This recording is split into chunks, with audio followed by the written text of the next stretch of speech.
disciple of Orochimaru, the evil scientist from Naruto. This video is purely for entertainment and does not infringe on copyrights or laws. The rights to the novel and image belong to the original author. We do not claim ownership.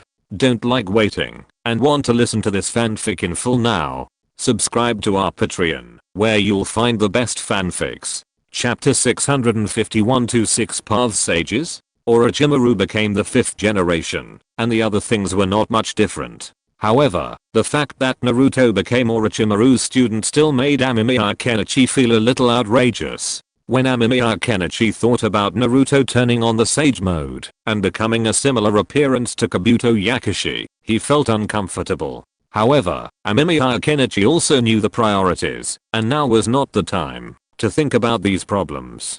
Thinking of this, Amemiya Kenichi planned to go and see other changes in the world, and for Amemiya Kenichi, the most important person in this world now is Otsutsuki Ishiki. After all, in the original world, Otsutsuki Kagura had killed Otsutsuki Ishiki, so the Otsutsuki Ishiki in this world became a source of information for Amemiya Kenichi, and inferred from Naruto's age. In the current world, Otsutsuki Ishiki has not grown much, and is about the same as before, so Amemiya Kenichi does not have to worry about a car accident.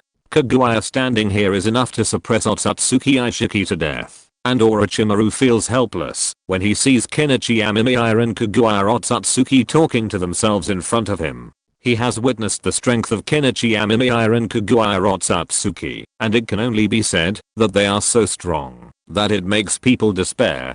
There is a feeling of despair, so Orochimaru does not intend to do anything to Kenichi Amemiya and Kagura Otsutsuki. Now Orochimaru only hopes that Kenichi Amemiya and Kagura Otsutsuki can leave quickly, but Kenichi Amemiya and Kagura Otsutsuki don't speak, and Orochimaru can't take the initiative to propose it, so he can only stay here.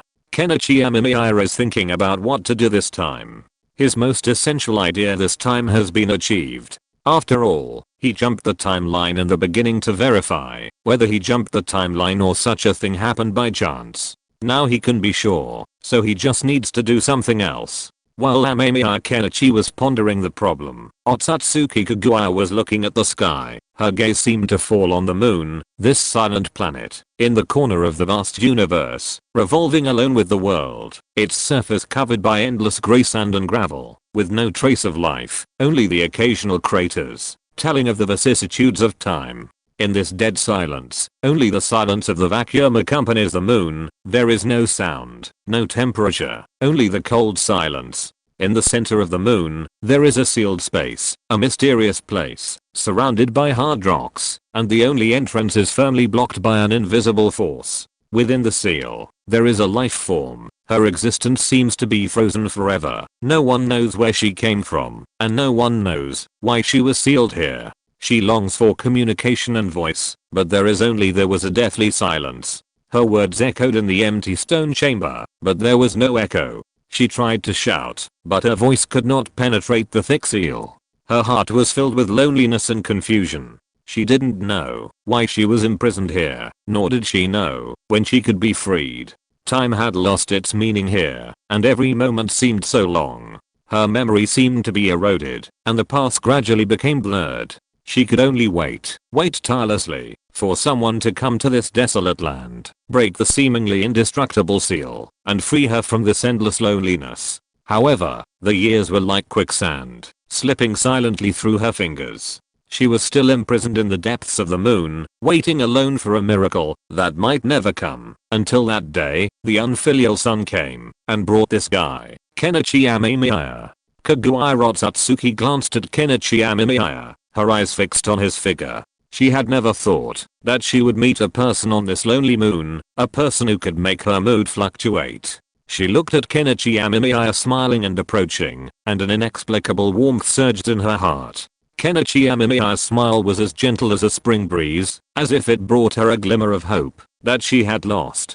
Kagura Otsutsuki felt the surge of vitality, as if the released energy made her whole person glow with vitality. However, as the contact deepened, Kagura Otsutsuki began to discover some bad habits of Kenichi Amemiya. The memories he instilled made Kagura Otsutsuki feel ashamed and annoyed, and of course more of a complicated feeling. This feeling made her feel a little helpless. What she had been looking for so long was tranquility, but Kenichi Kenichi's presence brought some noise. Kaguya Otsutsuki thought that perhaps this was a challenge to her real life, requiring her to adapt to interpersonal relationships in reality. She felt her emotions were a little complicated. She was happy about Kenichi Amemiya's company, but also ashamed of some of his behaviors. She squinted her eyes, looked at Kenichi Amemiya with a slight smile, but also with a hint of helplessness. She knew that she could no longer return to the lonely space.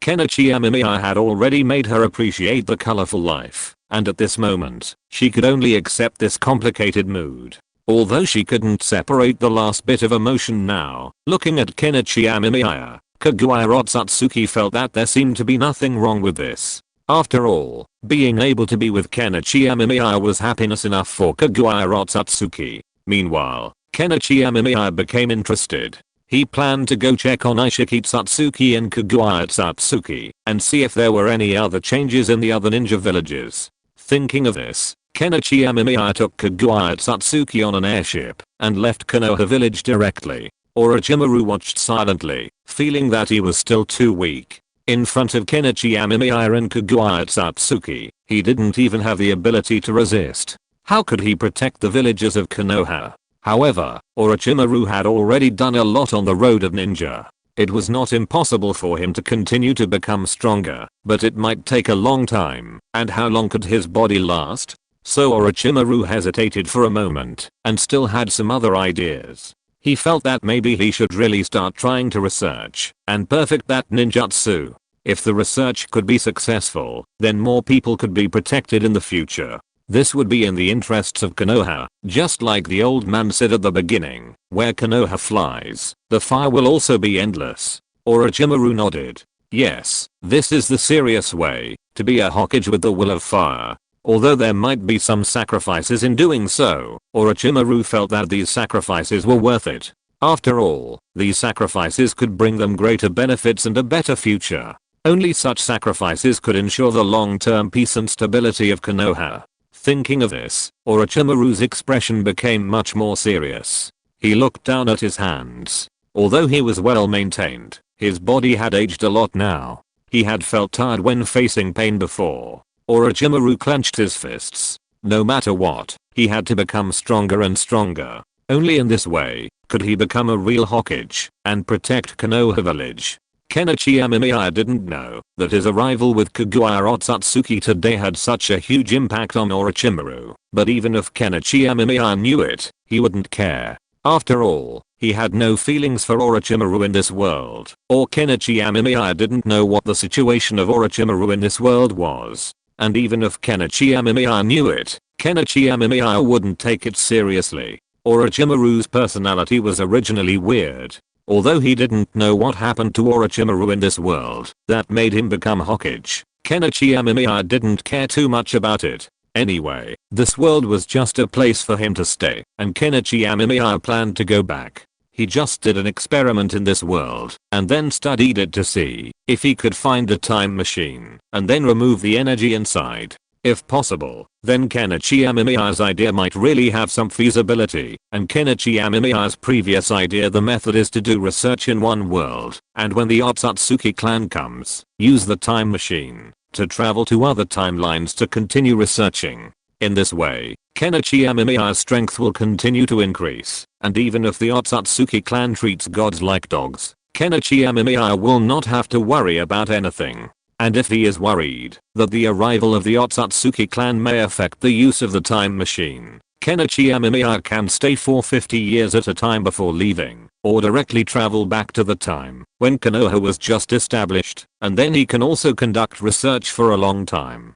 So Kenichi Amemiya is not really worried about this problem. He is worried about other problems. For example, if he does this, will the Otsutsuki clan have any means to catch up? If so, then it will be a very troublesome thing. However, Kenichi Amemiya is not sure, so he can only try slowly, but Kenichi Amemiya feels that it is likely to fail. If the Otsutsuki clan can do it, then Kenichi Amemiya would probably be dead by now. This involves a time paradox, the key reason many scientists believe traveling back to the past is impossible. If a time machine truly existed and could be built to travel back in time, then why haven't people from the future returned to change the world? After all, bringing future technology to this world would be a massive technological advancement, potentially changing countless things. Wouldn't the future also be able to change by then? Since no future travelers have attempted this, it simply proves that traveling back to the past is impossible.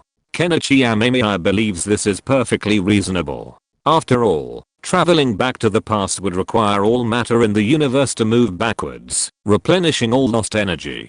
This would be incredibly difficult, so Kenichi Amemiya believes that Satsuki clan's time machine likely has significant limitations. It's simply because of Kenichi Amemiya's own unique identity that this is the case. Kenichi Amemiya shook his head, not dwelling on these issues. After all, these things proved elusive and complicated the more he thought about them. His current technological expertise and theoretical knowledge weren't enough to solve this problem, so he didn't intend to burden himself with excessive distress. He simply focused on resolving the current issue. At this time, the airship also arrived at the hidden mist village.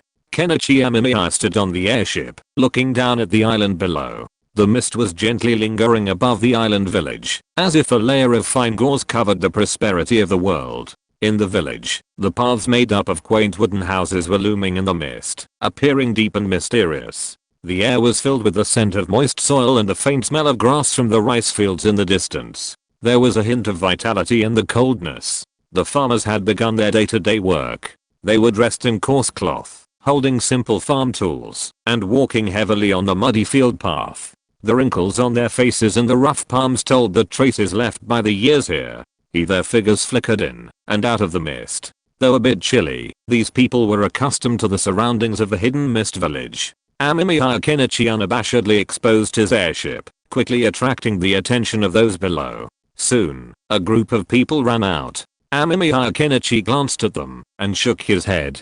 Disappointed that Obito wasn't there. Amemiya Kenichi's hobby was to play against Obito when he had nothing else to do. But with Obito gone, there was nothing he could do but visit the Akatsuki base. Down below, Amemiya Kenichi spotted Meditarumi. It seemed the rest of the world hadn't changed much, only Konoha had. He wondered why. With this thought in mind, Amemiya Kenichi left. Just as he was about to leave, Kaguya Satsuki suddenly glanced to the side. He sensed a strange movement. Then, he saw the old man, the sage of six paths, emerge, looking at her sternly. The corners of Amemiya Kenichi's mouth curled slightly. Had the sage finally noticed? But the six paths sage must be confused too. After all, the moon was still in the sky, so why did Kaguya Satsuki show up? Kenichi Amemiya smiled, but the six paths sage couldn't. He felt incredibly stressed. What should he do in this situation? What's going on? The next second, another six paths sage appeared. Kenichi Amemiya was stunned. It wasn't the six paths sage, but the six paths sage's brother. This guy had actually reincarnated in this world as the same being as the six paths sage. So, was there still a Tatsuki Tonari in this world? Kenichi Amemiya was a little confused, while Kaguya Satsuki's eyes narrowed. She looked at the two children she had separated from her with a hint of anger in her eyes. Chapter 652, The Third Meeting. Kenichi Amemiya looked at the two six paths sages in front of him with interest. No, to be precise, they are not two six paths sages. It's just that Otsutsuki Hamura's clothes are almost the same as Otsutsuki Hagoromo's, so they look like two six paths sages.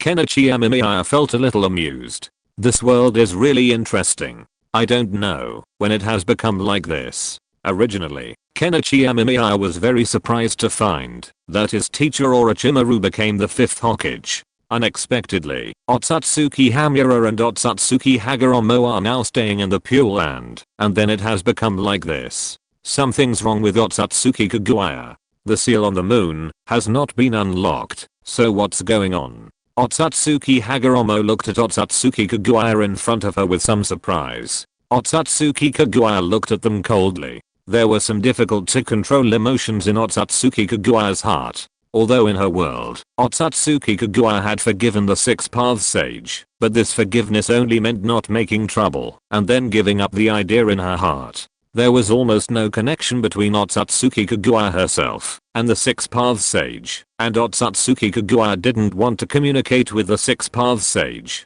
After all, every time she saw the children she had separated from her, a rage would burn in her heart, an extremely strong rage. Who are you? The Six Paths Sage was also a little confused about the situation. Amemiya Kenichi looked at the Six Paths Sage and touched his chin. But to be honest, Kagura Otsutsuki didn't know much about this time machine, let alone the Six Paths Sage. The Six Paths Sage probably didn't know anything about time machines, so it was not difficult to understand why he became like this. But looking at the Six Paths Sage, Amemiya Kenichi wanted to laugh. The Six Paths Sage must be very confused right now. In fact, Amemiya Kenichi's guess was not wrong. The Six Paths Sage was indeed confused. After discovering Kagura Otsutsuki, he kept looking at the moon above his head. The Six Paths Sage knew very well where he and his brothers had sealed Kagura Otsutsuki. Moreover, if there was a problem with the seal, the Six Paths Sage could also sense it. But so far, the seal was very intact. Although the Six Paths Sage also knew that his mother had left a backup plan, Black Zetsu, all of Black Zetsu's actions were now under his control, so Black Zetsu could not release Kagura Otsutsuki. So what was the situation with this Kagura Otsutsuki in front of him? For a moment, the Six Paths Sage's brain was overloaded. Six Paths, actually I'm from another world, and my real identity is actually your father. Kenichi Amemiya said seriously, while looking at the Sage of Six Paths, and then took the initiative to hold Kagura Otsutsuki's hand. The pupils of the Sage of Six Paths and Hamura Otsutsuki were shaking. They looked at Kenichi Amemiya in astonishment, and then looked at Kagura Otsutsuki with a blushing face and a shy expression, and they felt a little confused. Father? The Six Paths Sage opened his mouth, still somewhat incredulous. Seeing this, Amemiya Kenichi even put his arm around Kagura Otsutsuki's waist. This scene made the Six Paths Sage and his brother's scalps tingle. They really hadn't expected Amemiya Kenichi to actually put his arm around Kagura Otsutsuki's waist. You have to know that the two of them, nominally Kagura Otsutsuki's children, had never felt treated like this by Kagura Otsutsuki, and yet Amemiya Kenichi did it, and even made Kagura Otsutsuki so shy. This was simply. The Six Paths Sage took a deep breath, feeling a little bewildered. He even looked at Amemiya Kenichi suspiciously. Amemiya Kenichi was quite good looking, and his aura was also very powerful, almost the same as his, even looking a little stronger than them. So could he really be their father? But the problem was that the Six Paths Sage remembered that he and his brothers were created by Kagura Otsutsuki, and they didn't have any father. Another world? What does this mean? Otsutsuki Hamura looked at Amemiya Kenichi in confusion. Compared to his own life experience, Otsutsuki Hamura was more concerned about why Amemiya Kenichi said he was from another world. As for whether Amemiya Kenichi was their father, Otsutsuki Hamura didn't care much. After all, they knew very well how they were born, and they also knew that Otsutsuki Kagura in this world had never been married or had any close relationship with anyone. So even if the Amemiya Kenichi in front of him was really their father, he was probably the father of another world. Compared to this, Otsutsuki Hamura was more concerned about the meaning of another world. Literally, I came from another world, not this one. You should be able to tell that. Amemiya Kenichi smiled and squeezed Kagura Otsutsuki's hand, then talked about it with the Six Paths Sage. The Six Paths Sage opened his mouth. He felt that what he encountered today was too shocking.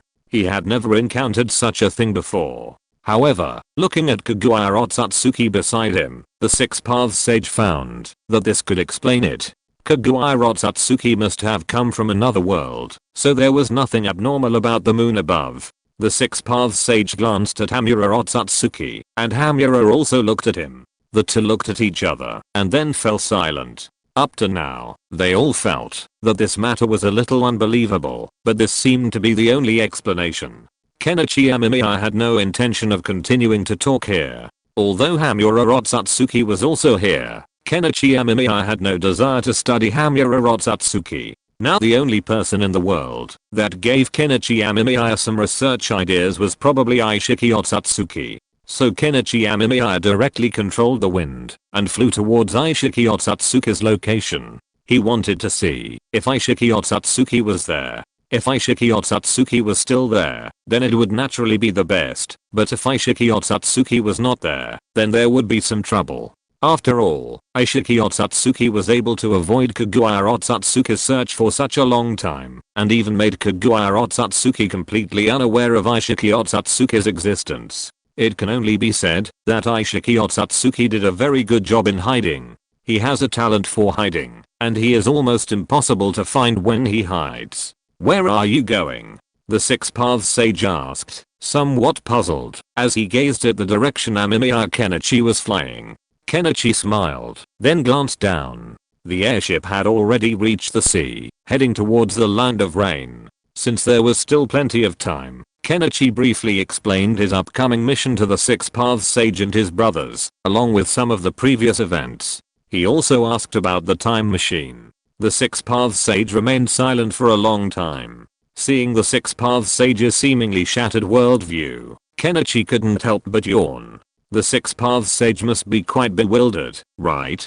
Even Otsutsuki Hamura was a bit bewildered. What? Is Otsutsuki Aishiki still alive? Wasn't he pushed to the sacred tree by Otsutsuki Kaguya? What? You're going to capture Aishiki Otsutsuki and interrogate him about the Otsutsuki clan? Are the powerful within the Otsutsuki clan capable of devastating destruction, becoming gods?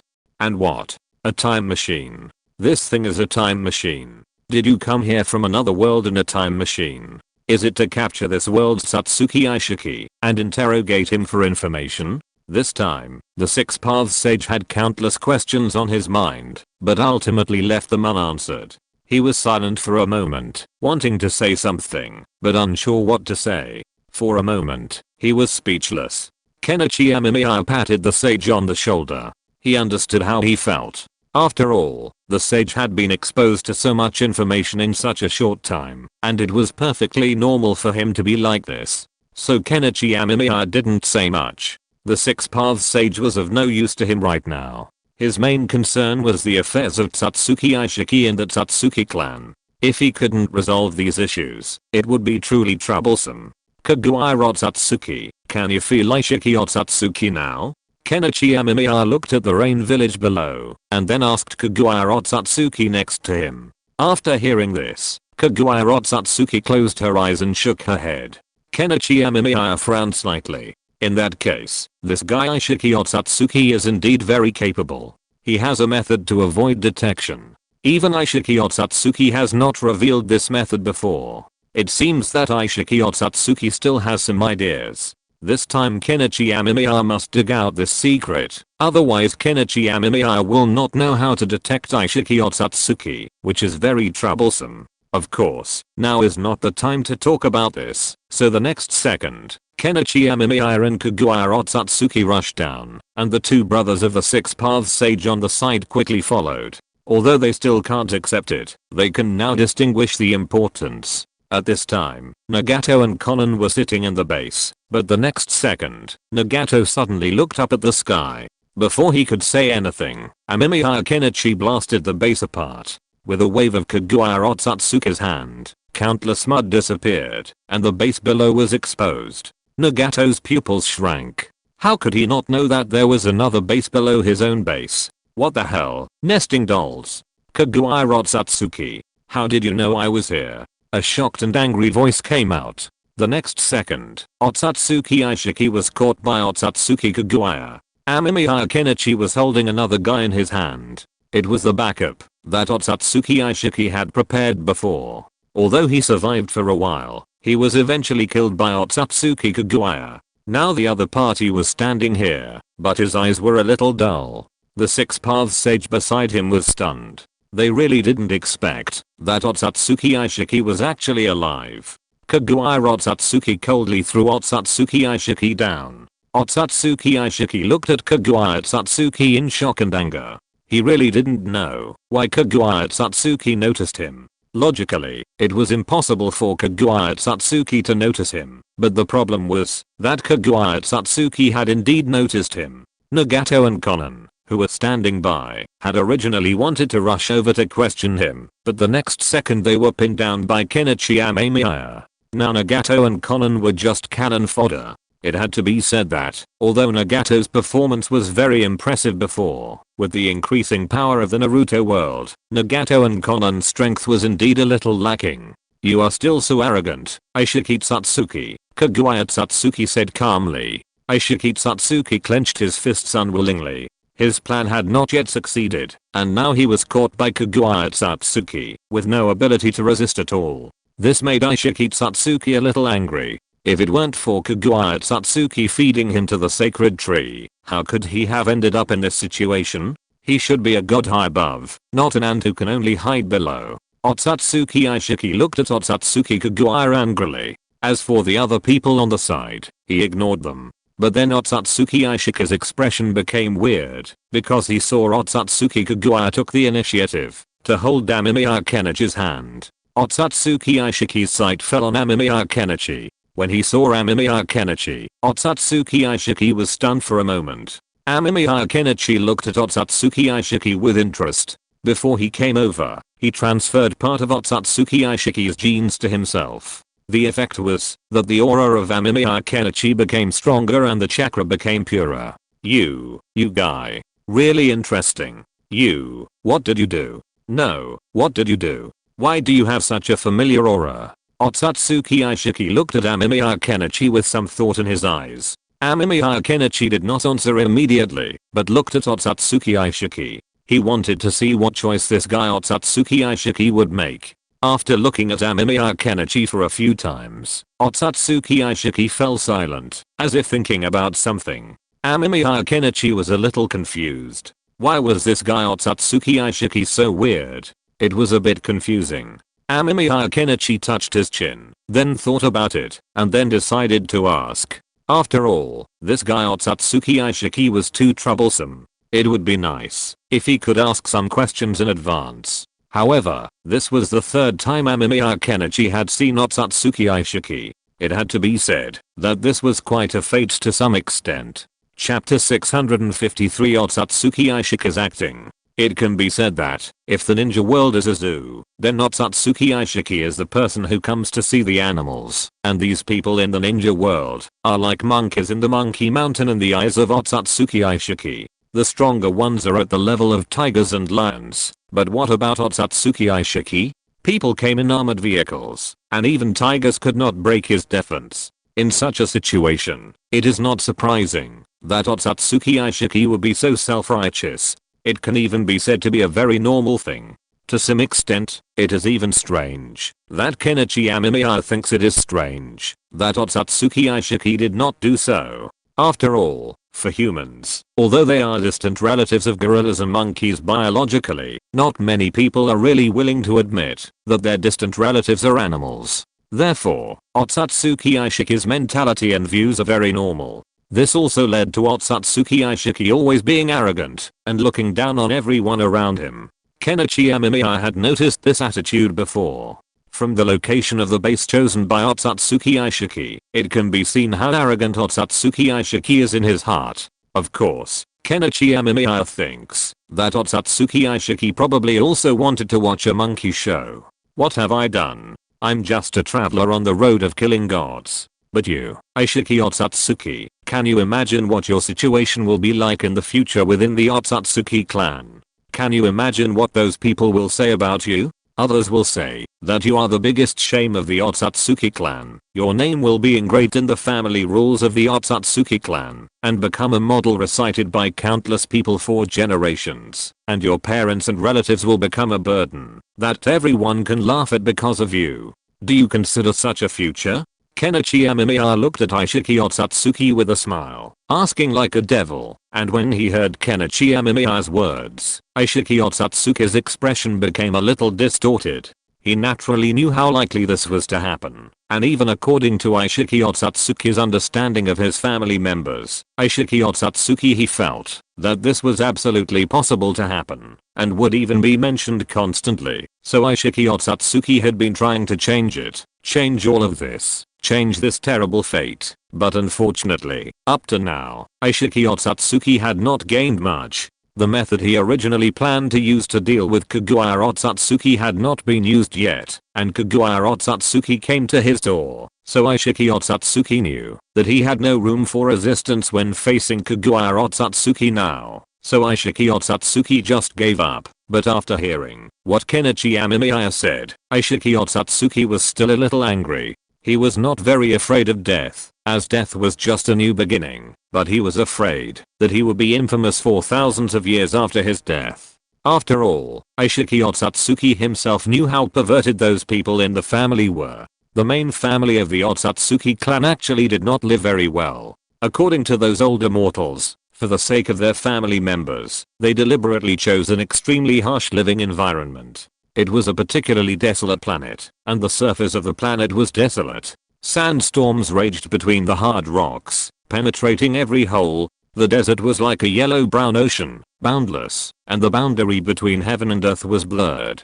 Day after day, the wind grinds the sand into sharp dust, which danced in the air, accompanied by the howling wind, forming the most terrifying sandstorm on the planet. However, in this seemingly dead place, there is a village that survives stubbornly. The houses in the village are made of stone, rough but solid, like reefs in the desert, silent and firm. Whenever a sandstorm comes, the Otsutsuki clan members will close the doors and windows, waiting for the anger of nature to subside. In such an environment, people only have the desire to become stronger, and Otsutsuki Aishiki also thinks so. After all, only by becoming stronger can they leave this ghost place and enjoy a rich life. However, those stubborn old men still do not allow any changes in order to train their people. So despite the harsh natural conditions, the villagers still strive to maintain a simple life.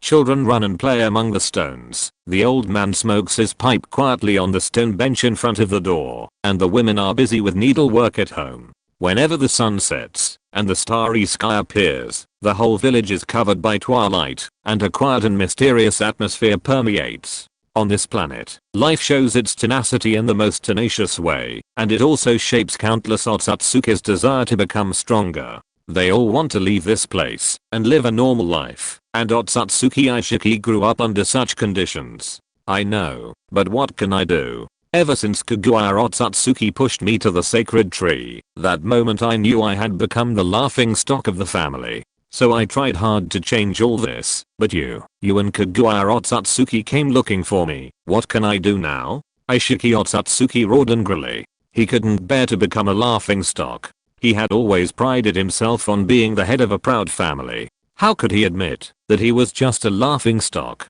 Such a huge blow would completely crush his heart. So Aishiki Otsutsuki wanted to change, and he was eager to change, but fate seemed to have played a joke on him. Even until now, Aishiki Otsutsuki still had any way to survive. Looking at Kenichi Amemiya and Kaguya Otsutsuki in front of him, Aishiki Otsutsuki knew that he was doomed to die, and the other party would never let him live. So Aishiki Otsutsuki roared angrily, and Kenichi Amemiya watched with a smile. Kaguya Otsutsuki on the side watched quietly without saying anything. Ever since he killed Aishiki Otsutsuki once, Kaguya Otsutsuki didn't particularly care about killing Aishiki Otsutsuki. After all, Aishiki Otsutsuki used to be so powerful and self-righteous, but now he is just a lost dog. So Kaguya Otsutsuki looked at Aishiki Otsutsuki with a hint of indifference and contempt in her eyes, and this look made Aishiki Otsutsuki more and more angry. But Aishiki Otsutsuki could do nothing, which made him hate himself more and more, and hated his weakness and incompetence.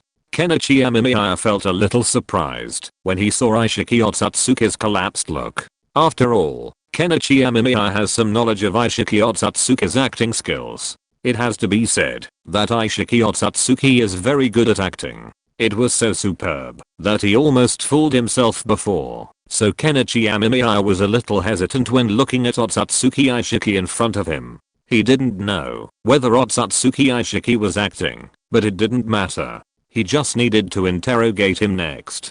But thinking of this, Kenichi Amemiya had another idea. This guy Otsutsuki Aishiki was particularly good at acting. Now Kenichi Amemiya couldn't be sure whether Otsutsuki Aishiki really had his defenses collapsed or was pretending. but Kenichi Amemiya could pretend that he was real first, and then ask him some questions, and then think of a way, research something, and directly extract the memory from Otsutsuki Aishiki's brain to verify the authenticity of the information, so that the problem could be solved completely. Thinking of this, Kenichi Amemiya also felt that this idea was very feasible, so Kenichi Amemiya still planned to give it a try. As long as the attempt passed, the problem could be solved. But this may be troublesome. After all, Otsutsuki Aishiki is still a member of the Otsutsuki clan, and the main family, the ninjutsu he masters, is not comparable to that of the branch family Otsutsuki Kaguya.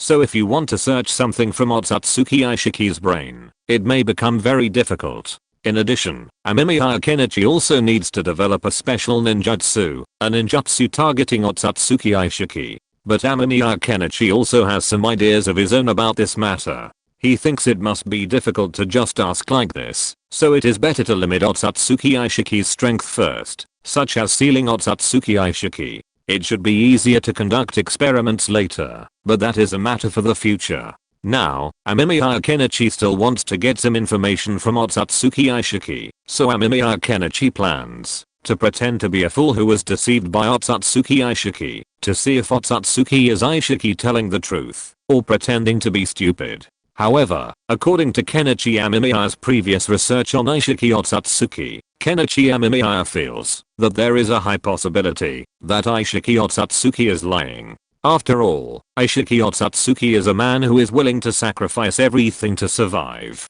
So Kenichi Amemiya feels that, although his bad reputation may have some impact on Aishiki Otsutsuki, the impact is definitely not that big. Aishiki Otsutsuki just wants to survive and become the supreme god again. So Kenichi Amemiya feels that there is a very high possibility that Aishiki Otsutsuki is starting to act. Thinking of this, Kenichi Amemiya glanced at Kaguya Otsutsuki and then found that Kaguya Otsutsuki had walked into Aishiki Otsutsuki's experimental base and seemed to be planning to take a look around. Seeing this, Kenichi Amemiya took Aishiki Otsutsuki with him so he could just think about how to get the memories in Aishiki Otsutsuki's brain. Aishiki Otsutsuki's base is hidden deep underground, like a sleeping giant beast. The walls are covered with cold metal plates, which flicker with a cold light under the dim light. There is a chilling atmosphere in the air, as if some unknown secret has happened here.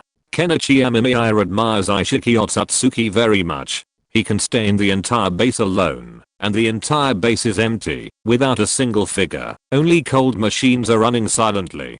Kenichi Amemiya couldn't help but glance at Aishiki Otsutsuki. I'm afraid this guy Aishiki Otsutsuki doesn't trust others, so he didn't let them in. Occasionally, a slight sound comes from a corner, but it quickly disappears in the deep darkness. This place is full of mystery, as if something unexpected will happen at any time. However, Kaguya Otsutsuki completely ignored these risks and quickly took Kenichi Amemiya on a tour of the base. Kenichi Amemiya also learned more about the base. After all, when Kenichi Amemiya saw it before, it was basically gone. Although there was a big hole in it now, at least it was still quite intact. As for the two brothers of the Six Paths Sage, they did not come with them. They were resettling Nagato and Konan. Although Nagato and Konan were powerful, they were completely no match for the Six Paths Sage, so they could only leave obediently. Then they also learned from the Six Paths Sage that Black Zetsu was the mastermind behind the scenes, and that they were all just Black Zetsu's pawns. This made Nagato's outlook on life collapse. After all, he had always lived for revenge for Yahiko, but now he was told that his real enemy was still using him. Nagato was almost crazy. Konan's face didn't look very good either, so Nagato and Konan followed the Six Paths Sage to capture Black Zetsu. This was also the request of Kenichi Amemiya. Kenichi Amemiya planned to capture Black Zetsu and conduct an experiment to see if there was any problem with Kaguya Otsutsuki in this world. Naturally, the Six Paths Sage would not refuse. If you're listening to this novel on a channel other than Fanfic World, it means they downloaded and uploaded it without effort. We cordially invite you to visit our channel, Mundo Fanfic Novelos. There you'll find the original version of this story and you can explore many other novels of various genres. We're waiting for you to immerse yourself in a world of incredible novels. Chapter 654. The possibility of cooperation with Ishiki? Are you talking about the ninjutsu that I used to hide my base? In fact, this is a sealing barrier, and it is a self-sealing barrier. In fact, it doesn't have any great use. The only use is to make this barrier extremely difficult to find. This is also a key reason why I have been living in this world and avoiding Otsutsuki Kaguya. But to be honest, I didn't expect that you guys actually came from another world. I have to say that this really surprised me. Otsutsuki Ishiki enthusiastically poured a cup of tea for Amemiya Kenichi and then sat opposite Amemiya Kenichi and said with a smile. Amemiya Kenichi's mouth twitched. He really didn't expect the story to develop like this. This really surprised Amemiya Kenichi. After all, strictly speaking, Amemiya Kenichi had not considered that Otsutsuki Ishiki would be willing to cooperate like this. Although Otsutsuki Kaguya didn't like Otsutsuki Ishiki very much, Otsutsuki Ishiki was surprised when he knew that Otsutsuki Kaguya was with after Kenichi Amemiya came to this world from other worlds. Ishiki Otsutsuki suddenly became much more cooperative and was even willing to provide some information to Kenichi Amemiya. Although Kenichi Amemiya didn't know what this guy Ishiki Otsutsuki was up to, Kenichi Amemiya would not say much. Anyway, Kenichi Amemiya still planned to implement it according to his own plan. Even if Ishiki Otsutsuki really wanted to cooperate sincerely this time, Tenchu didn't care. If he really wronged Ishiki Otsutsuki, then it was wronged. At most, he could let Ishiki Otsutsuki die more cleanly in the next world. If Kenichi Amemiya didn't wrongly accuse Ishiki Otsutsuki, then Ishiki Otsutsuki would naturally die a worthy death. Kenichi Amemiya didn't care about this. Anyway, Ishiki Otsutsuki's life or death didn't have much to do with Kenichi Amemiya, and Kenichi Amemiya didn't particularly care about Ishiki Otsutsuki's thoughts. Have you ever used a time machine? What is this machine called within your Otsutsuki clan? Kenichi Amemiya asked, while looking at Ishiki Otsutsuki. This time he came to find Ishiki Otsutsuki more, to find out more about the Otsutsuki clan, so Kenichi Amemiya also planned to ask more questions. After all, this world is a very strange world, and Kenichi Amemiya does not have too many concerns about this world. Everything in this world is so strange, so Kenichi Amemiya does not have much interest in this world. He is now more concerned about the information that Ishiki Otsutsuki knows. The information that Ishiki Otsutsuki knows is also very valuable to Kenichi Amemiya. After all, Kenichi Amemiya's biggest worry now is that he does not know much about the Otsutsuki clan, which makes Kenichi Amemiya a little worried about the enemy's intelligence. If there are not many answers, it will be troublesome to fight against these guys. So Kenichi Amemiya plans to learn more information, and this is something that only Ishiki Otsutsuki knows, so this is why Kenichi Amemiya wants to find Ishiki Otsutsuki in this world, and then obtain information from Ishiki Otsutsuki. After hearing what Kenichi Amemiya said, Ishiki Otsutsuki was silent for a while. He looked at Kenichi Amemiya with a strange look in his eyes, as if thinking about something. Kenichi Amemiya didn't say anything, but drank tea calmly, which made Ishiki Otsutsuki hesitate. Frankly speaking, Ishiki Otsutsuki was still a little curious about Kenichi Amemiya. After all, Ishiki Otsutsuki also had some friendship with Kaguya Otsutsuki. Although Ishiki Otsutsuki regarded Kaguya Otsutsuki as a servant most of the time, Ishiki Otsutsuki also knew some of Kaguya Otsutsuki's personality. So now that Ishiki Otsutsuki knows about the situation of Kaguya Otsutsuki, he is also a little surprised. After all, it is a little outrageous for Kaguya Otsutsuki to be with Kenichi Amemiya. But looking at Kenichi Amemiya, Ishiki Otsutsuki has to admit that Kenichi Amemiya's strength looks good, and the most important thing is that Kenichi Amemiya also has the physique of their Otsutsuki clan. Although he is just a despicable fire thief, Ishiki Otsutsuki does not care about these. It has to be said that Kaguya Otsutsuki pushed him to God. The incident of the tree made Otsutsuki Ishiki think a lot. He recalled it countless times, was angry countless times, and then remained silent countless times, because he felt that, if it were him, he might really not do this. After all, he was very clear about the situation within the Otsutsuki clan. For so long, no sacrifice had ever been able to do what Otsutsuki Kagura did, to kill the main family and then make the main family a sacrifice. To some extent, Otsutsuki Kagura did a very good job, but Otsutsuki Ishiki himself was a victim. So how could Otsutsuki Ishiki tolerate Otsutsuki Kagura? The reason why he is willing to cooperate with Kenichi Amemiya and Kagura Otsutsuki is actually just because Kenichi Amemiya and Kagura Otsutsuki come from another world, which makes Ishiki Otsutsuki curious and excited. After all, as a member of the main family, Ishiki Otsutsuki naturally knows very well what this so-called time machine is used for. To some extent, the existence of Kenichi Amemiya and others is itself an anomaly, which also gives Ishiki Otsutsuki some new ideas. However, soon after, Ishiki Otsutsuki also realized that, if he really wanted to return to his family and start living again through this method, he would have to pay something, otherwise he might not be able to go back.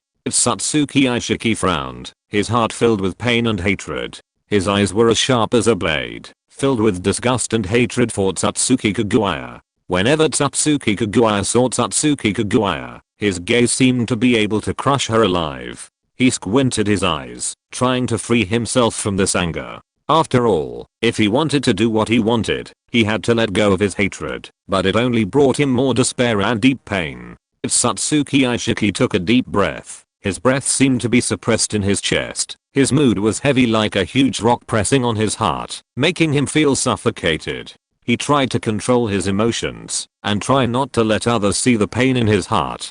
Thinking of having to cooperate with Otsutsuki Kagura, Otsutsuki Ishiki's heart twisted in pain. His heart seemed to be cut by a sharp knife. He wished he could drag Otsutsuki Kagura into hell and let her taste all the pain, but the cruelty of life forced him to accept this fact that he could not survive without seeking revenge. The fact that he was going to die made him feel painful and helpless. Ishiki Otsutsuki closed his eyes, took a deep breath with difficulty, and tried to calm the excitement in his heart. He tried to bury the hatred and pain in his heart and not let them spread out, but every time he met Kagura Otsutsuki, the deep pain and resentment would surge up in his heart, making it difficult for him to control himself. Although his heart was full of pain and hatred, in order to survive, Ishiki Otsutsuki had to temporarily suppress his emotions.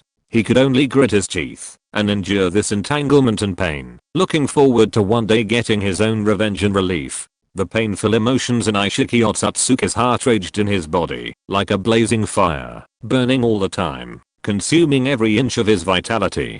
Ishiki Otsutsuki knew that only when the moment of revenge came, he would be able to truly be free and release the pain and hatred in his heart. He strengthened his determination. No matter what the cost, he would crush Kagura Otsutsuki to ashes. But now, he had no choice but to continue to cooperate with Kagura Otsutsuki. In fact, strictly speaking, it's called a time jumping machine. It was created by a very powerful warrior in our Otsutsuki clan. Combining some of the time laws he studied, he was able to go back to the past. However, we are also restricted in going back to the past. Otherwise, it is very likely to cause some very troublesome things to happen. There are also very strict restrictions. For example, warriors who are stronger than a certain level cannot use the time machine, otherwise they will be damaged or even lost in the turbulence of time. To be honest, I have never seen a situation like yours. Otsutsuki Ishiki was silent for a while, and then he spoke. Amemiya Kenichi was also a little surprised after hearing this. What Otsutsuki Ishiki said was quite interesting. Originally, Kenichi Amemiya thought that Otsutsuki Ishiki would probably fool him, but he didn't expect that Otsutsuki Ishiki didn't fool him. Instead, he really told him about the machine. This made Kenichi Amemiya feel a little outrageous, but Kenichi Amemiya was also very happy. It would be best if Otsutsuki Ishiki could cooperate. However, looking at Otsutsuki Ishiki's strange eyes, Kenichi Amemiya also noticed some problems. Otsutsuki Ishiki's expression was not right. Kenichi Amemiya suspected that Otsutsuki Ishiki was hiding something from him. Otsutsuki Ishiki also saw the strange look in Kenichi Amemiya's eyes, which made him realize that his thoughts might have been exposed. Thinking of this, he took a deep breath. He knew that what happened next would determine whether he could live according to his idea. So, Otsutsuki Aishiki organized his words in his mind and then looked at Kenichi Amemiya. Kenichi Amemiya, I have an idea. Our Otsutsuki clan is actually divided into two categories. One is the main family and the other is a branch family. I think you should know this, but in fact, our Otsutsuki clan is not invincible in this world. We have our own enemies, so the family actually has some ideas about this. For our Otsutsuki clan, if we can jump to other universes, then this is the best choice. So what I mean is that if we cooperate, the people in our family will definitely realize that I have not been back for a long time because of an accident, and they will definitely arrange for someone to come over. At that time, you only need to cooperate with me. Through your ability to travel to other worlds, you will definitely help us do a lot of things. The family will also value you very much, and then we will have more room for cooperation, and you can also become stronger. What do you think? Otsutsuki Aishiki took a deep breath, and then said to Amemiya Kenichi seriously. Amemiya Kenichi raised his eyebrows after hearing it. He really didn't expect Otsutsuki Aishiki to have such an idea, but if you think about it carefully, what Otsutsuki Aishiki said is actually beneficial to him. After all, if Otsutsuki Aishiki does this, then Otsutsuki Aishiki will be able to survive, and in Amemiya Kenichi's view, Otsutsuki Aishiki's biggest goal is to survive. As long as he can survive, Otsutsuki Aishiki can sacrifice something to a certain extent. Amemiya Kenichi thought about it, and felt that Otsutsuki Aishiki should be right about this matter. The Otsutsuki clan must be very interested in the fact that they can jump the timeline. So what Otsutsuki Aishiki said is possible, but Amemiya Kenichi does not intend to agree to Otsutsuki Aishiki. You are right, but I'm not going to agree to you. You should know what the consequences will be if a child parades around with gold. Amemiya Kenichi said calmly. Otsutsuki Aishiki fell silent after hearing this. He also guessed that Amemiya Kenichi would not agree. After all, this matter looked very beautiful, but there were some problems behind it. The biggest problem was how to ensure Amemiya Kenichi's own safety and autonomy. After all, the Otsutsuki clan was not a charity. When they found out that Amemiya Kenichi had such ability, then according to the character of the Otsutsuki clan, the biggest possibility was not to help Amemiya Kenichi survive and become stronger, but to capture Amemiya Kenichi, slice him up for a search, and see why is Kenichi Amemiya so strong. This is also the most likely thing to happen, but the reason why Aishiki Otsutsuki still said it is to see if Kenichi Amemiya will not know this, so as to give him a chance to survive. As for what will happen to Kenichi Amemiya after the success of this plan, Aishiki Otsutsuki really doesn't care. Anyway, for Aishiki Otsutsuki, he doesn't care whether Kenichi Amemiya dies or not. The only thing he cares about is whether he can survive. But he didn't expect Kenichi Amemiya to see through it. This made Aishiki Otsutsuki a little disappointed, but Aishiki Otsutsuki didn't have any better way. Now that Kenichi Amemiya has discovered his problem, he still wants to deceive Kenichi Amemiya, which is also impossible to achieve. Then what do you want to get from me? Aishiki Otsutsuki's expression was not very good. Chapter 655, Superluminal World. Although Otsutsuki Aishiki and Amemiya Kenichi were not so cooperative, Otsutsuki Aishiki still reluctantly told Amemiya Kenichi some information about the Otsutsuki clan. Amemiya Kenichi nodded after hearing it. Some of the information was similar to what Otsutsuki Aishiki had said before, but some of it could not be distinguished. Amemiya Kenichi was helpless about this, because he knew that in the entire ninja world, only Otsutsuki Kaguya and Otsutsuki Aishiki knew the information about the Otsutsuki clan. So although Amemiya Kenichi could ask directly from Otsutsuki Aishiki, he had no way to verify the accuracy of the information from Otsutsuki Aishiki. However, Amemiya Kenichi didn't care. Although he couldn't verify it through other means, Amemiya Kenichi had his own ideas in his heart. He planned to study a ninjutsu later, to retrieve Otsutsuki Aishiki's consciousness through ninjutsu, and then he could verify the authenticity of the information. But he didn't realize that Otsutsuki Kenichi was not very happy with his relationship with Otsutsuki, so he didn't worry too much. As for Otsutsuki Kenichi's ending, Otsutsuki Kenichi had already decided it. Otsutsuki Kenichi could live for the time being and wait until Otsutsuki Kenichi developed that ninjutsu, then it would be the time to kill Otsutsuki Kenichi. So Amemiya Kenichi was still quite calm. Although Otsutsuki Kaguya on the side didn't know what this guy Amemiya Kenichi was going to do, she didn't care. Anyway, for Otsutsuki Kaguya, she only needed to be with Amemiya Kenichi. During this time, Otsutsuki Kaguya was constantly examining herself in her heart, examining her relationship with Amemiya Kenichi. Amemiya Kenichi didn't know about this, but even if he knew, Amemiya Kenichi wouldn't care too much. Although being with Otsutsuki Kaguya now made Amemiya Kenichi feel a little subtle, Amemiya Kenichi still focused more on research. After temporarily sealing Otsutsuki Ishiki, Amemiya Kenichi began to continue his research on time. Through Otsutsuki Ishiki, Amemiya Kenichi also knew the purpose of the time machine and some of its peculiarities.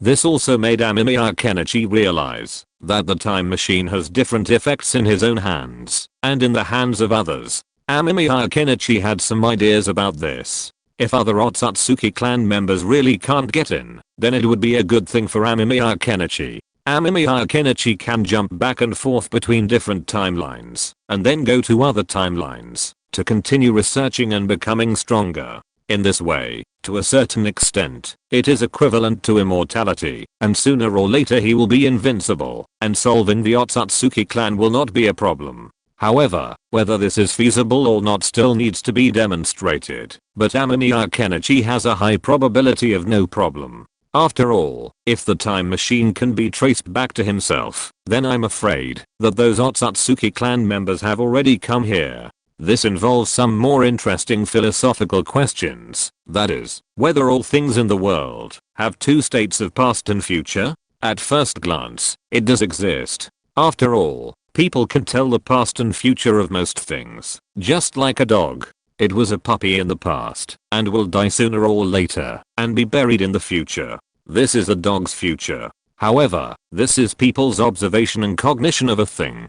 The past and the future may not exist, otherwise the world will give birth to countless futures in an instant. After all, people's ideas are changeable. Maybe one idea this second and another idea the next second. So Kenichi Amemiya feels that this time machine should indeed have limitations. Those Otsutsuki clan members cannot come here, or the timeline he is in is relatively strange, so the Otsutsuki of the future cannot return to this world.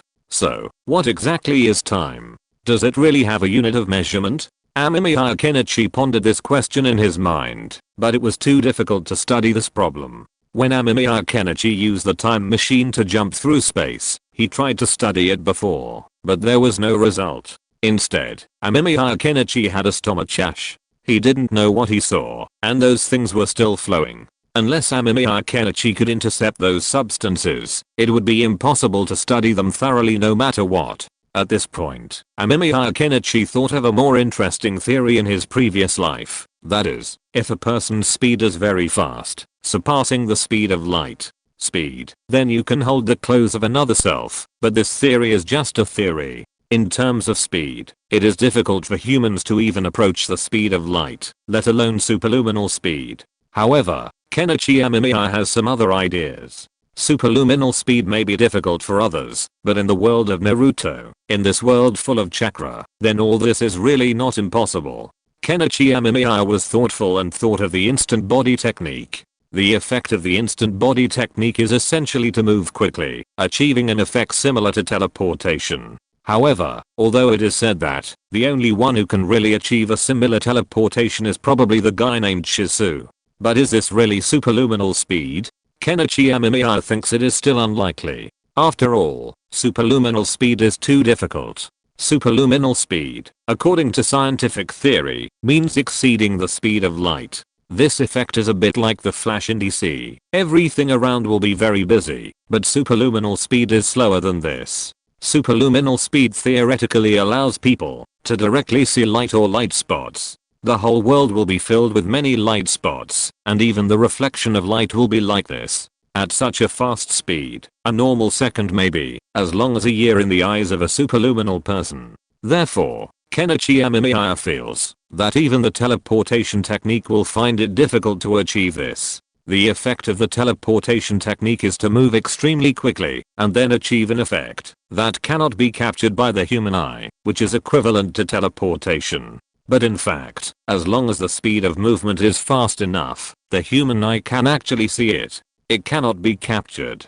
Generally, the speed difference is about 2 milliseconds. That is to say, if an object disappears from your sight within 2 milliseconds, you will not be able to capture the object's movement trajectory, and naturally you will not be able to see it. The instant movement technique actually has a similar effect. As long as the movement speed is fast enough, and you arrive at another place within 2 milliseconds, it will be equivalent to instant movement in the eyes of other people. Shisu has achieved this, so Shisu's instant movement technique is so famous. However, relatively speaking, this speed is still slow, at least much slower than the speed of light. The speed of light is almost 300 million meters per second, which means that superluminal speed is equivalent to running the equator dozens of times in 1 second. Such speed has long exceeded the limit that humans can capture. Kenichi Amemiya had performed similar illusions before to facilitate his research on the speed of light. It was a completely still world. In this still world, the sky seemed to be under a spell, with no more clouds moving. The sun and the moon were fixed in a certain position in the sky, no longer changing. The whole world was shrouded in a strange silence.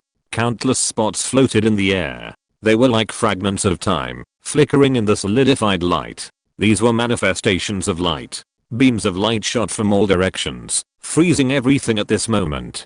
People walking on the street suddenly froze in place, their faces showing a momentary expression of fear, confusion, or joy. The shop signs were always frozen at the moment of opening, and the goods in the windows were still in the posture of being displayed, as if waiting for customers to patronize at any time. The flowing water stopped in mid-air, forming suspended curtains of water. The small boat stayed in the middle of the lake, forming a moving picture with the reflected scenery. The only person who could move walked alone. Walking through this still scene, each step seemed to struggle against this stagnant world. His gaze fell on the stilled lives, a hint of melancholy.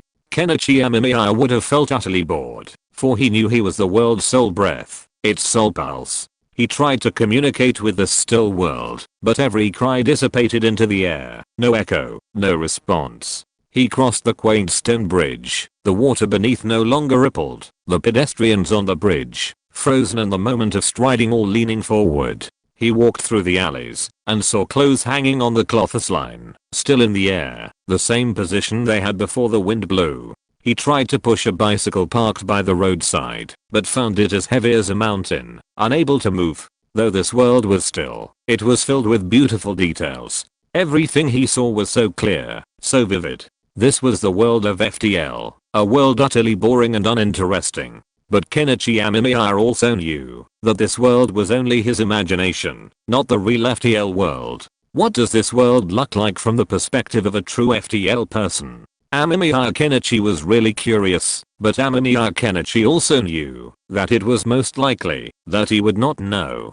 After all, it was too difficult to become a superluminal person. Even with the blessing of ninjutsu and chakra, it was very difficult. Amemiya Kenichi thought thoughtfully. If the fastest one was to be the Flying Thunder God technique, it would undoubtedly be the Flying Thunder God technique. One only needed to plant the mark of the Flying Thunder God and then appear next to the opponent in an instant. It was with this ninjutsu that Minato Namikaze got the nickname of Yellow Flash. However, Amemiya Kenichi felt that this ninjutsu might have some limitations. Space-time ninjutsu looked like space-time ninjutsu, but in fact, it was not a real space-time ninjutsu.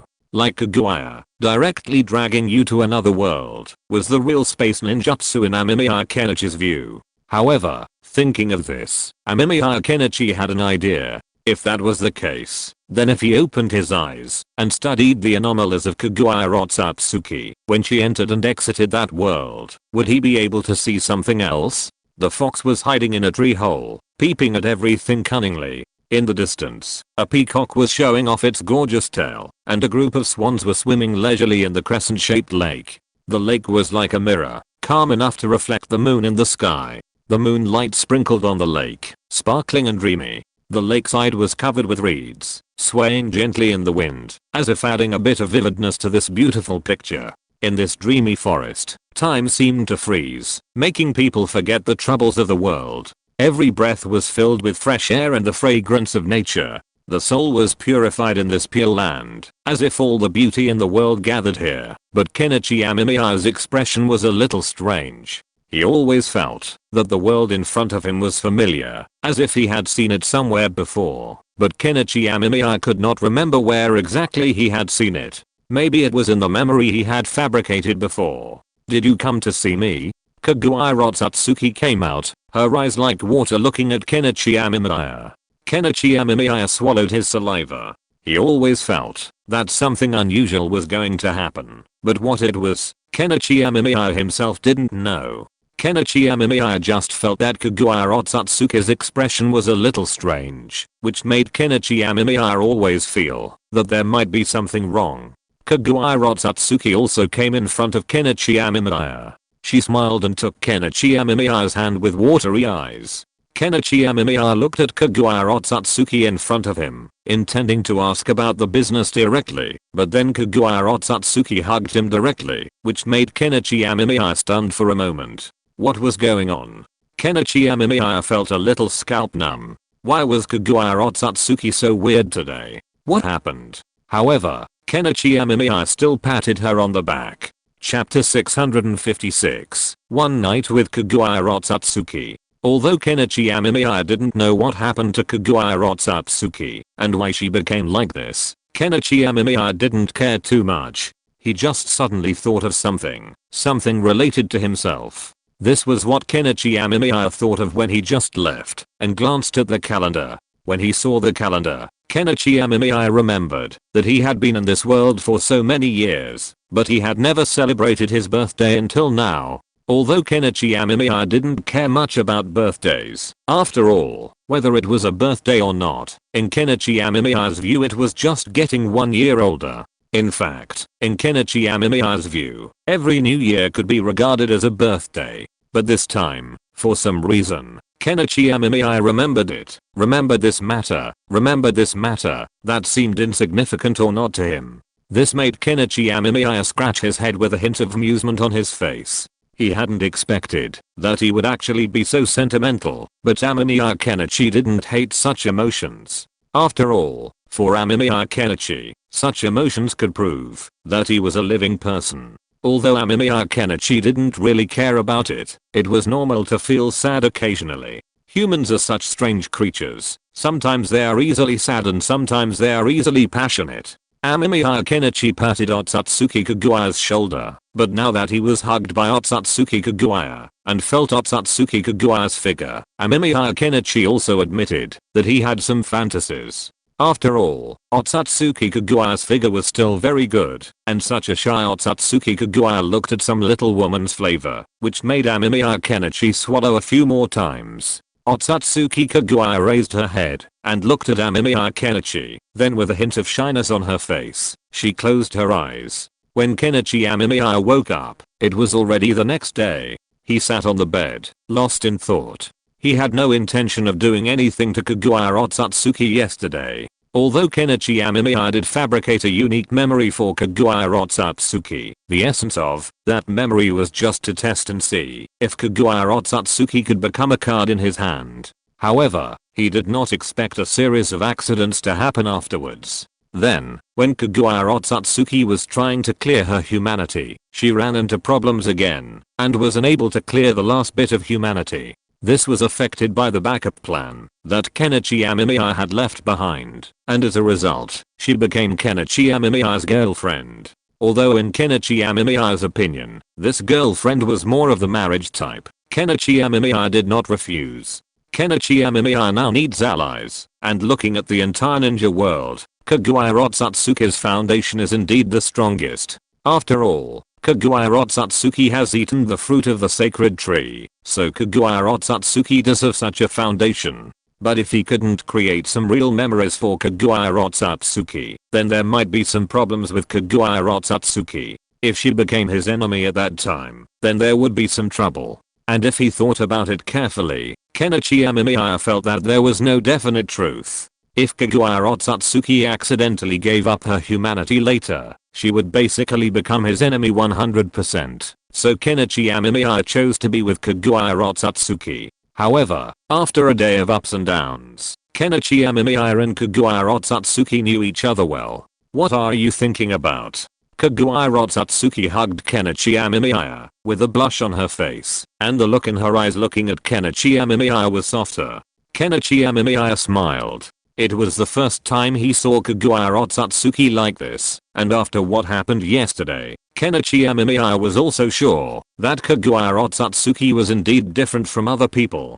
Kaguya Otsutsuki was a divine creature, and the two Six Paths Sage brothers were actually the humanity separated from Kaguya Otsutsuki, and Kaguya Otsutsuki herself had never married anyone, not even in love, so Kenichi Amemiya could be said to be Kaguya Otsutsuki's first man.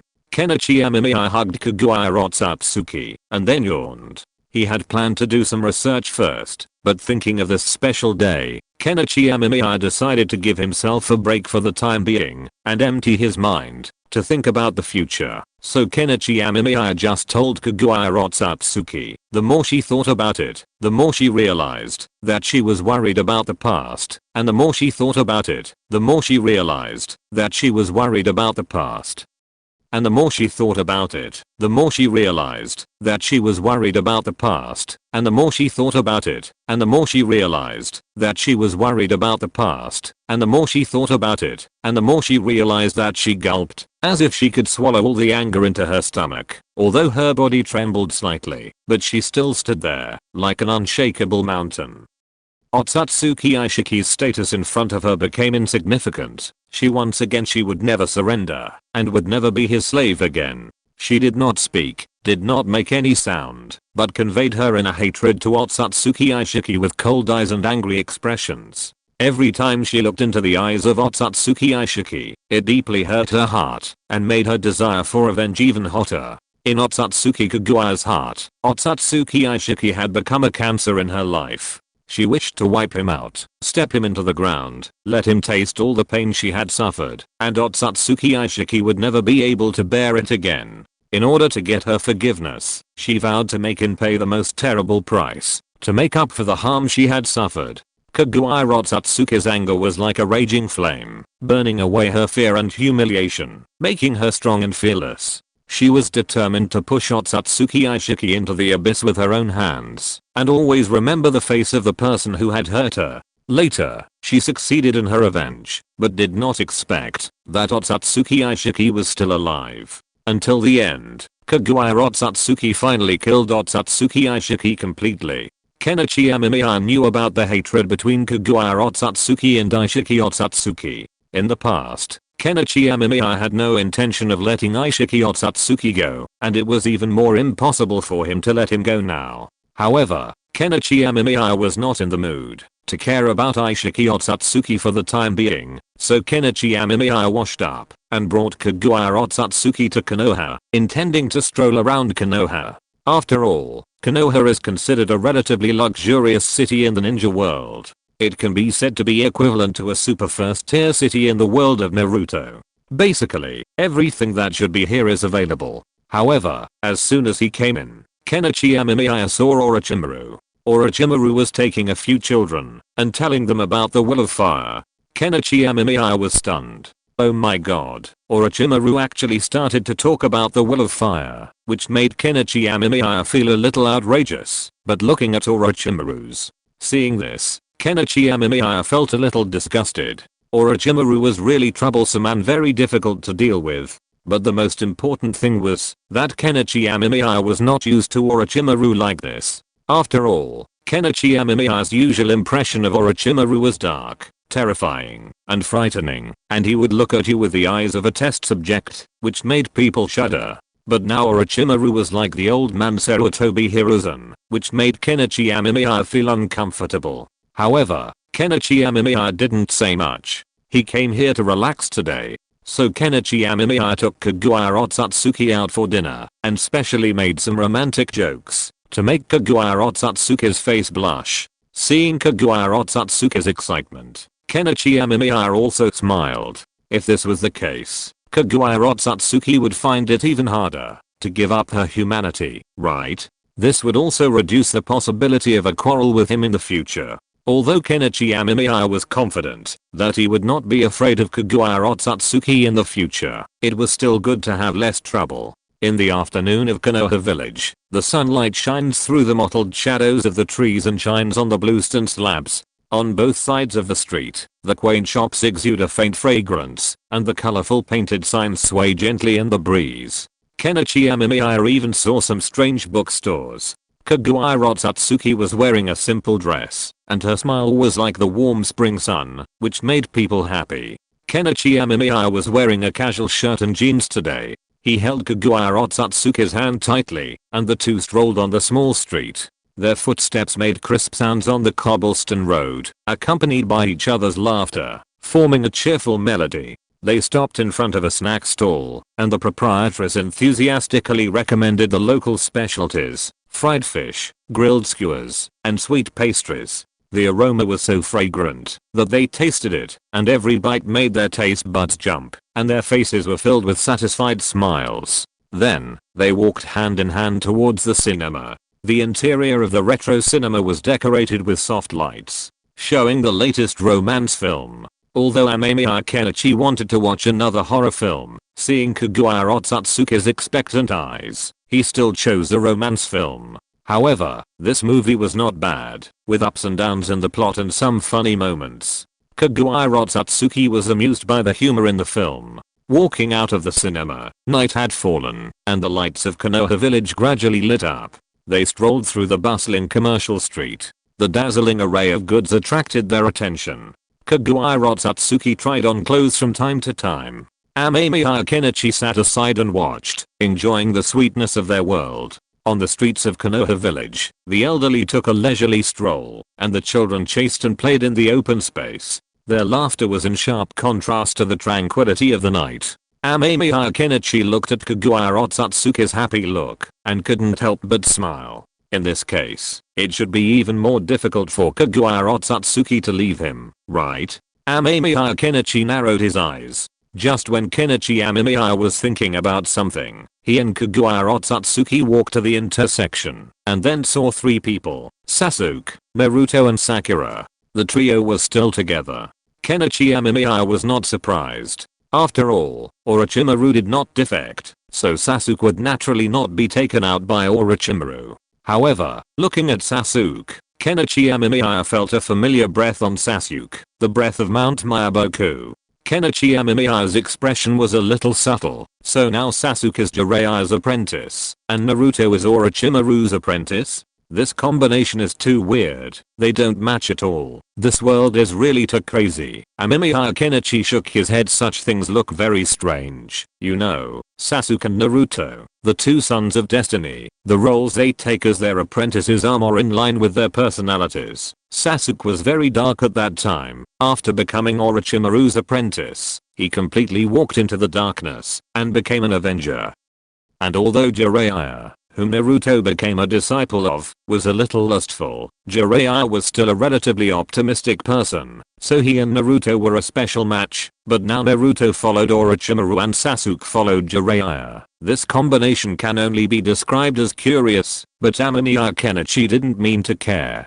Chapter 657, A Gift for Otsutsuki Aishiki. This guy is so strong. Naruto looked at Kenichi Amemiya curiously, with a hint of surprise in his eyes. Naruto could now sense some changes in emotions, and could also sense a slight difference in strength. In Naruto's eyes, Kenichi Amemiya was an extremely powerful ninja, even to the point of being jaw-dropping. So Naruto was a little surprised. It was the first time he saw Kenichi Amemiya and Kaguya Otsutsuki in Konoha village, and the woman Kaguya Otsutsuki was also different from other people in this world, which made Naruto very curious. When Sasuke heard what Naruto said, he also looked at Kenichi Amemiya, but Sasuke didn't say anything. Anyway, the other party could stay here well and did nothing, which proved that the other party was not thinking of Konoha's enemies. Sasuke no longer had the idea of continuing to explore. Anyway, for Sasuke now, what he wanted most was to kill Uchiha Itachi.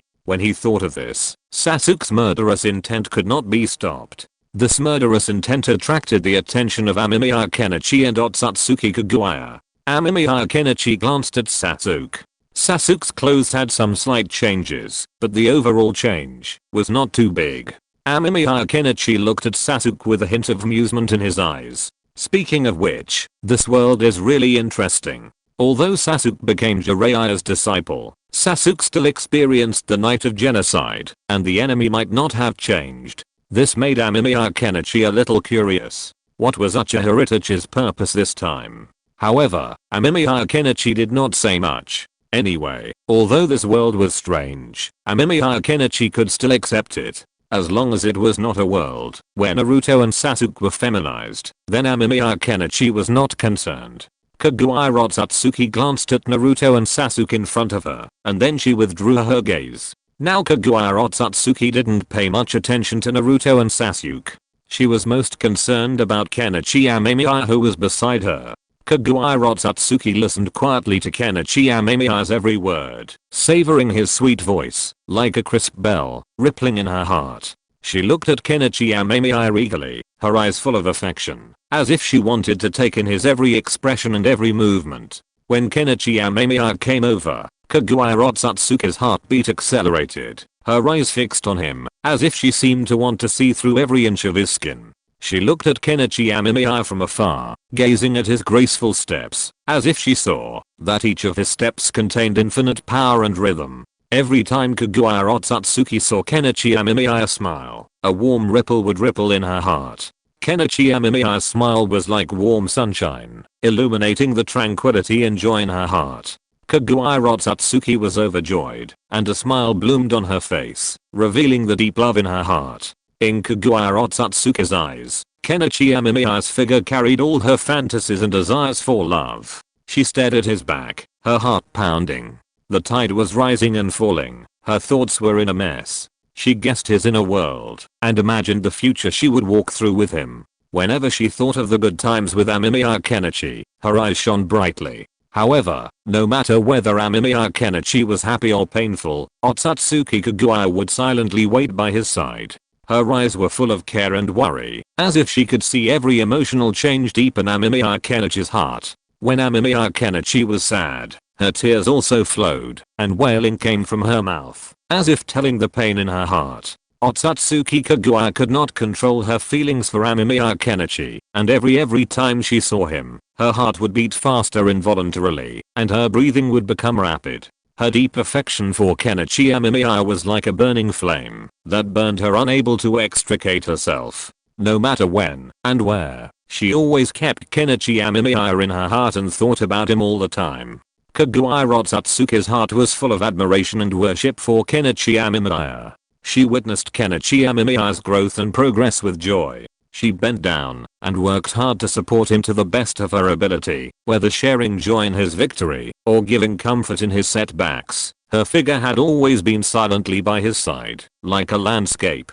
Kaguya Otsutsuki is a woman with rich emotions, or it can be said that Kaguya Otsutsuki was not such a person at the beginning. After all, Kaguya Otsutsuki herself did not have too many feelings for Kenichi Amemiya, but since Kaguya Otsutsuki ate the fruit of the sacred tree, she began to separate those excess emotions. As a result, who knew that the separated emotions would become her enemy and even seal her? This also caused some problems in the later seal of Kaguya Otsutsuki. There was no way. In order to leave a backup plan for a comeback, Kaguya Otsutsuki could only forcibly separate a small part of her humanity. As a result, problems arose.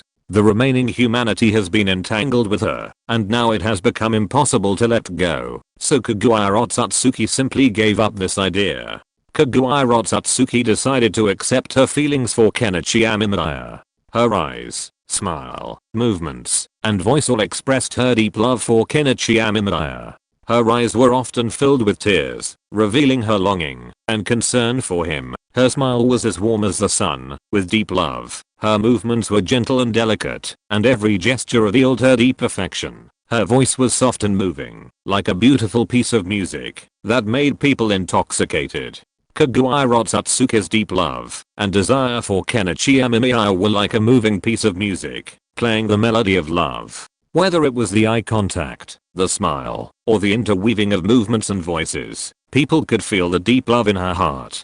Love, in Kaguya Otsutsuki's world, Kenichi Amemiya is everything in her life and the eternal concern in her heart. Kaguya Otsutsuki looked at Kenichi Amemiya with some strange thoughts in her eyes.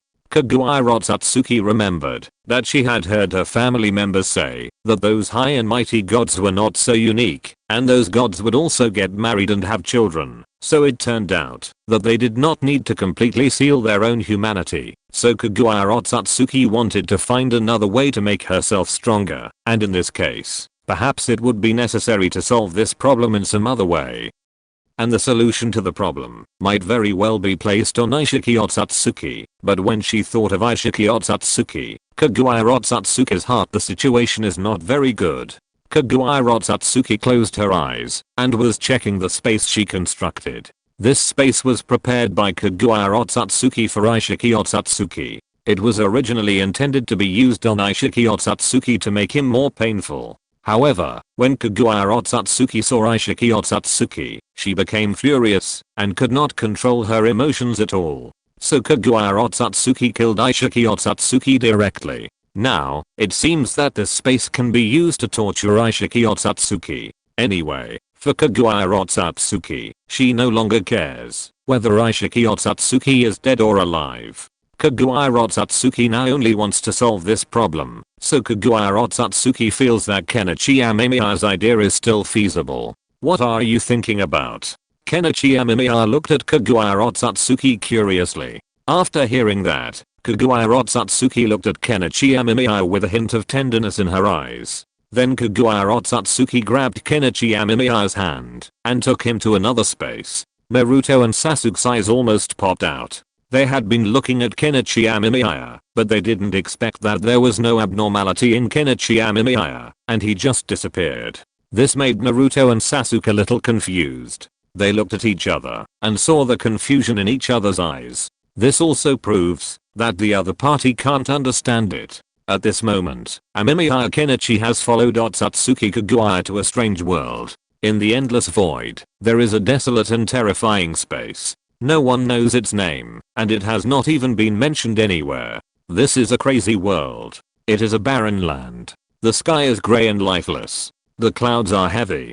From time to time, dull thunder can be heard, which seems to foreshadow the coming disaster. The space is filled with gloomy execution grounds. Iron chains, shackles, racks and other cruel torture instruments are scattered everywhere, and every place exudes a chilling cold light shone on these execution grounds, and the screams and wails of past victims still resounded in them. The horrifying sound seemed to penetrate the long river of time and strike deep into the soul. The temperature in this space fluctuated wildly. Just a moment ago, it was scorching hot. The scorching sun scorched the earth like a brazier, and the air was filled with the smell of burning. In an instant, the temperature dropped sharply. The biting cold wind cut the skin like a sharp blade, and the cold frost and snow covered everything mercilessly. In this extreme temperature difference, any life that tried to step into it would face the test of life and death. Vegetation was extinct here, and the earth cracked open. Another dry scar, no water source, no trace of life, only dead silence and despair. Occasionally, a strange wind blows by, blowing up dust and debris, as if this space is whispering, warning all intruders not to step into this forbidden zone of life. The sun and the moon have lost their rhythm here, and the alternation of day and night has no signs. Time and space seem to be distorted here, making people lose their way. In this cursed space, only pain and torture are the eternal themes. Any traveler who attempts to find the answer can only turn into a sigh and dissipate in this horrible wasteland in the end. This is the GDI prepared for Otsutsuki Ishiki. Otsutsuki Kaguya said calmly. Amemiya Kenichi was not surprised after hearing it. This was very normal in Amemiya Kenichi's opinion. Amemiya Kenichi could see the hatred that Otsutsuki Kaguya had for Otsutsuki Ishiki. In the previous world, when Otsutsuki Kaguya attacked Otsutsuki Ishiki, she was ruthless and even wanted to kill Otsutsuki Ishiki directly and let him grind his bones into ashes. So Amemiya Kenichi could understand Otsutsuki Kaguya's hatred for Otsutsuki Ishiki. So Amemiya Kenichi looked at the one in front of him. This world even feels a little monotonous. Otsutsuki Kaguya still has fewer ideas, but when Amemiya Kenichi took a look at these things in this world, Amemiya Kenichi put this year away because he observed some particularly difficult to understand substances in this world, like a highly toxic substance. Although Amemiya Kenichi didn't know what Otsutsuki Kaguya had done, Amemiya Kenichi knew that Otsutsuki Kaguya must have prepared a big gift for Otsutsuki Aishiki, so Amemiya Kenichi didn't say anything, but hugged Otsutsuki Kaguya's waist. Kaguya Otsutsuki, do you have any ideas about the illusion against Aishiki Otsutsuki? Kenichi Amemiya asked, while looking at Kaguya Otsutsuki. It was not an easy thing to do, so Kenichi Amemiya thought about it, and knew that it was not so easy to solve. Moreover, if he wanted to solve Aishiki Otsutsuki, he had to develop an extremely powerful illusion, otherwise he would not be able to deal with Aishiki Otsutsuki. Kenichi Amemiya thought about it for a long time, but there was no good way. Looking at Kaguya Otsutsuki, Kenichi Amemiya felt that Kaguya Otsutsuki probably had some ideas, so Kenichi Amemiya wanted to see what Kaguya Otsutsuki was going to do. If there was a way, then you sit on Aishiki Otsutsuki. Kenichi Amemiya wanted to get it from Aishiki Otsutsuki's mouth. All the secrets he wanted. Thinking of this, Kenichi Amemiya showed an expectant expression, and hearing what Kenichi Amemiya said, Kaguya Otsutsuki also showed a smile. Kaguya Otsutsuki waved her hand, and then the whole world became more terrifying. And by the way, she told Kenichi Amemiya about her idea, and hearing Kaguya Otsutsuki's idea, Kenichi Amemiya also knew. He understood. Kaguya Otsutsuki planned to torture Aishiki Otsutsuki first. Torture Aishiki Otsutsuki's body, and destroy his will, which would indeed make it easier for the illusion to work. It must be said that Kaguya Otsutsuki's idea is very feasible, so it's good. Although Aishiki Otsutsuki might commit suicide, Kenichi Amemiya knew that Kaguya Otsutsuki would definitely stare at Aishiki Otsutsuki. Then in this case, I need to study how to create an illusion and make the old guy Otsutsuki Aishiki surrender. Amemiya Kenichi thought thoughtfully, but to do this, he needs to do some research. Otsutsuki Aishiki's resistance to illusions is still very good. Amemiya Kenichi narrowed his eyes. This is not a solution to the problem. This time, Amemiya Kenichi must make Otsutsuki Aishiki spit out all his secrets. Only in this way can he make changes against Otsutsuki. Chapter 658, Orochimaru's Mastery of Illusion.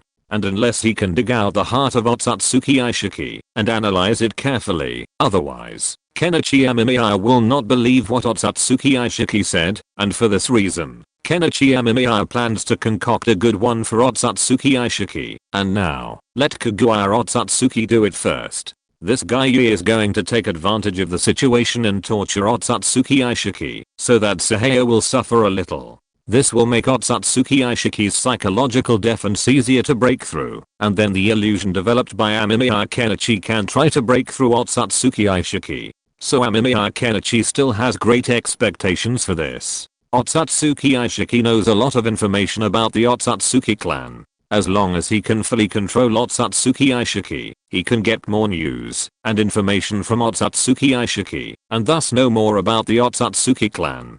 So Amemiya Kenichi is thinking so hard about how to dig out the secrets in Otsutsuki Aishiki's heart and find more secrets from Otsutsuki Aishiki's heart, so that he will have greater certainty and confidence when facing the Otsutsuki clan in the future. Thinking of this, Amemiya Kenichi opened the analytical ability in his eyes, and then looked at the thing in front of him intently. This thing was obtained by Kenichi Amemiya from somewhere else. To be more precise, Kenichi Amemiya obtained it from Orochimaru. Kenichi Amemiya had met Orochimaru once before, and found out that Orochimaru had returned to his old ways, and started secret research. This piqued Kenichi Amemiya's interest. Then Kenichi Amemiya discovered that Orochimaru was casting an illusion on the entire Konohagakure, a unique illusion, a very strange illusion. The effect of this illusion was not very good, and it could even be said to be very weak. There was no way to change other people's minds immediately after use and let others fall under the control of the illusion. But later Kenichi Amemiya discovered that, although this thing could not do everything Kenichi Amemiya wanted, it had to be said that Orochimaru's illusion was indeed very interesting. The greatest effect of this illusion was to make people gradually change their consciousness slowly. It was able to completely change people. It was a particularly outrageous illusion, and the entire Konoha was actually under the influence of such an illusion. Such an illusion was difficult to detect, making it impossible to discover it. Even people like Jiraiya and Tsunade would not notice any abnormalities. It has to be said that Orochimaru was quite creative, and Kaguya Otsutsuki and Daishiki Otsutsuki did not even have such a ninjutsu, and they didn't know what was going on. Kenichi Amemiya touched his chin thoughtfully. He didn't know what the effect of this ninjutsu was, but Kenichi Amemiya planned to try it, so he had asked Kaguya Otsutsuki to experiment on Daishiki Otsutsuki. When Daishiki Otsutsuki lived in that hell, he could feel the effect of this illusion. So Kenichi Amemiya was still looking forward to it. Daishiki Otsutsuki is now the best experimental subject for the effect of this illusion. I didn't expect that my teacher would have such an idea, but I didn't see any talent in the teacher in the aspect of illusion. Could it be that, because of this incident, the teacher has some unique talent in this area? After all, the whole world has become different. Amemiya Kenichi thought thoughtfully. He looked at everything in front of him with a little curiosity in his eyes. Amemiya Kenichi was quite interested in such a ninjutsu of his teacher. It must be said that Orochimaru's illusion was really interesting. So although this illusion has a bit of the meaning of spring breeze and rain, moistening things silently, such a unique illusion is indeed unique. So Amemiya Kenichi looked at everything in front of him and had some ideas. But what exactly is this idea? Kenichi Amemiya was not quite sure in his heart. He looked at the ninjutsu in front of him and tried to analyze some of the construction methods of this ninjutsu. He had to say that Orochimaru had some unique ideas in this area, and this idea also made this ninjutsu even more unique. This ninjutsu is now ready to slowly change people's ideas, but it will not affect too many things. So Kenichi Amemiya found such a unique ninjutsu quite interesting. Kenichi Amemiya wanted to use this ninjutsu as a specimen to create a ninjutsu that is more suitable for dealing with Daishiki Otsutsuki. So what should this ninjutsu be done with? It has been solved, and some new ideas have been obtained. Now is the time to put this idea into practice. If this ninjutsu is to be realized, then it must be performed for a long time. Normally, such ninjutsu is extremely boring, and most people will wander around. So such ninjutsu is normally useless, unless it is used in some special places, such as prisons or something. But this ninjutsu is not unusable. As long as the range of effect of this ninjutsu is expanded to the extreme, covering the entire world. Isn't this the infinite Tsukuyomi? Kenichi Amemiya had an idea, and the more he thought about it, the more he felt that it was very likely. If this ninjutsu is expanded, then it will be similar to the infinite Tsukuyomi, except that the infinite Tsukuyomi makes people immersed in their own illusions, a unique beauty, and this ninjutsu does not have such an effect. The effect of this ninjutsu is just to implant a thought in people's subconscious. Amemiya Kenichi squinted his eyes. He had not thought that illusions could be played like this. With that said, Orochimaru had given him some unique ideas. At this time, Amemiya Kenichi had already analyzed the structure and effect of this ninjutsu. Then he looked at the things in front of him thoughtfully, with some thought in his eyes. If he wanted to make Otsutsuki Daishiki fall into an illusion, it would not be a simple matter. So Amemiya Kenichi felt that illusions like Orochimaru's were quite interesting. Amemiya Kenichi tried to use this illusion at first, but after using his own chakra to construct it, Amemiya Kenichi frowned slightly. The illusion constructed using the Otsutsuki clan's chakra was too strong and the effect was very obvious. It could not be hidden at all. Anyone with a discerning eye could see it.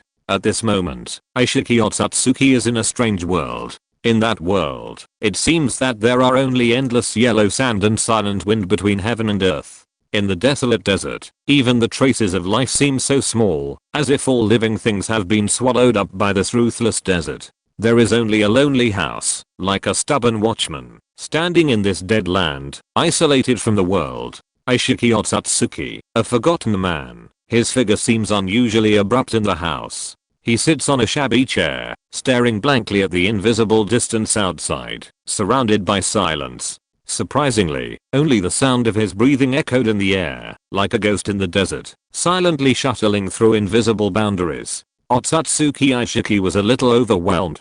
Days like this were really annoying, and this place was exactly the same as where the children of the main family grew up in his memory. Such a layout made Otsutsuki Aishiki very desperate. His throat was dry, and he longed to talk to someone, but apart from his own breathing, all he could hear was the rustling sound of sand blown by the wind. It was an indescribable loneliness, deeper and more desperate than any words. He longed for sound, longed for conversation, longed for even the smallest communication, but there was no one around him. Only the endless desert seemed to mock his loneliness. Time seemed to have lost its meaning here. Every moment was eternal. Every heartbeat seemed to be fighting against this endless loneliness. Otsutsuki Aishiki's fingers gently stroked the table, feeling the texture of the wood. This was the only reality he could touch. He knew that, if he did not find a way to break the silence, he would go crazy in this silent world. However, the desert was still calm, the wind continued to blow, and Otsutsuki Aishiki's loneliness was still unknown to anyone.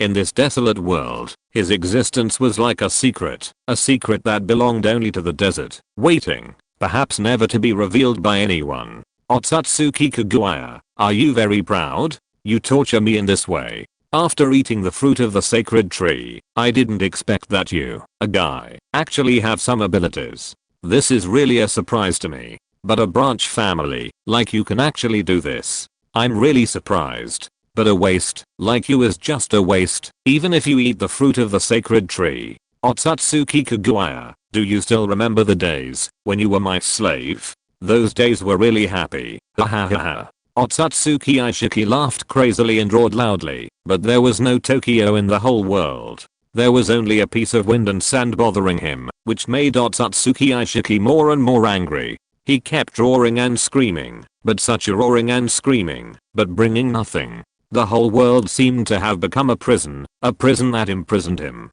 Otsutsuki Aishiki had tried to rush out, but no matter how he ran, he could not escape the whole world.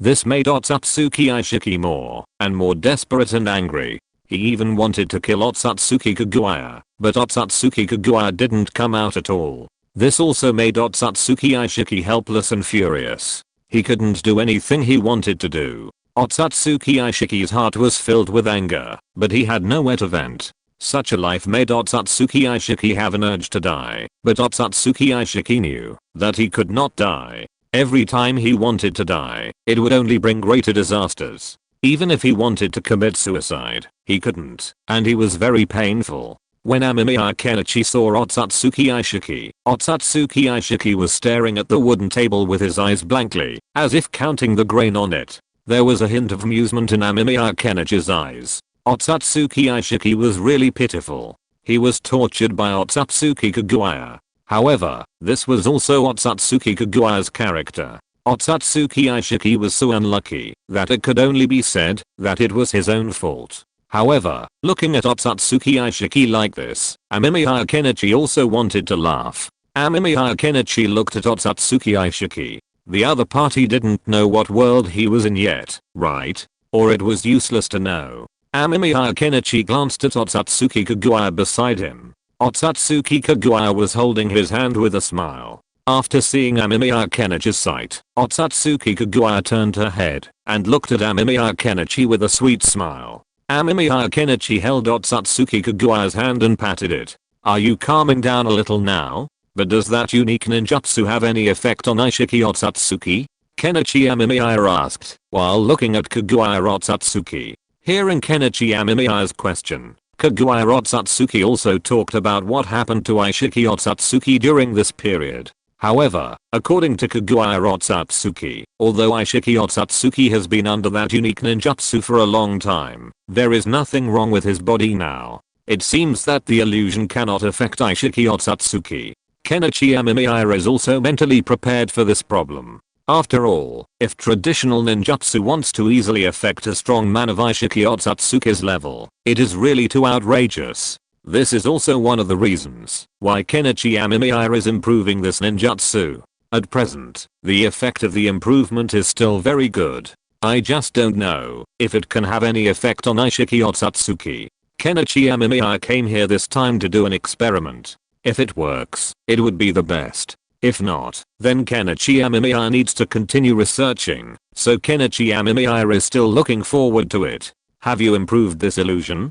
Kaguya Satsuki looked at Kenichi Amemiya curiously. Kenichi Amemiya nodded. He had been preparing for this day for a while. It was enough to give Aishiki Otsutsuki a surprise. Even if it didn't work, it would still make Aishiki suffer for a long time. Chapter 659, Understanding of Time. Without any hesitation, Kaguya Satsuki chose to use this illusion, completely ignoring what Amemiya Kenichi had just said. This made Amemiya Kenichi feel a bit amused and helpless. However, Kaguya Satsuki's hatred for Aishiki Satsuki was indeed so strong that Amemiya Kenichi had become accustomed to it. Now, looking at Kaguya Satsuki in front of him, Amemiya Kenichi did not try to stop her from doing so. After all, what she did was perfectly normal in Amemiya Kenichi's eyes. This illusion. Amemiya Kenichi was now more concerned about the effect of this illusion. After all, Amemiya Kenichi had studied this illusion for some time. Just to make the use of Otsutsuki's chakra less noticeable, Amemiya Kenichi had added some hidden settings. Who knew that these hidden settings would bring even greater problems? It became easier to be detected. In desperation, Kenichi Amemiya had to change his method and reduce the output of chakra. Then, he had to do his best to keep the entire illusion in a normal and usable state. This also made the use of this illusion a little strange, and it was in stark contrast to the original illusion. But it was okay, as long as it worked. How is the effect? Kenichi Amemiya looked at Aishiki Otsutsuki, who was still sitting in a daze in the house below, and then asked Kaguya Otsutsuki beside him. After hearing Kenichi Amemiya's question, Kaguya Otsutsuki shook her head. This illusion might not be able to play a big role in the short term, so for now, this illusion still needs a long time of observation. So Kenichi Amemiya didn't say anything else, but looked at Aishiki Otsutsuki. Aishiki Otsutsuki's current look and state made Kenichi Amemiya think of some interesting things. Aishiki Otsutsuki's eyes were similar to the eyes of Hidden, who was used by the teacher for experiments before. Hidden was also completely empty later. Although Hidden was still not dead, he could not be considered alive. Hidden's state at that time was like a vegetative person, and he didn't even have brain waves. Kenichi Amemiya felt that this was probably a typical example of giving up thinking. However, Kenichi Amemiya didn't particularly care about Hidden's life or death. Hidden's so-called immortality was a pure joke to him now. Kenichi Amemiya only needed to use the truth-seeking jade to make Hidden unable to live or die, and even his soul could not heal his injuries, let alone Hidden's so-called immortality. This kind of observation will need to continue for a while. Kaguya Otsutsuki, do you have any idea about how to make Aishiki Otsutsuki fall into this illusion? Kenichi Amemiya asked Kaguya Otsutsuki beside him. Hearing Kenichi Amemiya's question, Kaguya Otsutsuki also showed a hint of thought. It's not that she has been doing nothing during this period. After all, Kenichi Amemiya had talked to her about this matter before, so Kaguya Otsutsuki was also thinking of a way. But so far, the several illusions that Kaguya Otsutsuki thought of may not be successful. If they fail, it may cause some other problems. So Kaguya Otsutsuki thought about it and didn't try it for the time being. She planned to study it again and use illusion on Aishiki Otsutsuki after she was sure it was okay. Kenichi Amemiya was not surprised. After all, Kaguya Otsutsuki was just a branch family. In essence, the biggest difference between her and Aishiki Otsutsuki was the difference in knowledge reserves. Kaguya Otsutsuki obviously did not know as much as Aishiki Otsutsuki, so Kaguya Otsutsuki had some limitations in developing ninjutsu. However, her own strength was very strong, so these simple ninjutsu also had super lethality, which was enough for Kaguya Otsutsuki. But this was not acceptable. Kenichi Amemiya planned to teach Kaguya Otsutsuki personally, so that Kaguya Otsutsuki could master more knowledge points about creating ninjutsu. Kaguya Otsutsuki is a relatively special guy, but not completely useless. Kaguya Otsutsuki is very powerful and has eaten the fruit of the sacred tree, so to a certain extent, Kaguya Otsutsuki is the person with the greatest potential in the entire ninja world. Kenichi Amemiya even has an idea that, if he really jumps timelines instead of going back to the past, then Kenichi Amemiya might be able to do something else to change the world. Change this terrible world, such as going to different worlds, and then using the same method to capture Kaguya Otsutsuki, and then forming an Kaguya Otsutsuki Legion. Then he might be able to continue trying to fight, but the problem is that the consequences of this are also very large, so after thinking about it, Kenichi Amemiya still didn't do it. Let him calm down here for a while. Amemiya Kenichi left this space with Kaguya Otsutsuki with a smile. He planned to continue to communicate with Kaguya Otsutsuki, and at the same time, see how Kaguya Otsutsuki's ability would work. Then Amemiya Kenichi turned on the ability of analysis, and began to try to analyze what would happen when Kaguya Otsutsuki used the space change. Soon Amemiya Kenichi was able to confirm that when Kaguya Otsutsuki used this space, a strange energy flow was indeed generated. This energy flow was very strange. Amemiya Kenichi had never seen such an energy flow before, so Kenichi Amemiya was also a little confused about what this energy flow was, and because it was an energy flow, it could not be analyzed. This gave Kenichi Amemiya a headache, and his research had come to a deadlock here. However, Kenichi Amemiya was not discouraged. Although the current research had come to a deadlock, Kenichi Amemiya still had a way to solve the problem. It was just that, if he wanted to solve this problem, it would take a long time. However, Kenichi Amemiya currently had no good solution. But the next second, Kenichi Amemiya thought of something. He glanced at Kaguya Otsutsuki, who was looking at him shyly, and Kenichi Amemiya smiled. Kaguya Otsutsuki, can you maintain this state of transformation without moving? Kenichi Amemiya looked at Kaguya Otsutsuki expectantly and asked. After hearing this, Kaguya Otsutsuki kept the thing still. Kenichi Amemiya then discovered that this thing was like a small black hole when it was kept still. It was just a little curious, so Kenichi Amemiya became interested. Kenichi Amemiya observed it carefully, and then he found that, although this thing did not move on the surface, it was actually still moving secretly behind the scenes, but the speed of movement was very slow, so it was almost imperceptible to the naked eye, but this was enough for Kenichi Amemiya.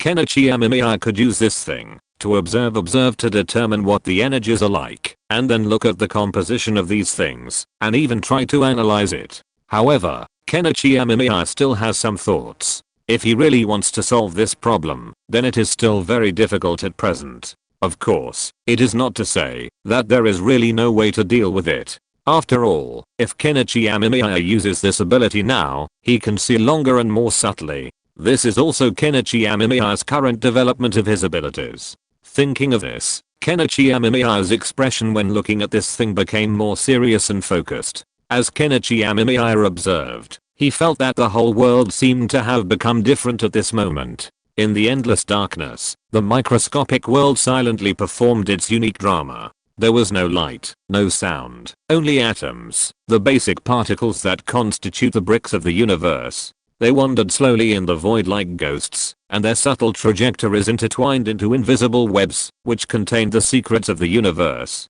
Against this pitch black background, suddenly, a ray of light broke the original silence. It was a luminous object formed by the condensation of atoms. They interacted with each other in an unprecedented way, releasing a strange light. Although this light was weak, it was like the fire of a star, jumping in the darkness, guiding the direction of progress. These luminous objects seemed to have their own will. They moved slowly with the help of atoms, as if exploring this unknown world, and seemed to be looking for some meaning of existence. Kenichi Amemiya confirmed that he had never seen this thing before. So what exactly was it? At this moment, Kenichi Amemiya noticed that their light waxed and waned, as if they were engaged in a conversation or breathing. Each flicker carried a mysterious power, a rhythm belonging to the microscopic world. The surrounding space was slightly distorted by the presence of this miraculous energy, as if the entire microscopic universe were vibrating at the sight. The atoms seemed to become more active, swelling and colliding around the luminous objects, creating a melody unique to them.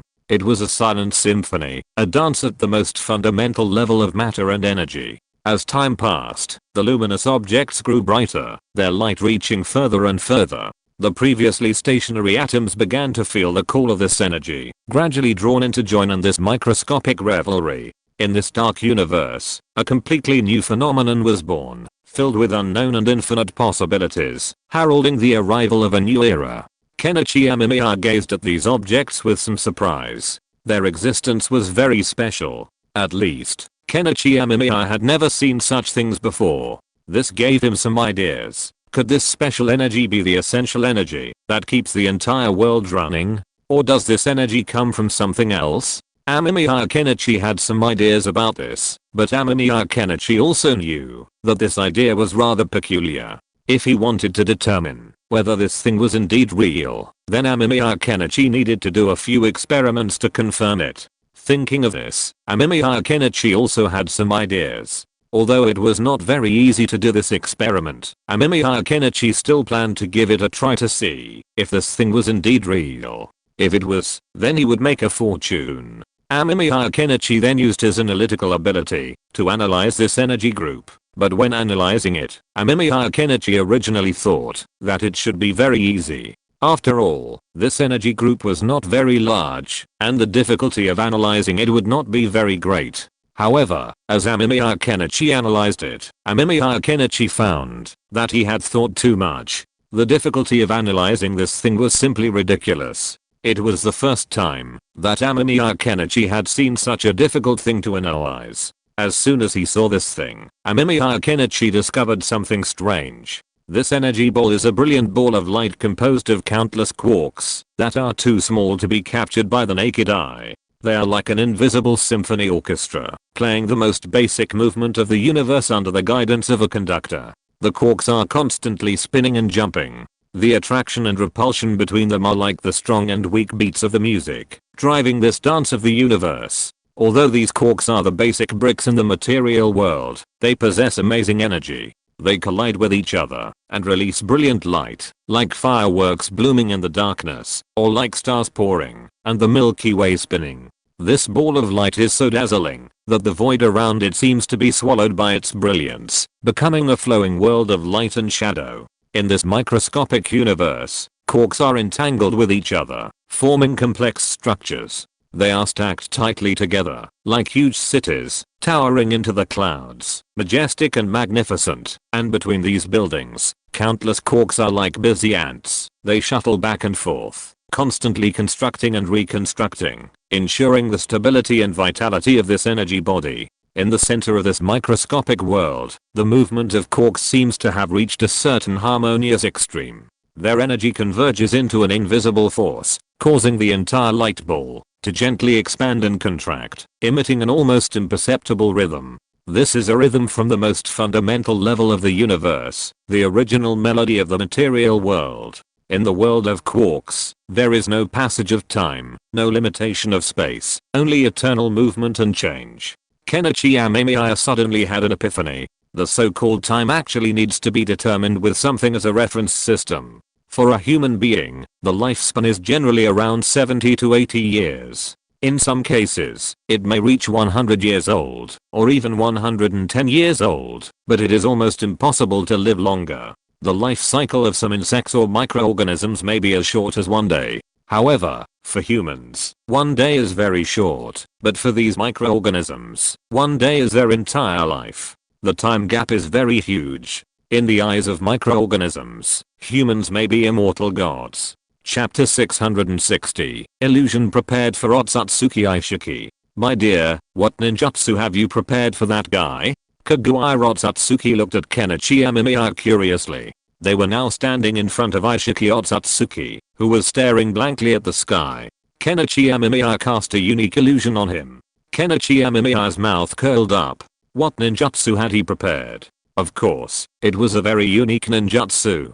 Kenichi Amemiya combined his previous experience reading novels to prepare a unique illusion for Aishiki Otsutsuki, a carefully choreographed illusion in which Aishiki Otsutsuki would gradually reveal all his secrets. Father Aishiki Otsutsuki, why is there a magic hurricane? In the dim room, a little boy asked quietly, looking curiously at the man sitting in front of him, still writing something. When the man heard this question, a hint of sarcasm flashed in his eyes.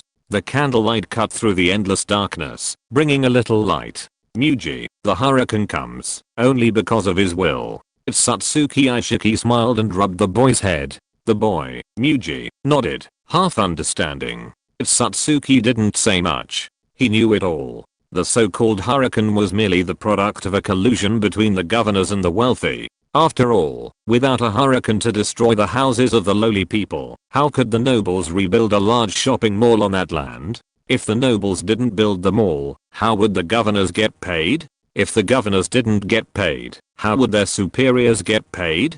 Only if the superiors got paid could the witch queen who ruled this area be pleased. It was all just a deal, and of course, no one cared how many families were displaced. Father Satsuki. Aishiki, will you still be giving out porridge today? Muji sat obediently, a thin sheet of paper still in his hands, but his rumbling stomach kept him from reading. Yes, it's Satsuki. Aishiki continued writing. He was writing a scripture. Writing his own canon. Oh no. Rather, writing the canon of the demon god who had emerged from nowhere, brought him to this other world, and then been hung to dry beneath a star by the witch queen.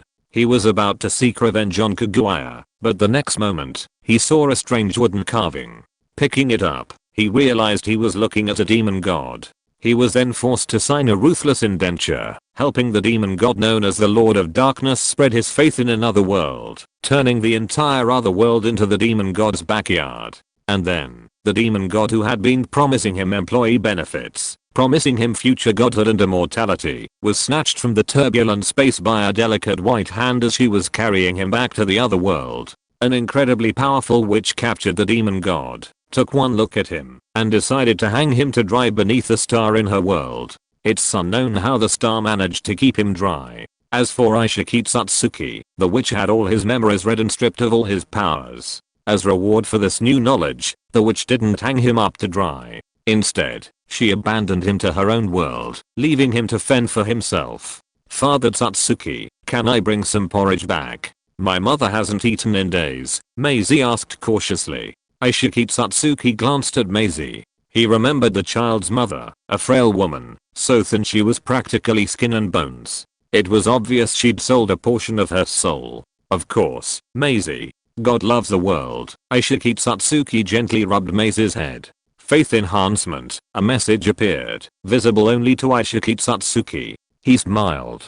Children are simple-minded. If they like something, they like it. If they don't, they don't. Raising faith is easy. This item was a weapon left to Aishiki Satsuki by the demon god. A weapon he used to become stronger. The effect is to let Aishiki Satsuki see the faith of the believers, and then collect the faith and exchange it for rewards from the demon. Although the demon is still being dried by the wind, for some reason, this thing has been preserved. There is a man who came from God, named Aishiki Satsuki. Maisie recited the book in his hand devoutly. It is better to say that he is reciting than reciting. After all, Maisie is a pariah and illiterate. It was Aishiki Satsuki who taught him to recite these. But Mei is very devout, and this is enough. When it comes to the so-called god, Aishiki Satsuki thinks of himself. As long as he eats the fruit of the sacred tree, he will be a god. Aishiki Satsuki glanced at his faith value. 199 points. Is there still a little faith left to exchange for a primary divine art? Aishiki Satsuki thought to himself, but it's just a little bit, and I should be able to get it today. It has been a month since Aishiki Satsuki was thrown into this world by the witch.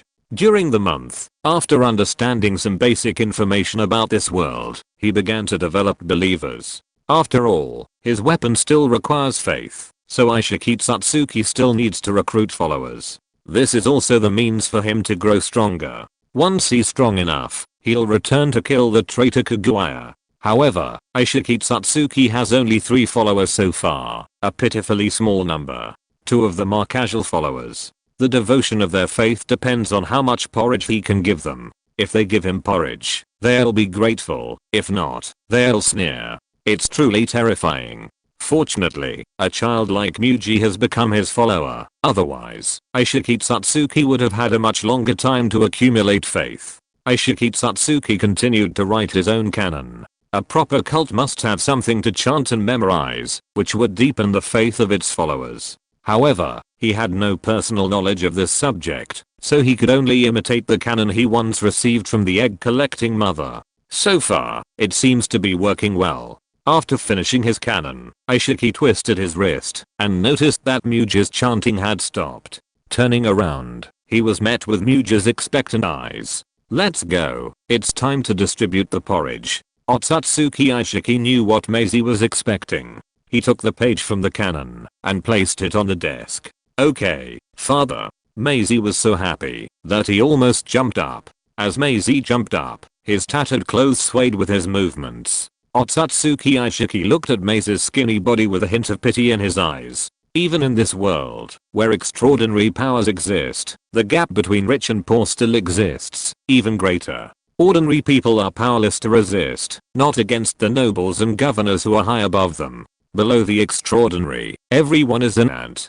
Thank you, Father Otsutsuki Aishiki. A man stood before Otsutsuki Aishiki with a playful smile and took the porridge he poured in a bowl. Otsutsuki Aishiki only scooped half a spoonful of porridge, then scooped another spoonful of water to dilute it.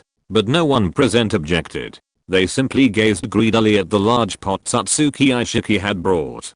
God be with you. Otsutsuki glanced at the pot he had brought, finding it empty. He knocked on the pot, signaling the end of the day's porridge distribution. Fortunately, there was no queue behind him. After all, Otsutsuki Aishiki had been distributing porridge for 5 days. Over those 5 days, everyone knew exactly how much porridge he would distribute at each time. By the length of the queue ahead, they knew if they had a share. Even so, many still looked at Otsutsuki with eager eyes. Even the man who had just finished his porridge looked at him with eagerness. If it weren't for the muscular man standing beside Otsutsuki Aishiki, wielding a great sword, someone might have rushed over to grab it. Father Otsutsuki Aishiki, Madam Anna asked me to tell you that your repayment is still 2 days away. The burly man looked at Otsutsuki Aishiki with a hint of indifference. I know. Otsutsuki Aishiki nodded. The man closed his eyes upon seeing this and stood silently beside Otsutsuki Aishiki. This guy was sent by Otsutsuki Aishiki's creditors to protect his safety. Giving out porridge also requires money, but Otsutsuki Aishiki had no money, so he went to borrow money. He borrowed from the gang boss in this area, Mrs. Inner. The gang's loans are often repaid, and it doesn't matter if you can't pay it back. By selling your soul, you can get soul currency to repay the debt. However, the lack of soul can also affect a person's lifespan and health, so generally no one would do this, unless it is absolutely necessary. Moreover, the soul currency that can be exchanged for the souls of the untouchables is pitifully small. However, it may be because of Otsutsuki Aishiki's black hair and black eyes that Mrs. Enda became interested in him. She sent one of her subordinates, a strong mortal fighter, to protect him. According to Madam Anna, Aishiki Otsutsuki was a kind-hearted yet foolish little beast who needed her protection to survive the pariah district, rather than be torn down and turned into all sorts of strange food the next day. Aishiki Otsutsuki calmly packed up his porridge stall. Just as he was distributing the porridge, the Tale believers had arrived and contributed a bit of faith to Aishiki, enough to redeem a basic divine art. This made Aishiki a little nervous, as it was crucial for him to escape the mundane in this world.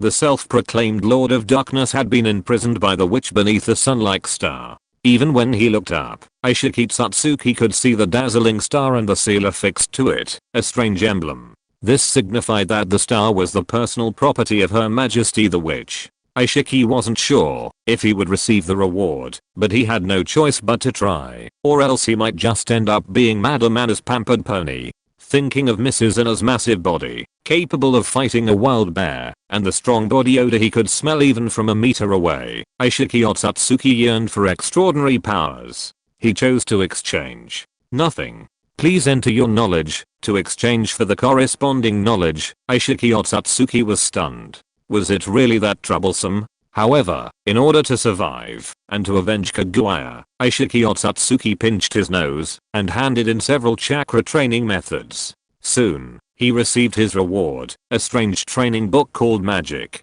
Magic? Aishiki Otsutsuki had heard of this thing before. It was said to be very powerful and a powerful energy source. Aishiki Otsutsuki was delighted. This thing actually existed. If so, then perhaps he could become even stronger. After all, he knew a lot of magical and interesting knowledge. Damn Otsutsuki Kaguya, just wait for me. When I get stronger, I'll go back and kill you, you bastard. Otsutsuki Ishiki clenched his fists in anger, imagining the future in his mind. However, he also felt that something was not right, as if something had gone wrong. However, his tired cry made him not think too much. The only thing he wanted to do now was to get stronger and then kill Otsutsuki Kaguya. Look, the effect is actually not bad. Amemiya Kenichi looked at the things in front of him and smiled. Otsutsuki Kaguya was also a little surprised. She really didn't expect Otsutsuki Ishiki to actually start handing over some knowledge, and this knowledge was so unique. Otsutsuki Kaguya looked at it herself and found that it was indeed true. If this continued, Otsutsuki Ishiki would slowly hand over everything and become nothing. This made Otsutsuki Kaguya look at Amemiya Kenichi curiously. How did Amemiya Kenichi do it? Looking at Otsutsuki Ishiki's expression, Amemiya Kenichi revealed a hint of a smile. The greatest motivation in the world is one's own motivation. If one forces Otsutsuki Ishiki, one might not be able to obtain much information. In the illusion carefully compiled by Amemiya Kenichi for Otsutsuki Ishiki will slowly give up all his underwear. The only trouble is that, in order to prevent Otsutsuki Ishiki from noticing the abnormality, Amemiya Kenichi needs to continuously extract Otsutsuki Ishiki's chakra and keep it at a low level, so that Otsutsuki Ishiki will not be able to detect that this is an illusion. You are amazing. Otsutsuki Kaguya smiled and hugged Amemiya Kenichi. Amemiya Kenichi coughed, but did not push Otsutsuki Kaguya away. His relationship with Otsutsuki Kaguya is still very close. After all, Amemiya Kenichi and Kaguya are now in a close relationship, although in Otsutsuki Kaguya's eyes, she is already Amemiya Kenichi's wife. Amemiya Kenichi glanced at Otsutsuki Ishiki. This unlucky guy, when the time comes to extract all the information, let him indulge in the illusion. Being a happy fool is not bad, at least you can live. If you break free from the illusion, then you will die. If you're listening to this novel on a channel other than Fanfic World, it means they downloaded and uploaded it without effort. We cordially invite you to visit our channel, Mundo Fanfic Novelos. There you'll find the original version of this story and you can explore many other novels of various genres. We're waiting for you to immerse yourself in a world of incredible novels. Chapter 661, You Don't Even Call Me Father. We don't have to worry about Otsutsuki Ishiki for now. As long as he can't realize that this is an illusion, he won't be able to break free, no matter what he does. Then we can get all the information about the Otsutsuki clan that he has from Otsutsuki Ishiki. By then, we should be able to solve the problem with Otsutsuki Kaguya. The only thing we have to do now is to study time. Otherwise, the entire research progress will be stuck, which will be very troublesome. Amemiya Kenichi sat in his laboratory and thought thoughtfully. Now Otsutsuki Ishiki's problem has been solved for the most part, and to some extent it can even be said that it has been basically solved, and the only trouble has become Amemiya Kenichi's research on time. Now Amemiya Kenichi's research on time has not made any progress, which gives Amemiya Kenichi a headache. If he wants to solve this problem, if there is a problem, then I'm afraid I have to think of a way to solve it. But how to solve this problem, Kenichi Amemiya currently has no idea. After all, time is too difficult to study, and Kenichi Amemiya's current idea is probably to expand the previous idea. Kenichi Amemiya always feels that according to the comparison between plankton and humans, then to some extent, although humans seem to be able to live to 80 or 90 years old, in essence, in the eyes of other longer-lived species, they are probably just plankton. But after thinking about it, Kenichi Amemiya feels that, although this method seems to be close to the essence of time, it is actually his illusion. So Kenichi Amemiya feels that, if he wants to thoroughly study time, he will need to put in more effort, but there is no way around it. This thing is very difficult, and Kenichi Amemiya can only slowly find a way. After all, this thing is essentially a speculation on the life level of living organisms. It doesn't actually have much to do with time. The passage of time is constant, but the effect is different at different life levels. Amemiya Kenichi scratched his head with some headache. He remembered that, when he asked Kagura Otsutsuki to perform the space transfer ninjutsu, he had observed that the energy balls he had observed were particularly strange and very large, so large that it made people despair. Amemiya Kenichi had some ideas about this. Could it be that those energies are the key to time and space? Humanity's current understanding of science and truth is still far too one-sided. Many perceived truths are limited to the current state of technology. Science itself constantly innovates these formulas and theorems, incorporating new discoveries and refining these studies. So, while current human technology cannot define time, that doesn't necessarily mean it doesn't exist. It's just that its manifestations and the possibility of its existence are currently beyond the reach of observation. This gives Kenichi Amemiya a headache. He wants to solve this problem, but so far, he has no idea how to solve it.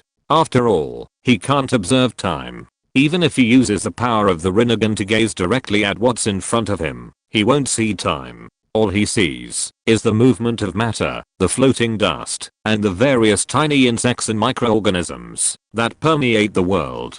Kenichi Amemiya stroked his chin. Could he understand that time is simply a manifestation of the laws of matter's movement? Countless substances are constantly changing.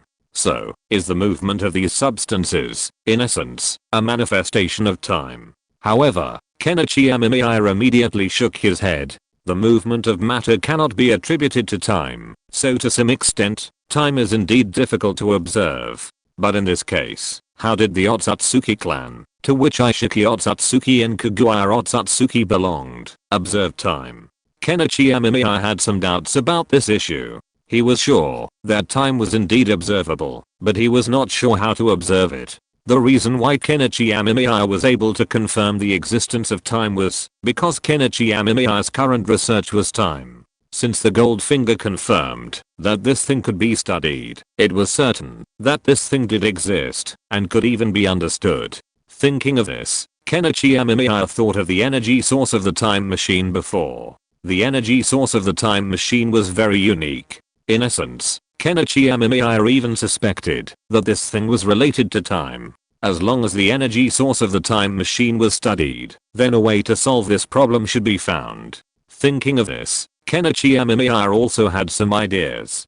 Kenichi Amemiya hurried to the laboratory and took out the time machine. He now had two time machines. One was the one he had led, and the other was the one that Kenichi Amemiya asked the Six Paths Sage to find for him. Although the Six Paths Sage was a little puzzled, he still gave it to Kenichi Amemiya. After all, for the Six Paths Sage, Kenichi Amemiya helped him kill Ishiki Otsutsuki and avoided the problem of unsealing Kagura Otsutsuki, which made the Six Paths Sage very grateful. What's more, the relationship between him and Kenichi Amemiya was rather subtle. When the Six Paths Sage thought that Kenichi Amemiya might be his father, his expression became a little distorted. So now the two brothers of the Six Paths Sage don't want to come to see Kenichi Amemiya, and Kenichi Amemiya doesn't care about it. The Six Paths Sage can only be regarded as a product of Kagura Otsutsuki stripped of his humanity. Although he is also an Otsutsuki, there is still a big gap between him and Kagura Otsutsuki herself. After having Kagura Otsutsuki, Kenichi Amemiya no longer has any interest in studying the two brothers of the Six Paths Sage. And at this moment, in this grey and white world of Pure Land, the mist is lingering, the vision is hazy, the world seems to be covered by a layer of eternal veil, all scenes seem illusory and distant, the souls are strolling in this boundless land, their faces are serene, their emotions are peaceful, without the hustle and bustle and troubles of their lives, the buildings here are all made up of grey and white tones shrouded in clouds and mist. They are like relics eroded by time, exuding a quiet beauty. On both sides of the street, grey and white flowers bloom quietly, they emit a faint fragrance, and the air is filled with a freshness that transcends the world. Although this world has no sunshine, there is a gentle light, like a glimmer penetrating from the depths of the clouds, illuminating the path of the souls. They sit or stand, or play by the quiet lake. The lake is like a mirror, reflecting their peaceful figures. In this soul in the habitat, time seems to have lost its meaning. There is no distinction between day and night, and no change of seasons. The souls follow an inner rhythm and enjoy eternal peace. They talk to each other with low voices, but full of wisdom, which makes people feel the peace of mind. Occasionally, new souls join the ranks, carrying the memories of their lifetime, and gradually integrating into this harmonious environment. Here, they find peace, forget the sorrows of the past, and even forget the obsessions and hatreds of the past, and begin to enjoy this moment of peace. This is a world beyond the boundaries of life and death, a place where souls can rest. Here, there is no pain, no struggle, only eternal peace and satisfaction. However, at this moment, the world has some small problems. The two brothers of the Six Paths Sage in this world are sitting together with sad faces. Hashirama, what do you think? That guy named Kenichi Amemiya, his relationship with our mother.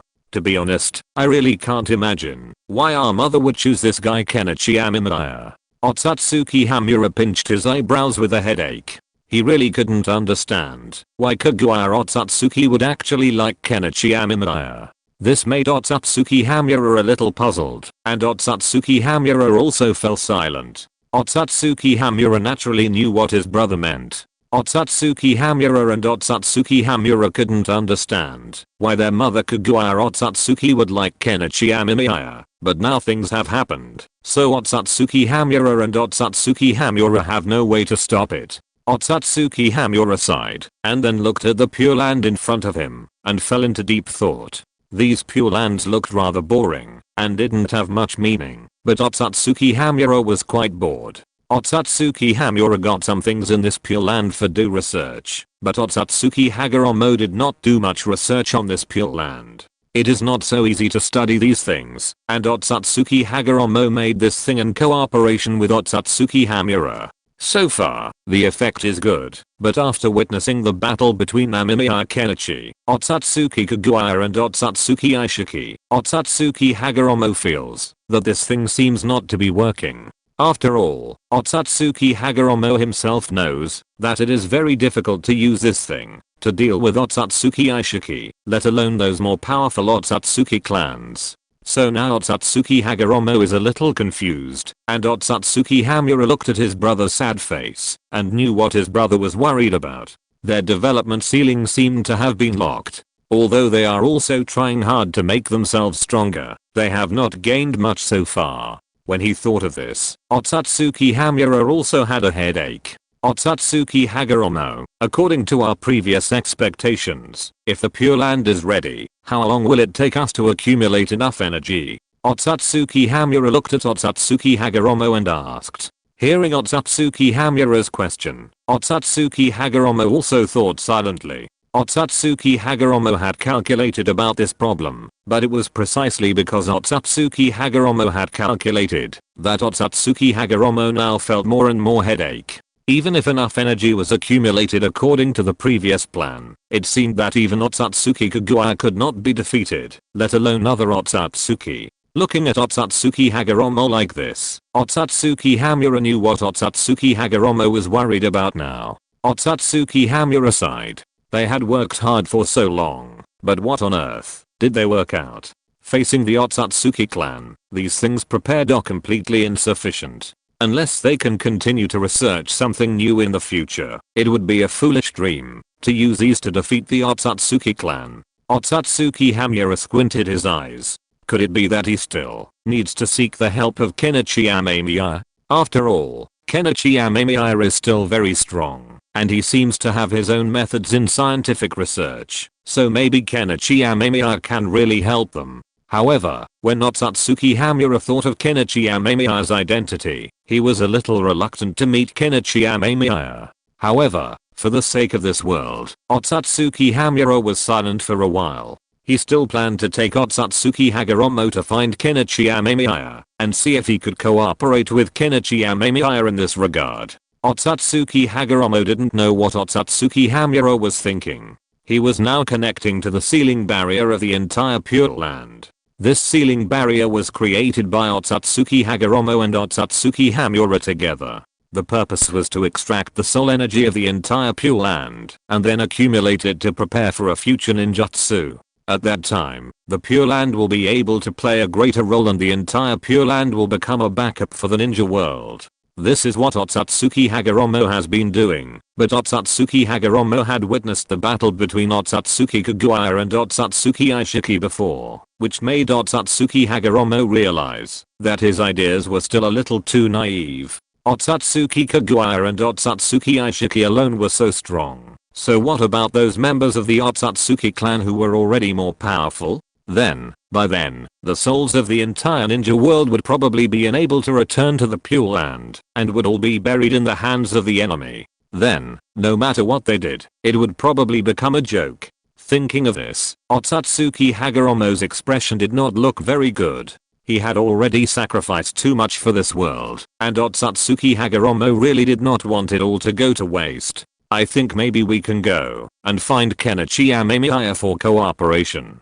He came from another world, obviously to solve the future crisis of the Otsutsuki clan, so on this point, I think we have a common language. Otsutsuki Hamura said calmly, and Hagoromo's mouth twitched when he heard it. He had thought about this before, and went to look for Kenichi Amemiya, but happened to run into Kenichi Amemiya on a movie date with Kagura Otsutsuki. In that moment, Hagoromo lost the courage to speak. After all, he always felt that, if he went over to speak, he would probably have to call Kenichi Amemiya father, which was unacceptable to the proud Hagoromo, so he could only play deaf and dumb. But now, it seemed that he could no longer pretend. Chapter 660 To the Weapons of the Six Paths Sage. So, you mean you want to cooperate, right? Amemiya Kenichi looked at the Otsutsuki Hagoromo in front of him and asked. After hearing this, Otsutsuki Hagoromo nodded seriously, and then Otsutsuki Hagoromo's expression became much more serious. There was a hint of subtlety in Amemiya Kenichi's expression. To be honest, he really didn't expect that Otsutsuki Hagoromo would bring Otsutsuki Hamura to cooperate with him. This was beyond Amemiya Kenichi's expectations. However, looking at the Otsutsuki Hagoromo and Otsutsuki Hamura in front of him, Amemiya Kenichi was also somewhat interested. Although Otsutsuki Hagoromo and Otsutsuki Hamura were just the products separated, when Otsutsuki Kagura separated her humanity, they did have some relationship with Otsutsuki Kagura to some extent. What's more, Otsutsuki Hagoromo and Otsutsuki Hamura had been in the Pure Land for so long. If these two guys didn't do something in the Pure Land, Amemiya Kenichi himself didn't believe it, so Amemiya Kenichi was very concerned about the presence of Otsutsuki Hagoromo and Otsutsuki Hamura in the Pure Land. He was still very interested in what he was doing, but before, Amemiya Kenichi was busy dealing with Otsutsuki Ishiki, so he didn't care about Otsutsuki Hagoromo for the time being. Unexpectedly, Otsutsuki Hagoromo and Otsutsuki Hamura in this world were actually in the Pure Land together. To some extent, this also shows that the situation of these guys would be more special. To some extent, the things these guys arranged in the Pure Land would be more interesting. When Amemiya Kenichi thought of this, he smiled. He looked at Otsutsuki Hagoromo and Otsutsuki Hamura in front of him, and his smile was so kind and gentle, but this smile became more awkward in the eyes of Otsutsuki Hagoromo and Otsutsuki Hamura. The two of them looked at each other, then sighed. Otsutsuki Hagoromo was silent for a moment, but still gritted his teeth. He still planned to shout. Anyway, shouting could exchange for a means to fight against the Otsutsuki clan, which would be worth it. Wait, let's not do that. When Kenichi Amemiya saw the constipated expression of Hagoromo Otsutsuki, he knew what Hagoromo Otsutsuki was going to do, and he waved his hands quickly. Although he and Kagura Otsutsuki did have some relationship, Kenichi Amemiya felt that he still didn't want Hagoromo Otsutsuki to call him father. There was always a very awkward feeling, not to mention that Hagoromo Otsutsuki was still so old. Although Kenichi Amemiya had a close relationship with Kagura Otsutsuki, it did not mean that Kenichi Amemiya wanted to recognize such a big son, so Kenichi Amemiya still rejected Hagoromo Otsutsuki's idea, and Hagoromo Otsutsuki and Hamura Otsutsuki breathed a sigh of relief after hearing it.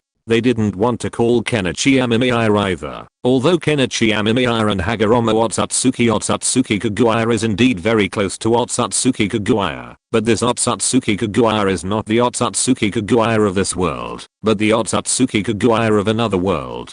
Otsutsuki Hagoromo is very clear about this, so it is best not to call her that now. Amemiya Kenichi wanted to laugh when he saw the expressions on the faces of these two guys. These two guys thought they were constipated. Looking at their expressions, Amemiya Kenichi felt like he was watching a joke. However, Amemiya Kenichi's expression became more serious at this time. Of course, he knew that there must be some other reasons why Otsutsuki Hagoromo and Otsutsuki Hamura came here now. Although the reason has not been said, Amemiya Kenichi can guess some of it. Who else can give Otsutsuki Hagoromo and Otsutsuki Hamura such a headache, except for the Otsutsuki clan? You have to know that, although Ishiki Otsutsuki is like a puppet in the hands of Kaguya Otsutsuki, Kaguya Otsutsuki has rested for a while to recover to his peak state, and has also gained some understanding of the new people in this world. To some extent, Kaguya Otsutsuki is very strong, so it is not that Ishiki Otsutsuki is not good enough, but that Kaguya Otsutsuki is too strong. What's more, Ishiki Otsutsuki is still seriously injured, so it is normal for this to happen. Amemiya Kenichi coughed, and frankly speaking, he didn't want to have anything to do with Otsutsuki Hagoromo and Otsutsuki Hamura, but he was indeed curious about Otsutsuki Hagoromo and Otsutsuki Hamura's methods, so Amemiya Kenichi asked curiously, and after asking, Amemiya Kenichi learned some other things, and also knew what Otsutsuki Hagoromo and Otsutsuki Hamura were doing in the Pure Land. These guys actually planned to collect the souls of the entire ninja world, accumulate them into a huge energy, and then use this energy to drive a very unique weapon, which would then be able to exert huge power. However, Amemiya Kenichi was skeptical. Not that Amemiya Kenichi did not believe in Otsutsuki Hagoromo and Otsutsuki Hamura's city. After all, these two old guys had been alive in the ninja world, so as long as they didn't mess around in the Pure Land every day, they would naturally be able to accumulate some things. Amemiya Kenichi was still very sure about this. If Kaguya Otsutsuki had the same resources as Ishiki Otsutsuki, then Kaguya Otsutsuki would probably not be a person that Hagoromo Otsutsuki and Hamura Otsutsuki could seal. However, if he was really that powerful, then he would not be thinking of turning the people in this world into white Zetsu, because of fear of the Otsutsuki clan. Take me over there to have a look. Amemiya Kenichi became interested, and after hearing what Amemiya Kenichi said, Otsutsuki Hagoromo did not hesitate, and waved his hand, and took Amemiya Kenichi to the Pure Land. Amemiya Kenichi finally saw the true appearance of this ghost place, the Pure Land. The first impression was that it was very white. In this pale world, only white dominated everything. It was a symbol of purity and the embodiment of death. Endless white mist filled the air, as if even time and space had lost their definition, leaving only a suffocating emptiness. This is the home of the soul, the other side of the boundary between the living and the dead, so quiet that only the sound of one's own heartbeat can be heard. In this extremely monotonous world, there stood a huge object abruptly. It looked like an ancient and huge cannon, exuding a cold and silent atmosphere. The cannon was made of unknown materials, and on its simple surface, covered with complex runes, they seemed to be telling the heavy history and destructive power carried by the cannon. A faint white light filled the air around the cannon, as if it would wake up at any time, and emit a roar that shook the stars. There was silence all around, with only the occasional whisper of souls. They were either attached to the mortal world, or looking forward to a new life. These emotions became extremely clear in this pure white world. Whenever the eyes touched the cannon, an inexplicable fear and awe would arise spontaneously, as if it was not only a material existence, but also a god that controlled the fate of life and death. Suddenly, the cannon trembled slightly, and an indescribable energy gathered around it, as if it was about to tear apart the curtain of death and bring this pale world into a cycle of destruction and regeneration. In this solemn atmosphere, every soul held its breath, waiting for the awakening of the cannon and the subsequent shock of the shattered stars. The corner of Amemiya Kenichi's mouth twitched. Frankly speaking, he really didn't expect that these guys would actually make such a thing. This reminded Amemiya Kenichi of the movie version. It was said that the Hidden Cloud Village had a cannon that could directly shatter the moon. It was particularly powerful. However, after taking a look at it, Amemiya Kenichi sneered. This thing didn't have such a function at all. That cannon was more of a unique weapon than a cannon. It could blow up a mountain. After all, they also used chakra, a highly efficient energy source. But if you want to shatter the moon, don't even dream about it. Even with the technology of the previous life, it would be difficult to destroy the moon. It's something that even the whole world can't accomplish, let alone the ninja world. However, looking at the cannon made by Otsutsuki Hagoromo and Otsutsuki Hamura, Kenichi Amemiya still felt a stomachache. He looked at the cannon in front of him and observed it carefully. He still had a lot of knowledge, so he could quickly see the effect of this thing. It had to be said that Otsutsuki Hagoromo and Otsutsuki Hamura still had some ideas. They actually made this thing into an energy weapon. This thing used soul energy and Fuzuka's chakra energy to accumulate and compress. This made Kenichi Amemiya's mouth twitch. Can this be used? Of course it can be used. After all, so much energy accumulated into a ball is already very unstable. It will definitely explode when it is fired. It is very powerful, but it is purely wasteful, very wasteful. This is the result of using 1 ton of explosives to produce another ton of explosives, but this is very wasteful. Modern science emphasizes using 1 ton of explosives to produce the effect of 4 or 5 tons, or even 6 or 7 tons or more. This is the best way. So this is not impossible, but it is very wasteful. Are there any drawings? Kenichi Amemiya was a little curious. He wanted to take a look. Otsutsuki Hagoromo and Otsutsuki Hamura nodded, and then took him to a place where a strange house appeared in front of Kenichi Amemiya. This house, surrounded by white walls, was isolated in an open space. Its appearance was simple and unpretentious, but it exuded a mysterious atmosphere. Kenichi Amemiya walked closer curiously and found that the doors and windows were closed and the walls were covered with green ivy, as if it was a mark of time, making people want to explore the secret behind it. Pushing the door open, he was greeted by an impact of various colors. Unlike the white outside, the interior decoration was rich and colorful. Each room had its own unique color: the blue living room, the green dining room, and the yellow study, which were independent of each other but coexisted harmoniously. There were some old oil paintings hanging on the walls. Although the frames were old, they exuded a quiet beauty. The furniture in the house was neatly arranged, with classical tables and chairs, carved cabinets, satin-covered beds. Every item is exquisite. The room is filled with various collectibles and antiques. Some are displayed in glass cabinets, and some are casually placed on the corners of the table, as if waiting for the owner to come back and play with them carefully at any time. These items include ancient porcelain, bizarre stone carvings, rusty metal utensils, and some indescribable strange things. They quietly tell stories of the past, but seem to be waiting for new stories to happen. Although the house is empty, one can feel an atmosphere of careful care. The floor is spotlessly clean, there is no dust on the furniture, and every collection is kept perfect. This cleanliness is almost abnormal, and people can't help but have an illusion that the owner has just left and will come back at any time. Amemiya Kenichi looked at Otsutsuki Hagoromo and Otsutsuki Hamura strangely. These two guys are quite interesting, and they even got such a house. But now is not the time to talk about these things. After taking a look, Kenichi Amemiya sat on the sofa and then looked at the drawings that Otsutsuki Hagoromo sent to him. Then Kenichi Amemiya began to study the cannon. Kenichi Amemiya studied very quickly. After all, his current attainments are still very good.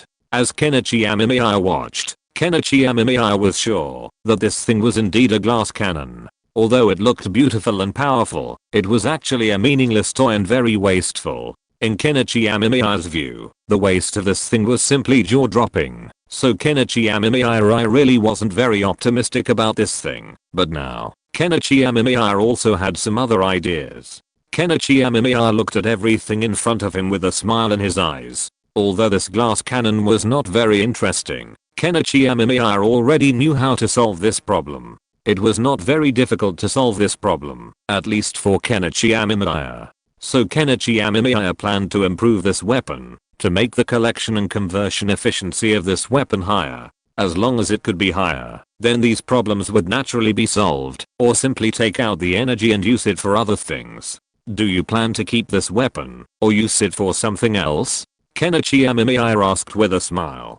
The other party was silent for a moment and then firmly stated that Kenichi Amemiya would handle it. Chapter 663 Materials Science. The design of this cannon is quite interesting, but what interests me most are the materials. The materials of this cannon look very strange, and they don't seem like something that exists in this world. I didn't expect that the old man, the sage of six paths, would actually say that this was a material from the Pure Land. There are actually such plants growing in the Pure Land, which really amazes me. Kenichi Amemiya looked at the cannon in his hand curiously. Originally, Kenichi Amemiya thought that this thing was from other products of the ninja world, but what Kenichi Amemiya didn't expect was that this thing was actually made of materials from the Pure Land, which surprised Kenichi Amemiya. After all, this thing itself is a very interesting weapon, a weapon with great power, but the energy utilization efficiency is not high, so Kenichi Amemiya took it from the Sage of Six Paths to do his own research, and the Sage of Six Paths was very cooperative, without any resistance at all, and Kenichi Amemiya was taking it.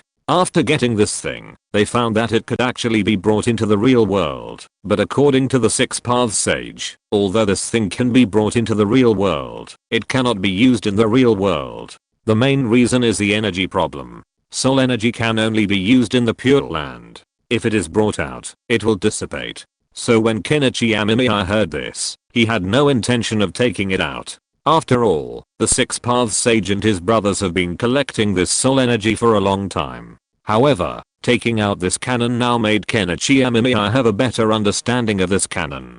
Kenichi Amemiya even found that the texture of this thing was very strange. It was obviously a cannon shape, but it felt a bit chewy to the touch, which was very strange. This gave Kenichi Amemiya some new ideas. This might be a strange material, but what kind of material it was, Kenichi Amemiya was not quite sure yet, but as long as he tried more, he would always be able to find a specific way to use this material. Speaking of materials, Kenichi Amemiya thought of some interesting things. Although in the scientific community, many things require science, theorems, and formulas. In fact, in the scientific community, there are also some things that are difficult to explain with science, and even have some probability and metaphysical feeling. Material science here is a more probabilistic thing.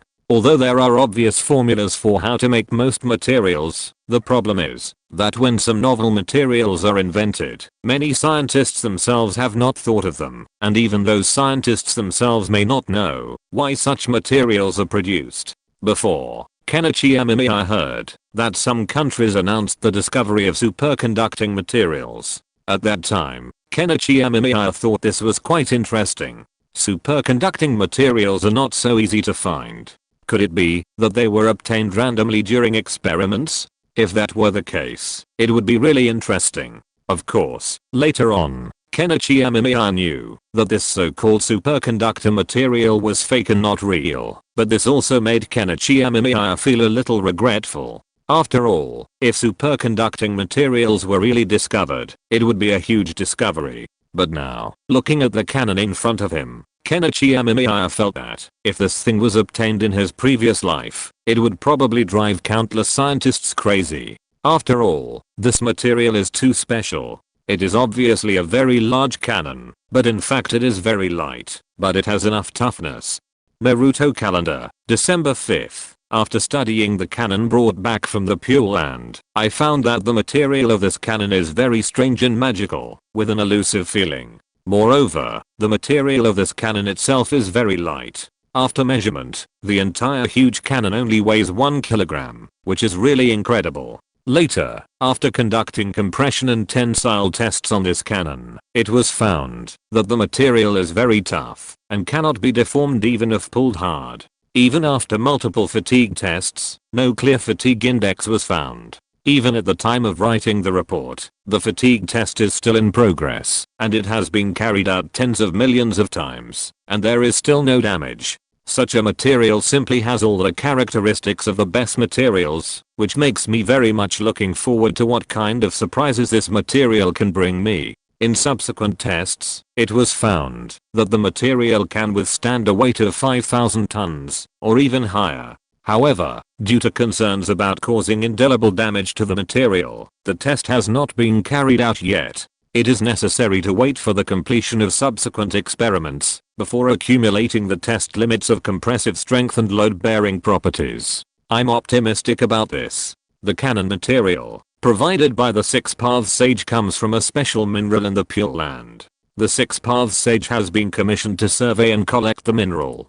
Some subsequent weapons production may try to use this thing. If it passes the test, then this thing itself still has great value. Thank you for your hard work, my dear. Kaguya Otsutsuki hugged Kenichi Amemiya's shoulders. Kenichi Amemiya looked at Kaguya Otsutsuki with some surprise. He had asked Kaguya Otsutsuki to stay there to supervise Ishiki Otsutsuki and see what Ishiki Otsutsuki could hand in. Later, he didn't pay much attention to this matter. Unexpectedly, Kaguya Otsutsuki actually came over now. This made Kenichi Amemiya a little curious. Could it be that Ishiki Otsutsuki had come out? Or is it that Ishiki Otsutsuki can no longer give up anything else? Thinking of this, Kenichi Amemiya shook Kaguya Otsutsuki's hand, then stood up with a smile. The illusion he had woven for Ishiki Otsutsuki was very special, and even allowed Ishiki Otsutsuki to live an extremely happy life in it. The only trouble was that this life might not be so pleasant. After all, that world was very difficult. In order to motivate Ishiki Otsutsuki, Kenichi Amemiya raised the upper limit very high. I don't know how Ishiki Otsutsuki is doing in it. Thinking of this, Kenichi Amemiya planned to ask Kaguya Otsutsuki, but when he looked at Kaguya Otsutsuki, Kenichi Amemiya found that Kaguya Otsutsuki's other hand was behind her back, which made Kenichi Amemiya realize that Kaguya Otsutsuki might be planning to give him a surprise or something else. But no matter what it is, Kenichi Amemiya is still quite curious.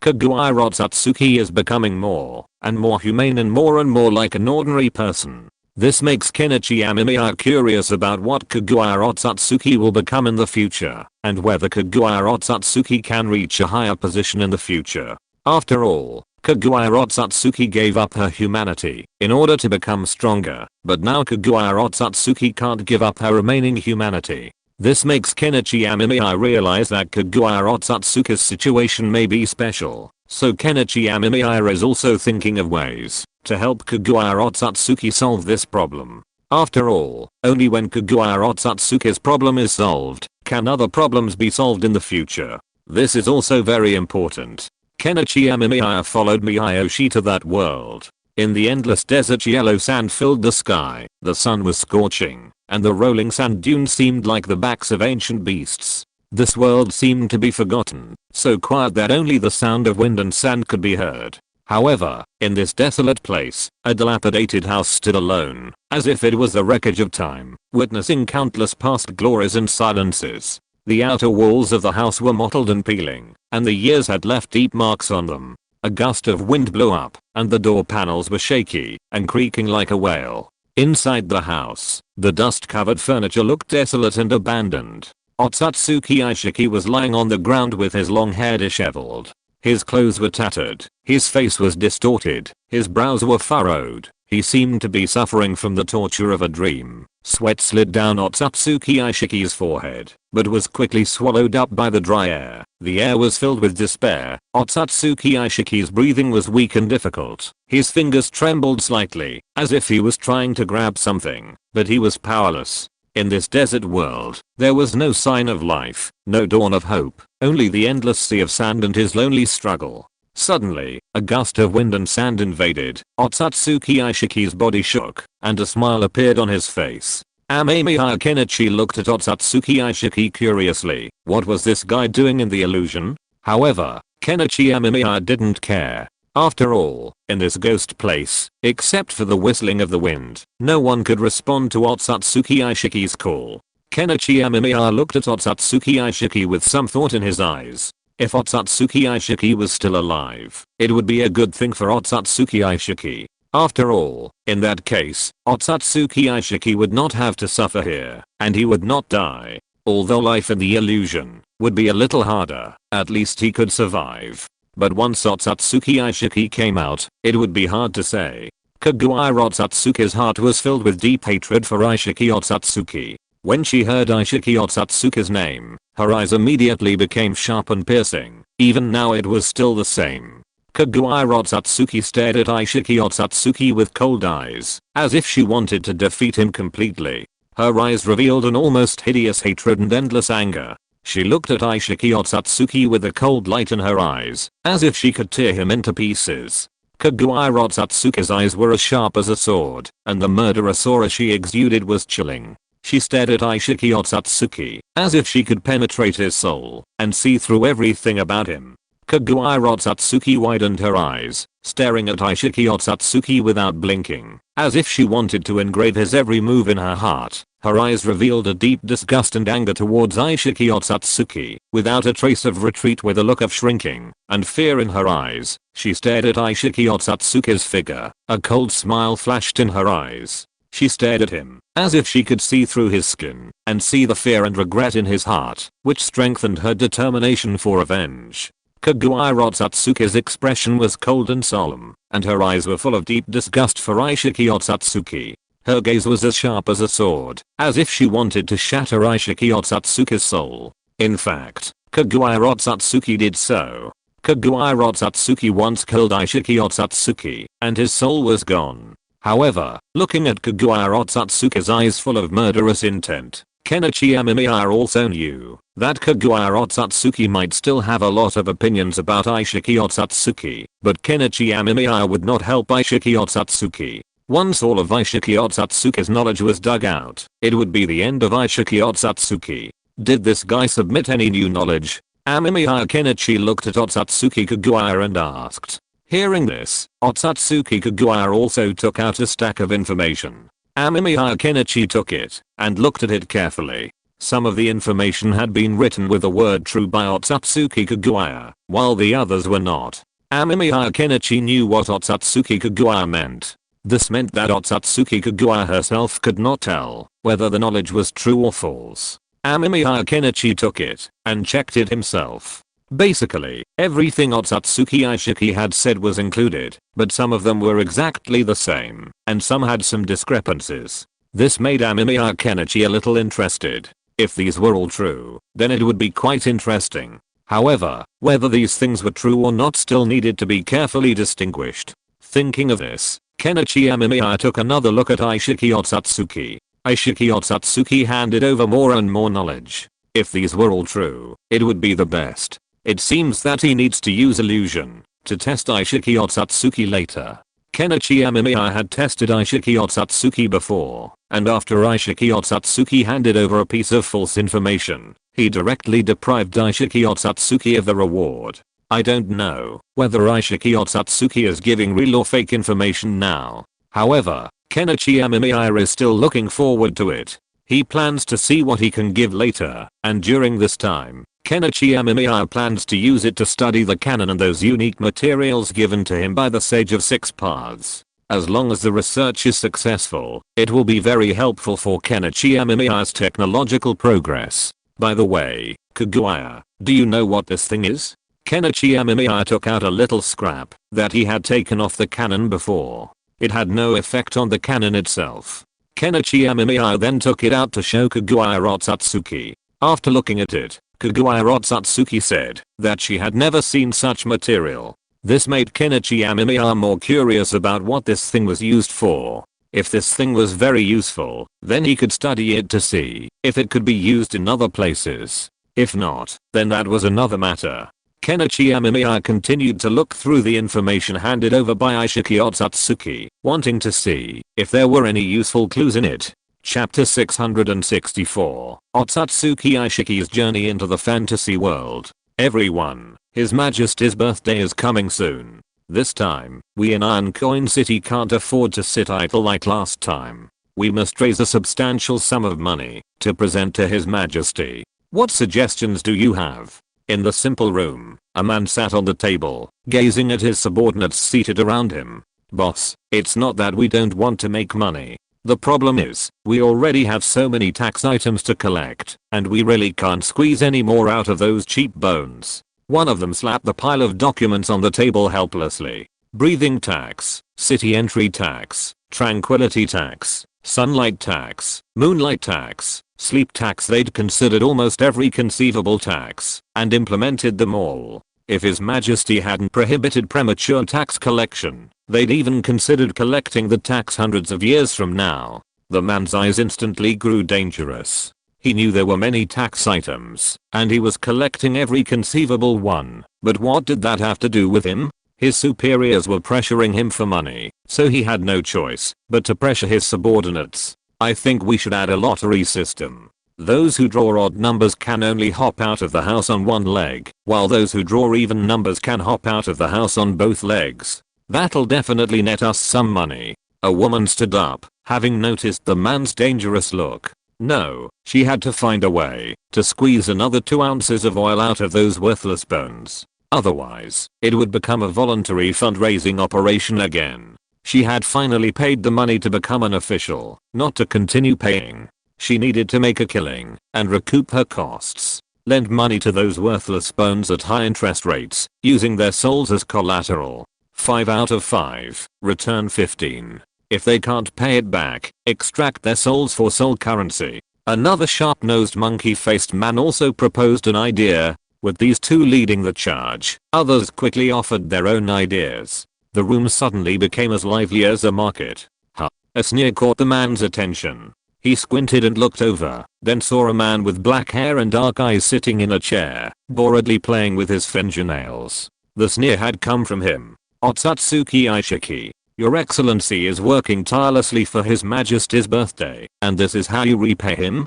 Don't forget your loyalty. The man sitting next to him shouted, his expression and eyes filled with anger, as if the man sitting at the head of the table were his own father. If this continues, our Iron Coin City will be ridiculed by other cities again. Otsutsuki Aishiki sat up straight. The man gave him a deep look. Oh, your name is Otsutsuki Aishiki? What can you do? The man asked with a half smile. As he spoke, the room instantly fell silent. Minister Griffin, it's clear that there's nothing much to be gained from those lowly people. If we want to satisfy His Majesty, we can only start with the nobles and wealthy merchants, Otsutsuki Aishiki said respectfully. The room was silent for a few seconds, followed by suppressed laughter. Those who had been still resentful of Otsutsuki Aishiki's sneer looked at him, as if he were a fool. Nobles and wealthy merchants? Everyone knew these two groups were wealthy, but why didn't anyone present consider targeting them when proposing ideas?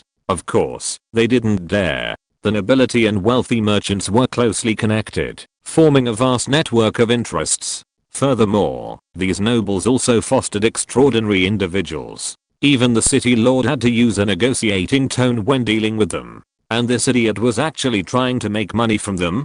Griffin's eyes flickered with disappointment. He had expected a powerful figure, but he turned out to be an ignorant fool. If we succeed, His Majesty will commend us. Otsutsuki Aishiki spoke passionately. Griffin scratched his ear. It made sense. If he could bring honor to the city lord, he wouldn't be unable to rise to greater heights in the future. But the question was, where would the money come from? If you can raise the money, the position of deputy minister is yours, and I'll even help you prepare a promotion ceremony, Griffin said softly. Although he wasn't very optimistic about Otsutsuki Aishiki's idea, he had no choice but to try his luck.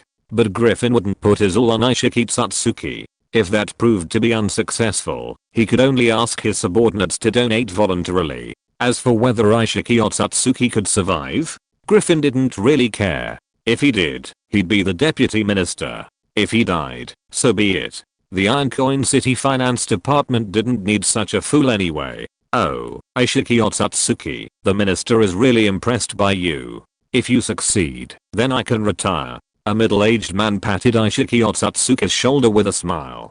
He was the deputy minister of finance, but he wasn't worried about Aishiki Otsutsuki threatening his position. He wouldn't live much longer anyway. I guarantee I'll complete the mission. Aishiki Otsutsuki patted his chest loyally. Thus ended the farce. Even before the meeting was over, word spread that a fool in the finance department had been bluffing about asking the nobles and wealthy businessmen to contribute. But no one cared. Aishiki Otsutsuki had returned to his modest home, sparsely furnished. After all his savings had gone into joining the finance department. Is it His Majesty's birthday? He gazed at the posters on the wall, lost in thought. A year had passed, since he arrived in this world. During this time, he had determined that he couldn't concentrate chakra, so he could only rely on that magical power to grow stronger, contributing a considerable amount of knowledge. After much effort, he finally entered the department known as the finance department, constantly striving to become stronger. Extraordinary. Aishiki's eyes gleamed with ambition. Then he would become even stronger, and finally achieve revenge against Kaguya Satsuki. Then the problem before me is how to make money. The next morning, Aishiki Satsuki rose early and left the house, muttering to himself as he walked. The old man, Griffin, had given him a 7-day deadline. He had to raise the money within 7 days. If he couldn't, he'd be fired. If he did, he'd be promoted to vice minister and even become extraordinary. Of course, Otsutsuki Aishiki knew that the words of politicians like Griffin were not always trustworthy. If 1 out of 10 of their words were true, Griffin would be considered a man of conscience. Whether Minister Griffin could deliver on his promise, however, would have to wait. Currently, Otsutsuki Aishiki was heading towards the inner city. Good morning, Lord Otsutsuki Aishiki. Along the way, many people smiled ingratiatingly at the sight of Otsutsuki Aishiki. Many in the outer city of Iron Coin City knew that this outsider, Otsutsuki Aishiki, had become a member of the finance department, rising from an ordinary person to a high-ranking official, commanding considerable power. Fawning on the powerful and adapting to their needs was a natural skill in Iron Coin City. Those who wouldn't do this were either born with a silver spoon in their mouth, or were reckless fools. Arriving at a tavern, Otsutsuki Aishiki turned and walked in. Mr. Otsutsuki Aishiki, what a beautiful day. A man, the owner, sat at the bar, polishing his wine glass. Upon seeing Otsutsuki Aishiki, he smiled and greeted him. May your majesty's glory shine upon us. Otsutsuki Aishiki smiled as he sat down in his chair and tapped his fingers twice on the table. The owner raised an eyebrow, a hint of understanding in his smile. It's the same old rules, Mr. Otsutsuki Aishiki. The owner placed his wine glass on the shelf. Starting tomorrow, the new rules will be implemented. Odd numbers will be drawn on one leg, even numbers will be drawn on both legs. A single gold coin will always be drawn on an even number. Otsutsuki Aishiki recounted what he had heard at the meeting yesterday. Griffin was clearly planning a two-pronged approach. On the one hand, he'd see if Otsutsuki Aishiki could get the money, while on the other, he'd continue to use his methods to collect the money. This way, even if Otsutsuki Aishiki failed, it wouldn't affect him. Thus, Griffin had established this seemingly outrageous rule. The boss understood, then took out a gold coin from his pocket and placed it on the table. I don't want this. I want to know if Madame Anna's Chamber of Commerce is planning to build a large shopping mall. Aishiki Otsutsuki looked at the boss intently. You need another gold coin. The boss put the gold coin away and looked at Aishiki Otsutsuki with a smile. You information dealers are really making money. You make money just by opening your mouth and closing your mouth. Aishiki Otsutsuki placed a gold coin on the table while cursing. You know, in order to buy a qualification to work in the finance department, Aishiki Otsutsuki spent 80 gold coins. He also spent some on living expenses and paying taxes during this period. Now he only has 16 gold coins. No, there are only 15 now. But Aishiki Otsutsuki did not hesitate. Whether his plan would succeed depends on this information. Moreover, Otsutsuki glanced at the boss. He had previously overheard his colleagues in the finance department chatting about how noble lords all registered with information dealers. If anyone inquired about these nobles, Madame Anna's Chamber of Commerce does plan to build a large shopping mall in Iron Coin City, but as you know, land prices in Iron Coin City are very high right now. That lady was so anxious that she hired 5 servants overnight. The boss put away the gold coins. Otsutsuki understood. He had previously overheard her colleagues in the finance department chatting about Madame Anna's plans to open a shopping mall, which gave Otsutsuki some ideas. By the way, here's a piece of information for you. Madame Anna likes men with dark hair and dark eyes like you, the boss added with a smile as Otsutsuki was about to leave. Otsutsuki's mouth twitched. Was he going to make him a rich woman's happy ball?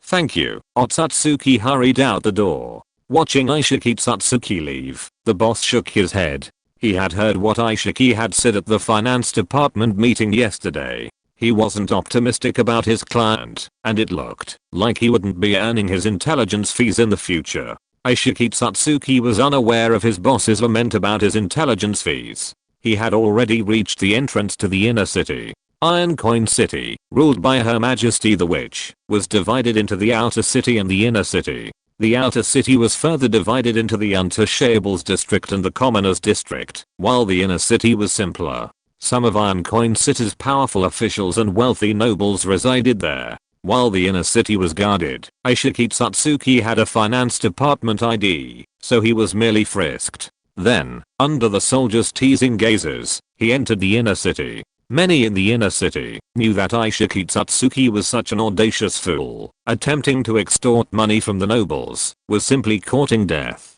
As Satsuki Aishiki entered, he even overheard two soldiers discussing how long he could survive. The inner city's sunlight. Satsuki felt the warmth of the sun on his body, a little surprised. The sunlight in the outer city was ordinary, but the inner city's was like a large air conditioner, maintaining a constant comfortable temperature. Satsuki Aishiki looked up. The sun in the sky was dazzling and dazzling, but what caught Satsuki's attention most was the enormous seal on the star. This unique pattern marked this star as the private property of Her Majesty the Witch. A witch powerful enough to stamp a star, making it her personal property, was the ruler of this land.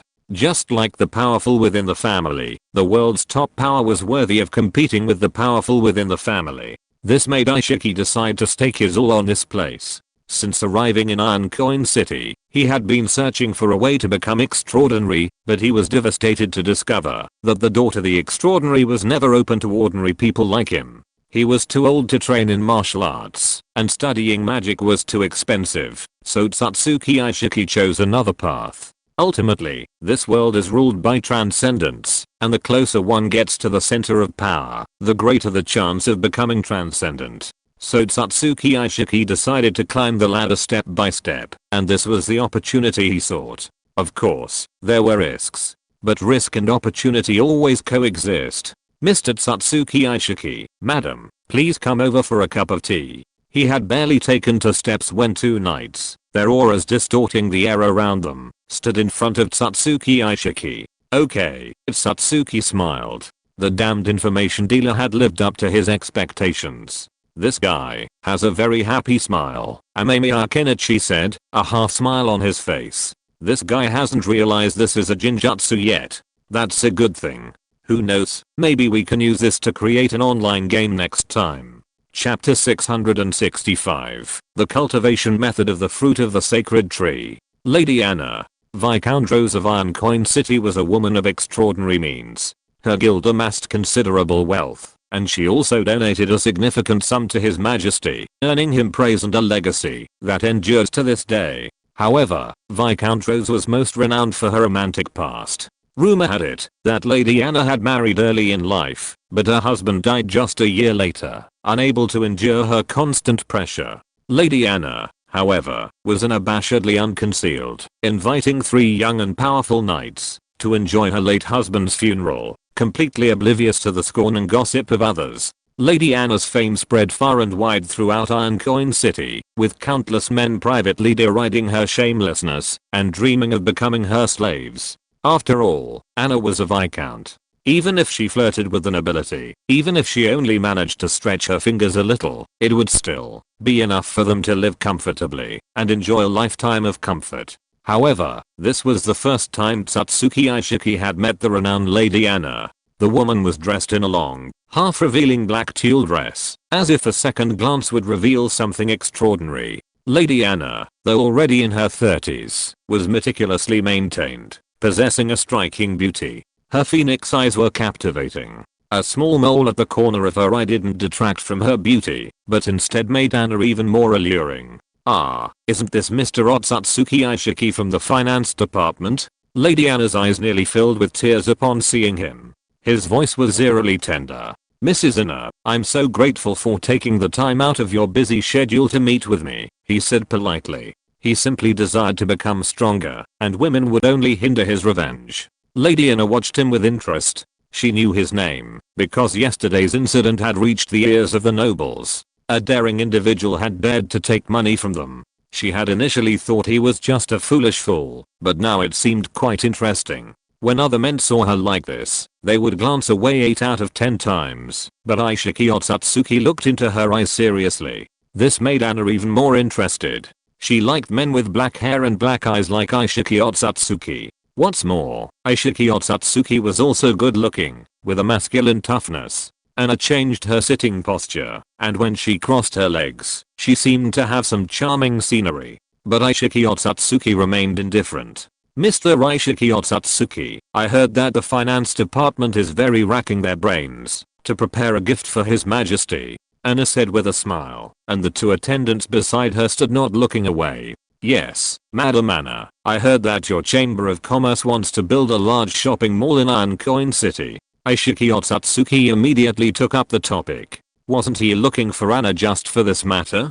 Before he could finish his words, Anna sat down beside him, chin propped up, looking at him, body bent. A quick glance from Otsutsuki Aishiki revealed that the woman was wearing only a long black gauze dress. The 2 guards remained standing, unmoved. Mr. Otsutsuki Aishiki, I've heard that men with big noses like yours are incredibly powerful. Anna bit her lower lip, her legs rubbing restlessly. Otsutsuki Aishiki was slightly disgusted, but he didn't show any sign of abnormality. As long as he could become stronger and return to kill Kaguya Otsutsuki, he could tolerate it. This guy's incredibly patient. He can even handle this? Amemiya Kenichi smacked his lips. He hadn't expected Otsutsuki Aishiki to be so patient. He'd expected to see him act awful. Mrs. Anna, are you worried about the land? Otsutsuki Aishiki asked bluntly. If this continued, the woman would end up on his lap. Anna's eyes flickered slightly upon hearing this, and then she sat up straight.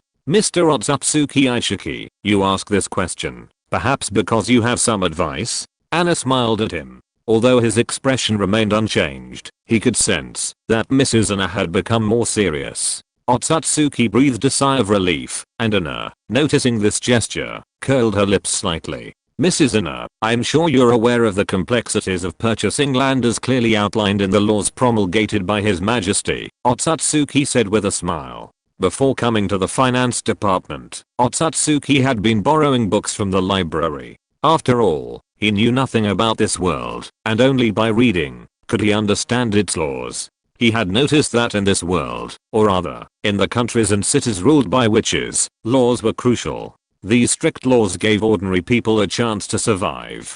But strangely, class oppression and exploitation remained relentless. However, while exploiting the land, these nobles and governors still had to be careful not to violate the law. This was quite contradictory. Later, however, Otsutsuki Aishiki came to understand that the witches were the rulers, and naturally they could do whatever they pleased. Moreover, this was a supernatural world, and the witches only needed to ensure their fists were the strongest. Even if the witches stipulated that everyone had to get up at 3 AM every night to use the restroom, no one would dare to violate them. So, what does Mr. Otsutsuki Aishiki mean? Anna raised an eyebrow. Her Majesty's laws stipulated that land sales required the voluntary consent of both parties. Threats and coercion were prohibited, as they would be severely punished. Originally, there was room for maneuver here. It would have been easy for the nobles to make life uncomfortable for ordinary people in a city.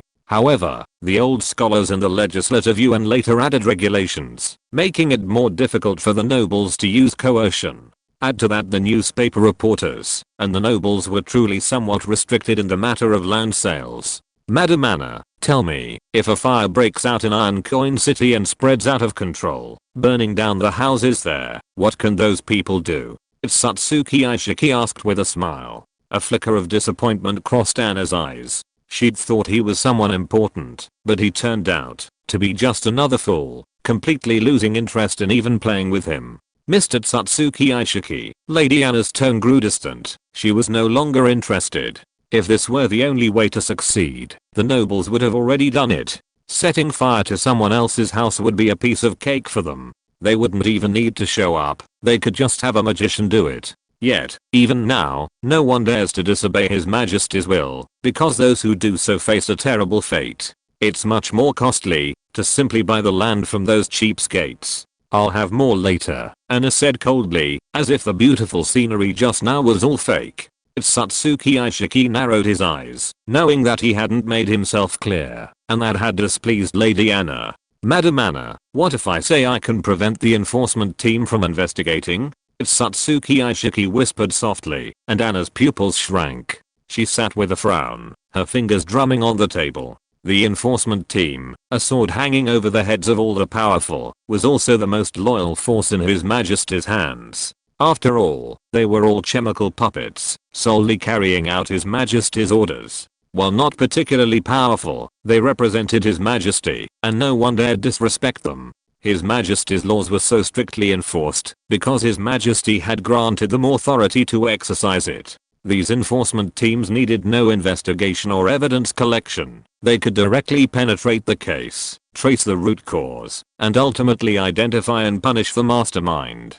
To challenge the enforcement team's authority, one had to use power, but the price of wielding that power was high. Therefore, while this method was well known to everyone, no one pursued it, believing it was not worth the effort. Mr. Otsutsuki Aishiki, do you still have this ability? Anna looked at him with suspicion. While the man before her had black hair and dark eyes, Anna herself was an extraordinary being, so she could tell that Otsutsuki was just an ordinary person. Mrs. Anna, if you believe me, just give me 2 days. Once I'm done, I hope to get your support, Otsutsuki said with a confident smile. Anna gave him a deep look. This was truly intriguing. I'm sorry, Mr. Otsutsuki Aishiki, I don't intend to cooperate with you, Anna said with a smile, then walked away. Otsutsuki knew what Anna meant. If he caused any trouble, Anna would naturally deny her cooperation, and the law enforcement team would not punish her. Although he didn't admit it now, he had given himself an answer. Next, it would be up to Otsutsuki Aishiki to deal with those people himself, to show Mrs. Anna his ability, and only then could he complete his plan. Aishiki Satsuki was asked to leave the Viscount's residence, but he wasn't concerned. He had found the key to a breakthrough. The next step was to resolve the issue of the enforcement squad. Authority is truly magical, Aishiki Satsuki said, looking at the sun stamped with a seal above him and stretching lazily. He had only just learned about the enforcement squad's authority, and the squad had never shied away from it. It was a deterrent to anyone tempted to break the law. Evidence? Confessions? No need. The enforcement squad only needed to use the authority granted by the witch to uncover the truth and apprehend the culprit. Aishiki Satsuki touched his chest, his heart beating steadily. Only authority can counter authority. Aishiki took a deep breath and quickly left the inner city. He would become stronger, gain this authority, and then make that bitch Satsuki Kaguya pay. To Aishiki Satsuki, the enforcement squad's authority was akin to divination. While arresting a criminal elsewhere required gathering evidence, the enforcement squad only needed to question the true culprit. Scapegoating was useless, as were psychological innuendos and curses. Without authority, anyone would be caught. The Library of Iron Coin City maintained a collection of the enforcement squad cases, updated annually and distributed to various cities to deter criminals, reminding them that any means were futile when under the authority of the authorities. Aishiki Satsuki felt a pity. If this world were free of transcendental beings, this matter would be much simpler.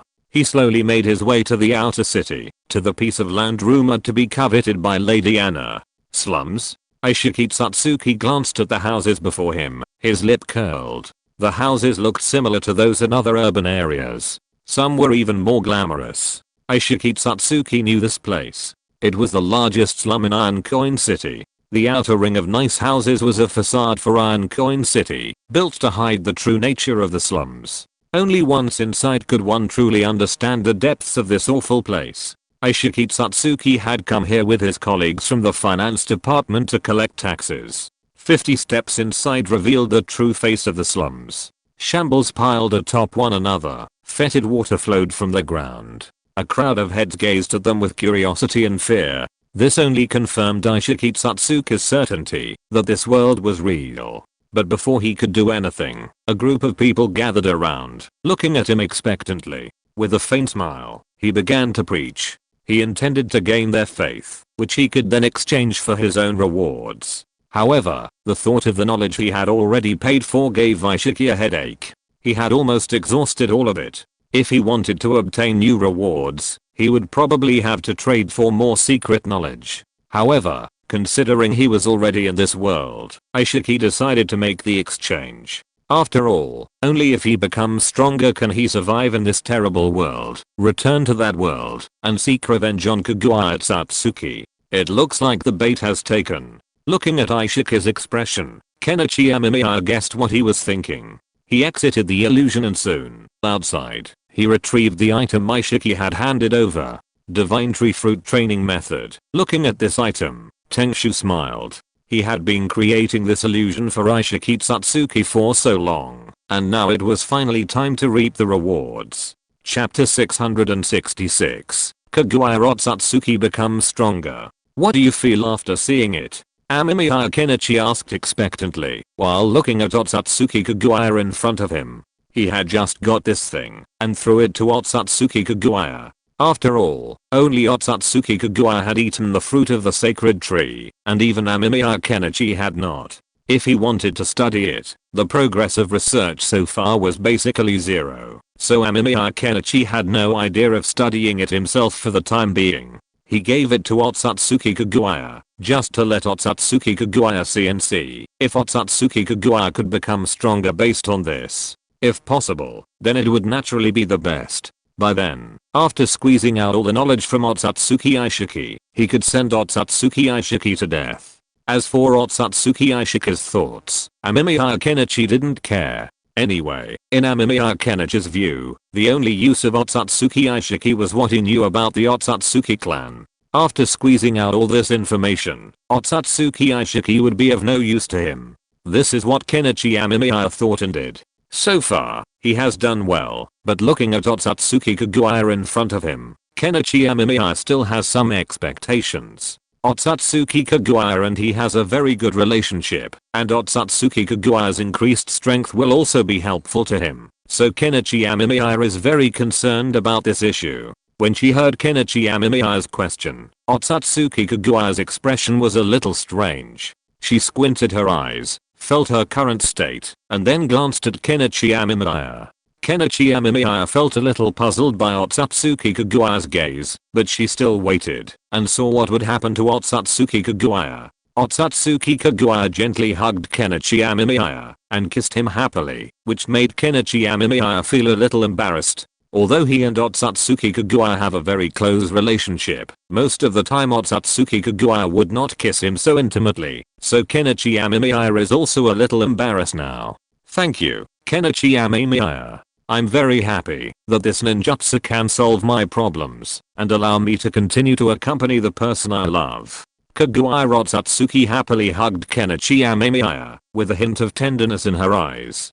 Kaguya Otsutsuki's emotions were very complicated before. After all, in Kaguya Otsutsuki's view, if she practiced this family secret method of the sacred tree, would it affect her feelings for Kenichi Amemiya? Even Kaguya Otsutsuki was prepared for Kenichi Amemiya to ignore her, or even not give her this ninjutsu. After all, Kaguya Otsutsuki felt that, if it were herself, she might really do so. After all, if she practiced such a ninjutsu, she would most likely become a god directly, the kind of inhuman god. So Kaguya Otsutsuki was ready. She was prepared for Kenichi Amemiya not to come to her, but she didn't expect Kenichi Amemiya to come. Not only did he bring this very useful knowledge to her, but he also brought this very useful knowledge to her, so Kaguya Otsutsuki was very touched. Her feelings for Kenichi Amemiya before might be because of Kenichi Amemiya's company and his previous care, but now, Kaguya Otsutsuki's feelings for Kenichi Amemiya are even more sincere. Kenichi Amemiya patted Kaguya Otsutsuki on the back, then coughed and changed the subject, while Kaguya Otsutsuki thought about it seriously. From her point of view, this thing is naturally useful, and even very useful. She just tried to practice according to the above method, and as a result, she mastered the power of the sacred tree in her body, which made Kaguya Otsutsuki a little ecstatic, but Kaguya Otsutsuki also discovered some new problems. This problem made Kaguya Otsutsuki a little entangled, so Kaguya Otsutsuki still talked to Kenichi Amemiya about it, and Kenichi Amemiya frowned slightly after hearing it. This problem of Kaguya Otsutsuki is neither serious nor not serious. In fact, it will not affect Kaguya Otsutsuki's training. But if the chakra of the entire ninja world can be collected, then Kaguya Otsutsuki will naturally become stronger, and this is what Kaguya Otsutsuki is doing. Kenichi Amemiya was thoughtful. It seems that these methods within the Otsutsuki clan are somewhat peculiar. They tend to attribute great power to themselves. The individual's extraordinary martial arts are very strong, while others can only become servants of the strong. No wonder after Kaguya Otsutsuki was released, the first thing she did was to collect the chakra of the ninja world. It turned out that it was to make up for the gap in her. However, Kenichi Amemiya still rejected this proposal. In Kenichi Amemiya's view, the current state of the ninja world is actually the best. Everyone has skills to practice. Under such circumstances, people will naturally be able to inspire more inspiration and talent. Kenichi Amemiya thinks this matter is more appropriate. After all, a person's inspiration is limited, but if this number is expanded to the entire group, then some geniuses will always appear, and at that time it will be of great help to the technological progress of the entire world. Moreover, the situation in the ninja world is different from that of the Otsutsuki clan. The Otsutsuki clan has accumulated such a wealth for a long time, and then is qualified to let the great power belong to one person, but the ninja world is not like this. The foundation of the ninja world is too poor, so more talents are needed to promote the technological development of this world. Otsutsuki Kaguya still chose to obey Amemiya Kenichi's words. After all, she and Amemiya Kenichi now have a very close relationship. Amemiya Kenichi will naturally not harm her. Then Amemiya Kenichi asked Otsutsuki Kaguya to concentrate on practicing, and he planned to record it on the side and look at Otsutsuki Kaguya's practice process, wanting to find more of the true face of the sacred tree fruit from it, so as to prepare for his future ability to make the sacred tree fruit. Then Kaguya Otsutsuki brought Kenichi Amemiya to the space she created. The gray sky was like a forgotten scenery, suspended in the boundless space. This world had no colorful colors, no rhythm of life. Everything was swallowed by dead silence. The wind seemed to have lost its direction here, unable to find any gap for flow. The air solidified, like a vacuum bottle that had been removed from the hustle and bustle, so quiet that one could hear the sound of one's own heartbeat. In this desolate place, there stood a grey simple house alone. Its exterior wall had been eroded by time, revealing a mottled texture. The door of the house was half open, as if to attract passers-by, but it also seemed to be warning that there was no warm embrace here. The shabby plaque above the door frame had been eroded by wind and sand, making it difficult to make out the words, leaving only vague traces. Pushing the door open, a musty and stale smell filled the nose. The house was empty, with only a few chairs and some placed in a star-like pattern. They are lonely and silent, as if waiting for someone to break the endless silence. These chairs are simple in design and rough in lines, revealing a primitive and ancient atmosphere. They are the only existence in this empty space, carrying a silent history. The world outside the house is still grey, and the clouds in the sky are so heavy that they seem to be ready to press down at any time, but they are motionless, forming a sharp contrast with the dead silence of this world. There is no singing of birds, no chirping of insects, and even the sound of a breeze cannot be captured. This is an unknown world, a corner forgotten by time. Here, even breathing seems redundant, because there is no sound that can break the rule of silence. Amemiya Kenichi twitched the corner of his mouth.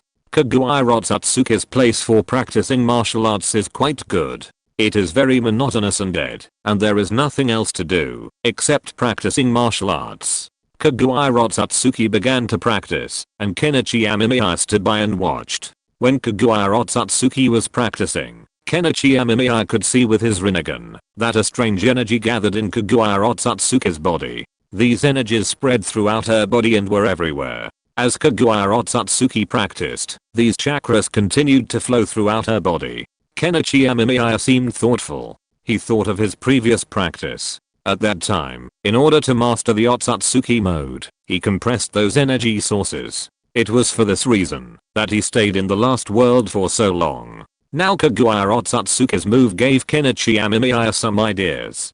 Could it be that, after eating the fruit of the sacred tree, these energies will also spread to the cells of the whole body? If you think about it carefully, this is also possible.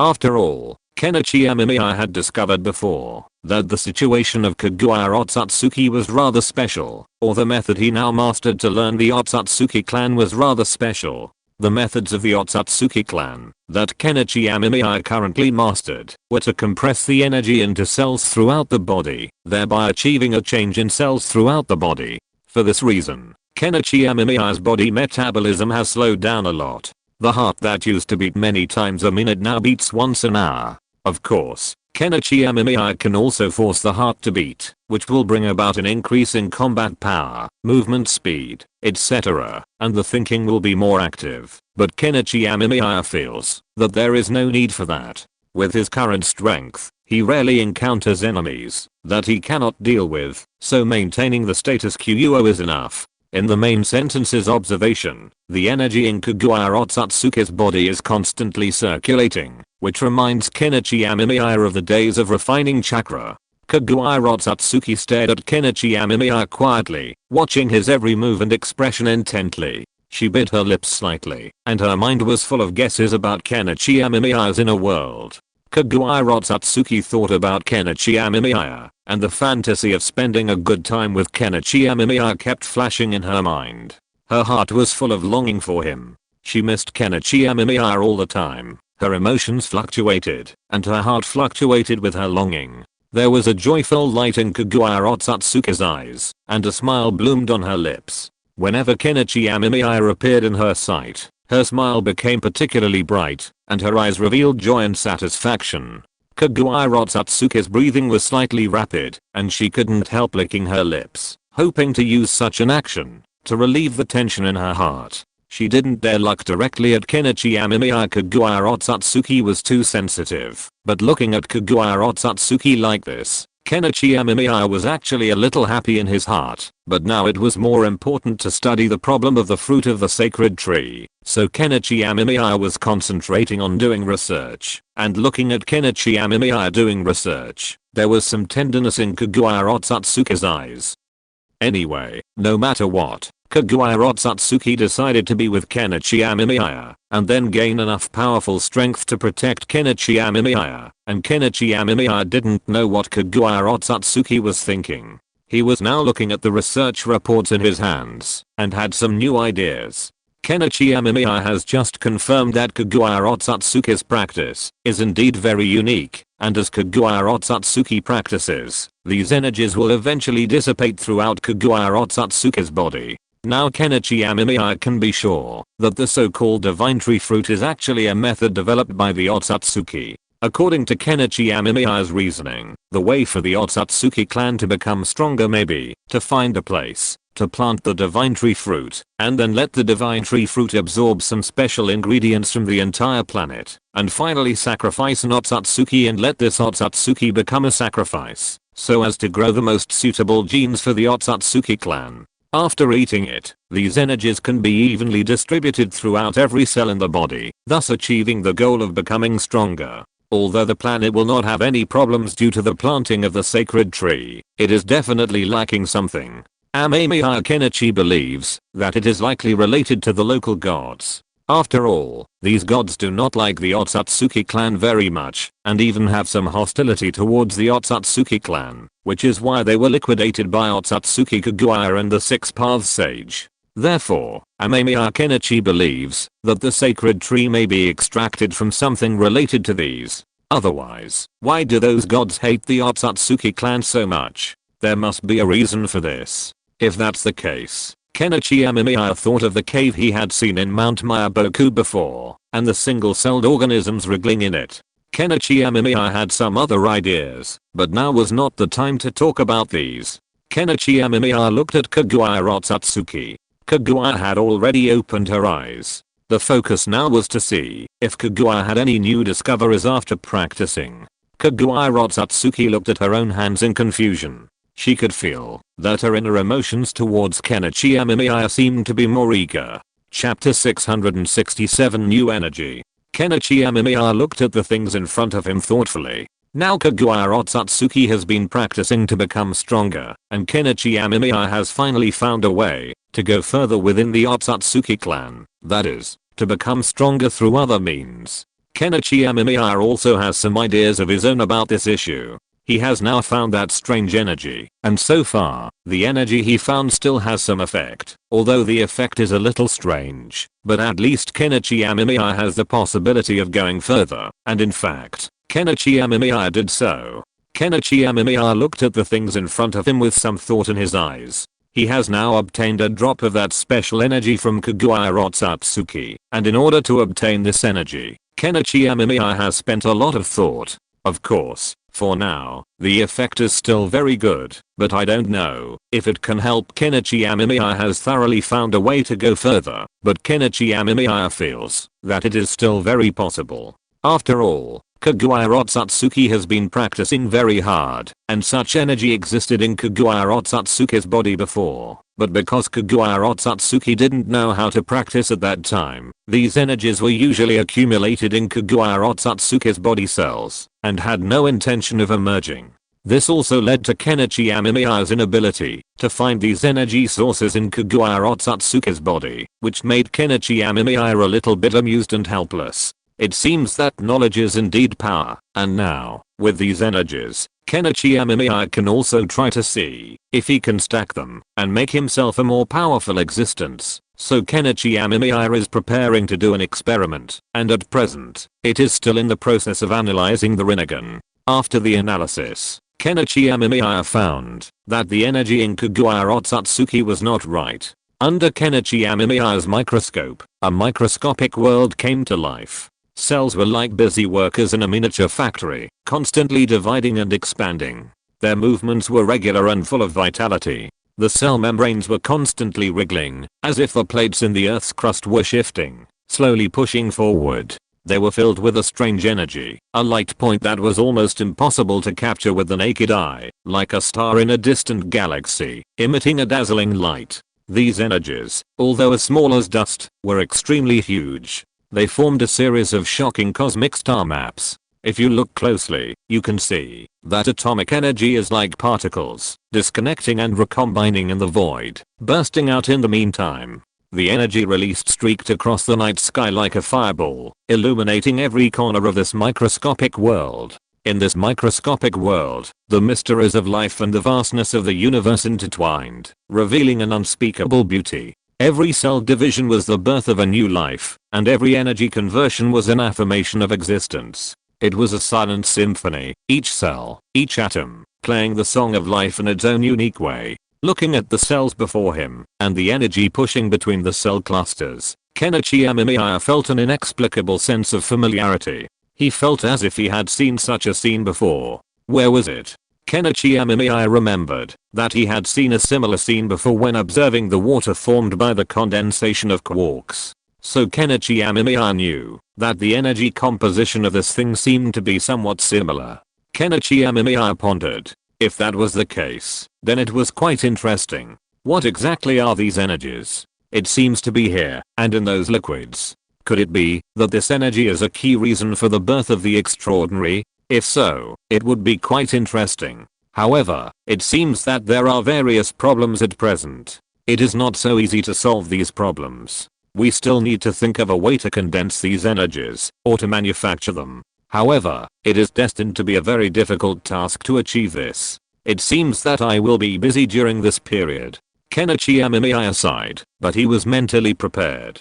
After all, in science, this kind of long-term research is also a very normal thing, so Kenichi Amemiya was mentally prepared. Thinking of this, Kenichi Amemiya began to do research. He began to try to extract these energies, and then analyze these energies. The atomic energy composition of a certain amount, and the way these energies are composed of can be used to judge what the use of this thing is, and whether it can be used, and then see if there is anything to mass produce it. However, this step is destined to be very cumbersome, but fortunately, Kenichi Amemiya also has his own ideas. He would rather spend more time to figure this out. By then, he may be able to mass produce the fruit of the sacred tree. Of course, there will be some problems with his production, but Kenichi Amemiya doesn't care. He has plenty of time. Now Kenichi Amemiya has confirmed that his existence is special, so every time he jumps in the timeline, he will continue to go to other timelines, so those Otsutsuki clans are unlikely to discover him. Of course, this is what Kenichi Amemiya has discovered so far, and he is not sure whether it will be the same in the future. And at the top of that distant fantasy, a magical world blooms quietly. It is a green utopia. Unicorns stroll gracefully among the flowers, their manes sparkling with rainbow light in the sun, like myths strolling in the world. Elves jump in the woods, whispering the secrets of nature, and their wings reflect starlight, covering this world with a mysterious veil. The castle is located in a blooming flower. Its gothic spire pierces the clouds, and the ancient stone walls are entangled with ivy, hidden under the green of time. The castle gate is closed, and the front of the gate is covered with fallen flowers, like a carpet of time, leading the people who come here into a quiet dream. The interior of the castle is decorated with exquisite murals and tapestries. The firewood burning in the fireplace emits a warm light, illuminating a woman sitting by the window in a daze. She has long hair like a waterfall and deep eyes, as if she can see through all the beauty and sorrow in this world. She is dressed in white. But after reading this, I realized that Kaguya Otsutsuki's fairy tale is not a good thing, but a good place to live. In fact, Kaguya Otsutsuki's fairy tale is not a good thing, but a good place to live. In fact, Kaguya Otsutsuki's fairy tale is not a good thing, but a good place to live. In fact, Kaguya Otsutsuki's fairy tale is not a good thing, but a good place to live. In fact, Kaguya Otsutsuki's fairy tale is not a good thing, but a good place to live. If she grows up, it is hard to say whether she can rely on Kaguya Otsutsuki's power in the future, and the grown-up Kaguya Otsutsuki can be regarded as a good experimental subject for Kenichi Amemiya. Kenichi Amemiya did so and thought so, and the effect is pretty good at present. Kenichi Amemiya is now busy studying what he has on hand, so he doesn't pay much attention to Kaguya Otsutsuki. Anyway, Kenichi Amemiya will go to see Ishiki Otsutsuki from time to time. As for Ishiki Otsutsuki, this guy is still fighting hard in what he thinks is a different world. This gives Kenichi Amemiya some new ideas. Maybe in the future, when facing some enemies, he can also use the same method to torture knowledge and speed up the passage of time and get what he needs as soon as possible. Of course, this is only limited to some special cases, like Ishiki Otsutsuki, who is powerful and would rather die than cooperate. In this way, Kenichi Amemiya can deal with these guys. Time passed, and in the blink of an eye, Kenichi Amemiya had been in this world for a year. During this year, some things happened in the whole world, but it was relatively peaceful. After all, after the demise of Black Zetsu and Akatsuki, there were only some small conflicts in the entire ninja world. Such days were even considered by people to be a very good period of peace. This made Kenichi Amemiya, who was drinking in the tavern, want to laugh. He didn't expect that people in the ninja world would call such a life peace. Obviously, local conflicts have been going on, but the people here are still so happy, as if such a life is really a happy period of peace. Kenichi Amemiya didn't say anything about it. After all, in this chaotic world, people are always easy to satisfy. Even if it is just such peace, it is actually enough for all beings in the ninja world. Kenichi Amemiya shook his head.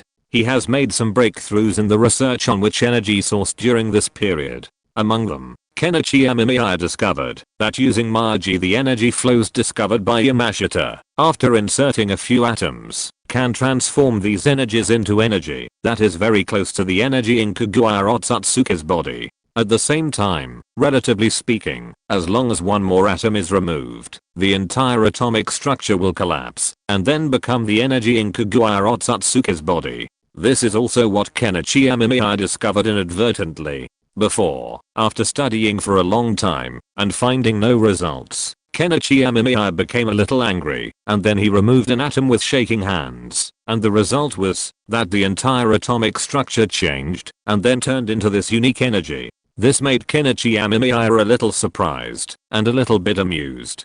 Fortunately, he had been using the analytical ability of the Rinnegan before, so he could tell which atom he had removed, otherwise he would have to try again, but at least now the result is good. Kenichi Amemiya yawned, and then supported his chin. Kaguya Otsutsuki walked over quickly, with a plate of barbecue in her hand.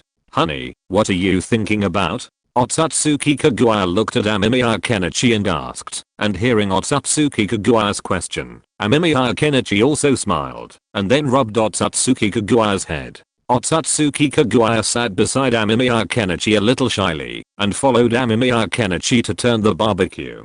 Although Otsutsuki Kagura essentially no longer needs to eat, but since Amemiya Kenichi wants to eat, then Otsutsuki Kagura naturally would not refuse, but followed Amemiya Kenichi to eat. Amemiya Kenichi ate a few bites of barbecue, and then glanced at Otsutsuki Kagura. He remembered one thing, that is, Otsutsuki Kagura's strength has become much stronger now. And Aishiki Tsutsuki has also contributed some new knowledge over the past year, so now Kagura Tsutsuki's strength is now much different than before. She no longer needs to rely on absorbing other people's chakra to restore herself to her strongest state. Kenichi Amemiya has some other ideas about this, but these ideas are not very reliable. At least they need to be confirmed after many experiments. Now, Aishiki Tsutsuki can no longer provide any new knowledge, or Kenichi Amemiya has discovered that Aishiki Tsutsuki is hiding something, and he hasn't brought out something. This is obviously not acceptable in Kenichi Amemiya's opinion.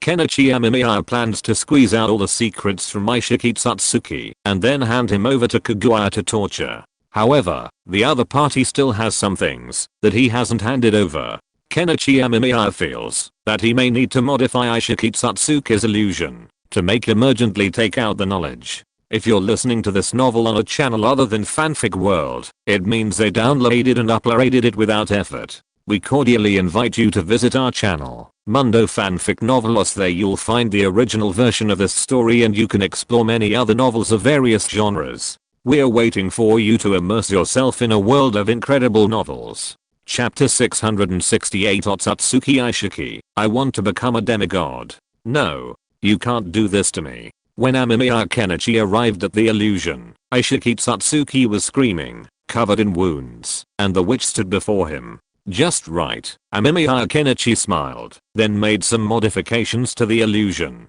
Then, in a rage, Aishiki Tsutsuki was dragged into the punishment illusion by the witch. Aishiki, they're having a courage contest tonight. Amidst the clamor, a fat man leaned over to Aishiki Tsutsuki and whispered, let them go. I don't want to participate in these boring contests. Aishiki Tsutsuki shrugged nonchalantly.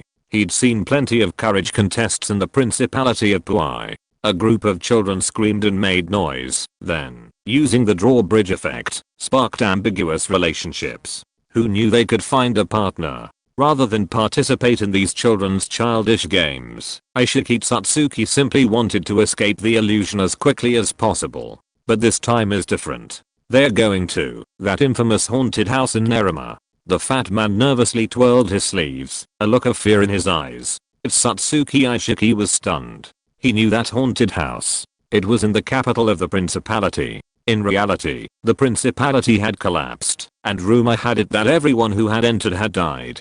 To this day, no one wanted to buy it. In the capital, where land is so expensive, even if it was offered for only 500 gold coins, no one would take it. Even real estate agents were afraid to go to the house, and it was now in a state of disrepair. It still had a label indicating it was an accident property, and it was rotting in the hands of the principality's institutions. So bold? Tsutsuki Aishiki was a little surprised. While he knew these students were at an age where they could get carried away by the slightest provocation, he hadn't expected them to be so bold. They even dared to go to a famous haunted house. This could be the stuff of movies. But then Otsutsuki Aishiki noticed the fat man's expectant look. He knew all too well what kind of people the group headed by the yellow-haired boy was, and he immediately realized that this equally unpopular outcast was probably feeling threatened. Did they force you to go? Otsutsuki Aishiki asked, and the fat man nodded immediately. Otsutsuki Aishiki shook his head. While the schools in the Principality of Puai were relatively harmonious, they also suffered from a serious problem of internal isolation. Many students even had to actively integrate into the class atmosphere or face isolation. This isolation was sometimes more terrifying than bullying. Okay, let's go together after school for a while. Remembering the fat man's help when he transferred here, Otsutsuki Aishiki decided to help him. With Otsutsuki Aishiki's agreement, the fat man was so grateful that he almost knelt and kowtowed. But don't blame me if you get isolated because of me. Otsutsuki Aishiki twisted his wrist. He was invisible in the class. Ever since the witch had cast him into this illusion and arrived at this school, he'd struggled to fit in with the already established cliques in his class. And after teaching the bullies a lesson, Otsutsuki Aishiki had completely become invisible. Of course, some thought he was out to dominate Fanyu and reach the top of Fanyu Academy. Perhaps these people had read too many novels. Otsutsuki didn't care, he just wanted to get out. Being isolated was even less of a concern. He had no intention of forming any ties with these fake characters. Aishiki, do you think that haunted house really has a ghost? After school that afternoon, the fat man approached. Otsutsuki gathered his bag, glanced at the yellow-haired man, who was gritted his teeth, and smiled. Yes, and it's very fierce. It really eats people. Otsutsuki, carrying his bag, led the fat man toward the classroom door. Hey, Aishiki, Nobita said he wants to go out and play with us. The yellow-haired man gritted his teeth and stood in front of Otsutsuki Aishiki. Nobita shrank behind Otsutsuki Aishiki with a hint of fear in his eyes. Otsutsuki Aishiki glanced at the yellow-haired man. He was quite good looking, the most handsome man in the class, and even known as the most handsome man in Fanyu Academy in the past 300 years. He was also the most popular man in the class. Nobita wants to go home with me.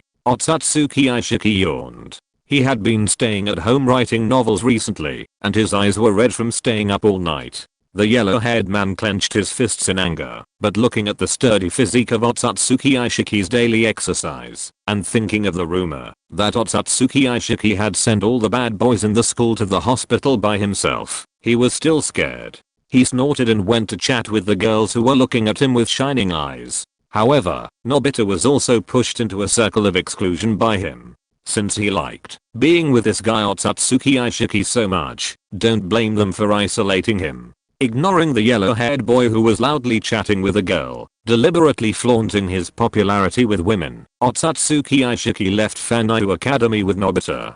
I won't be seeing you off on the rest of the way, Otsutsuki said, looking at Nobita beside him. This fat boy, also named Nobita, reminded Aishiki of a former non-member of the Kara organization, but this fat boy's name was now Nobita. Because of his obesity, he was at the bottom of the class and had been discriminated against and pranked more than once, but he persevered. Thank you, Aishiki, Nobita said excitedly.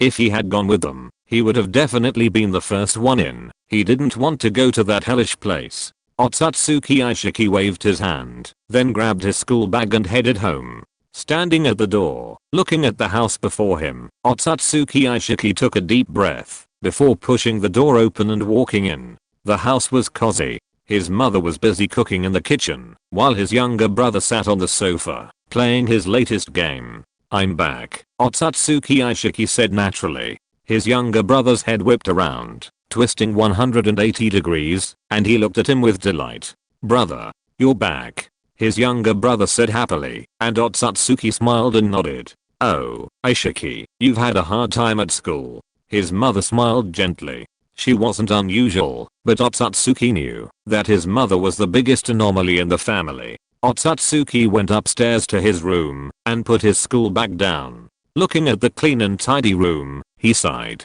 He could hear a sob. He opened the closet and saw a very beautiful girl, bound by a mass of hair, staring at him in horror. The black hair was writhing, like snakes, wrapping around her body, making her speechless. She was wearing the same school uniform as him. Otsutsuki took her student ID and took a look. It read Honda Koi, student of the academy. As if they noticed Otsutsuki Aishiki, the hair that was entangled with Honda's beloved quickly dispersed, and at the same time, Honda's beloved clothes were taken away. I'm sorry, my mother. I always feel that I'm not like a normal child. Otsutsuki Aishiki looked at the terrified girl in front of him, who was about to cry, and explained helplessly. Ono Yumi, Otsutsuki Aishiki's mother, was a very gentle woman, but when it came to things related to herself and her brother, she would become very irritable. Ono Yumi was also a mother who cared very much about the physical and mental development of her children,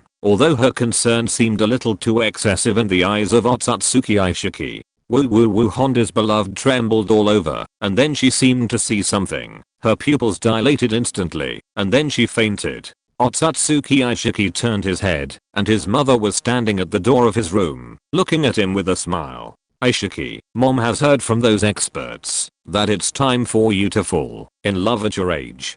Don't you like this girl? Ono Yumi said with a smile. She looked like an ordinary woman, only her hair twisting from time to time proved that this mother was unusual. Mom, I really don't want to fall in love now.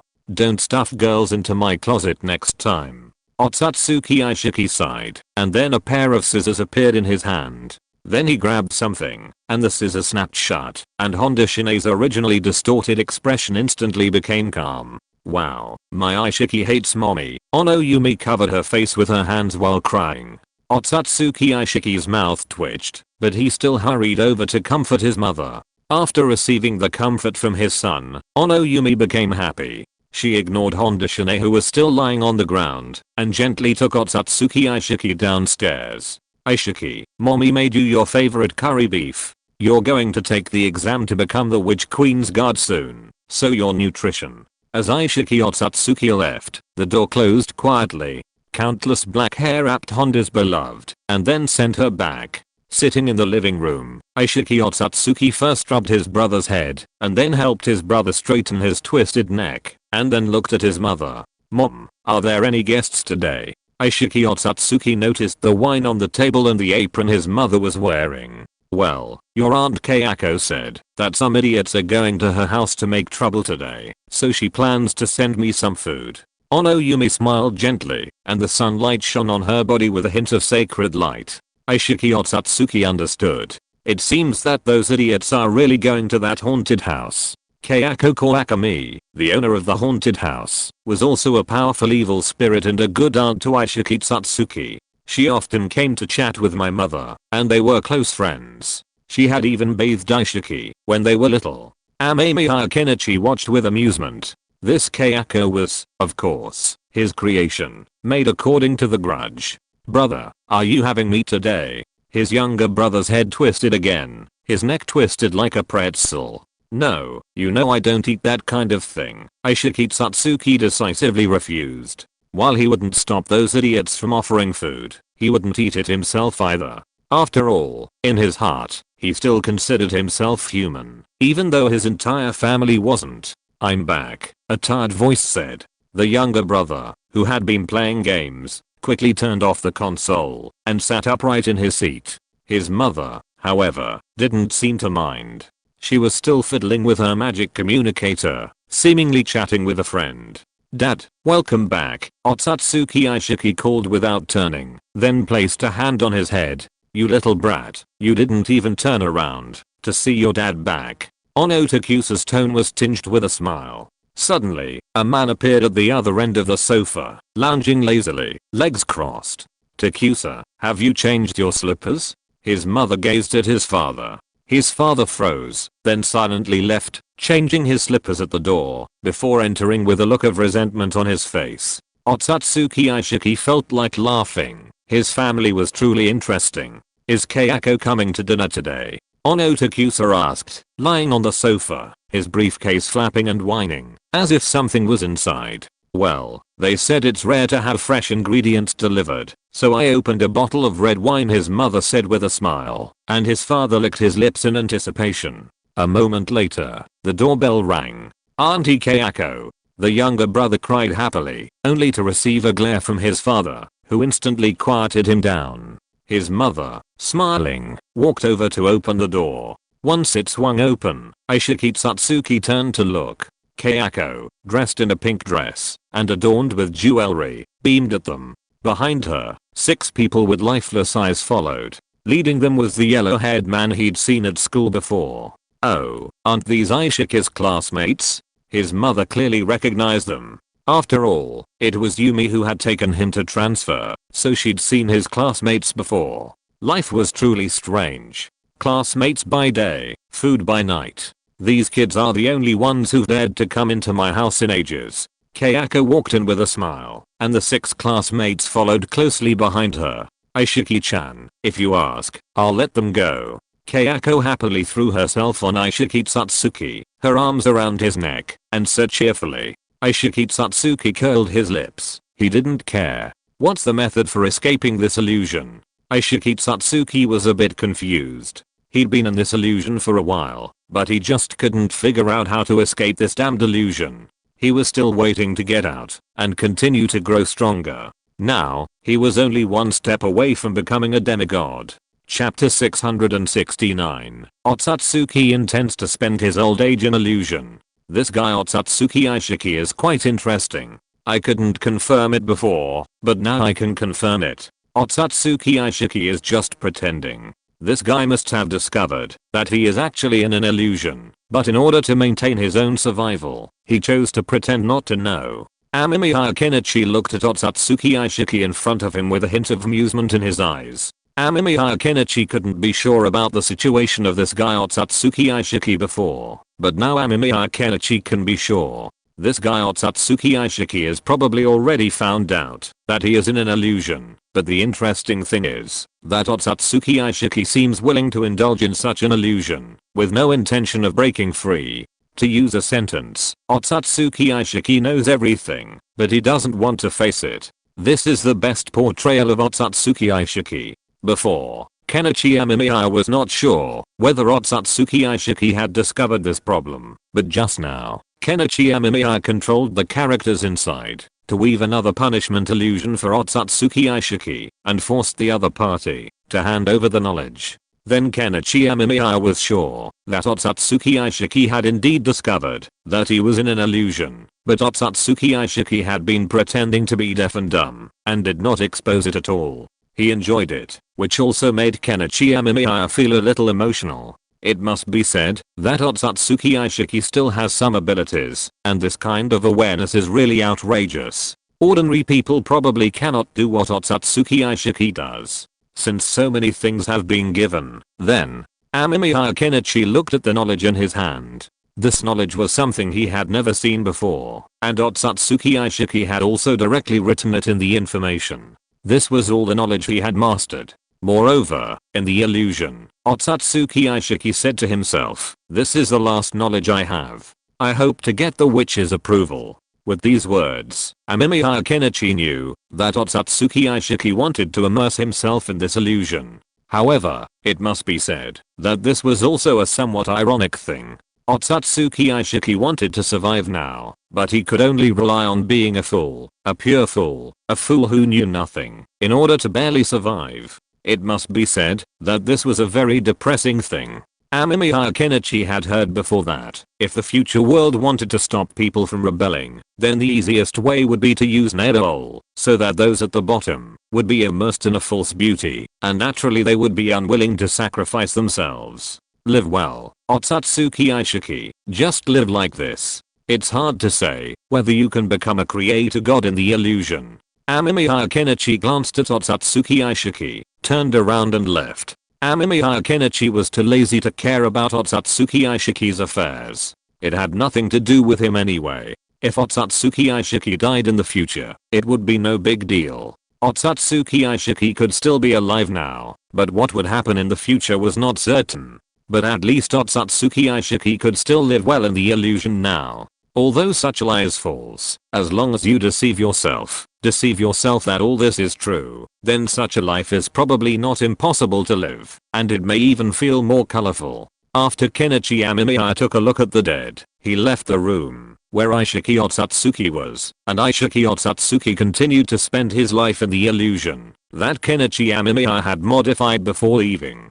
There was some unwillingness in Aishiki Otsutsuki's eyes. After he was released by the witch, he was still crying, but looking at his friends and lovers outside who cared about him, Aishiki Otsutsuki's eyes blurred for a moment, and then he opened his eyes again and became happy. He had forgotten those memories that made him unhappy, and lived forever in this false world. When the false becomes true, the true becomes false, and who can tell the difference? Then, Amemiya Kenichi visited Kaguya Otsutsuki's world. During this time, Kaguya Otsutsuki, besides practicing the ninjutsu of the sacred fruit, had spent the rest of her time constructing a unique fairytale world. When Amemiya Kenichi followed Kaguya Otsutsuki into this wondrous fairytale world, he discovered that the sky was a canvas woven from colorful clouds, shimmering with soft neon light. The sun was a large warm orange lantern, hanging in the sky, occasionally casting a golden glow on the ground. The moon was a large silver butterfly, its wings fluttering lightly, bringing a tranquil and dreamy night.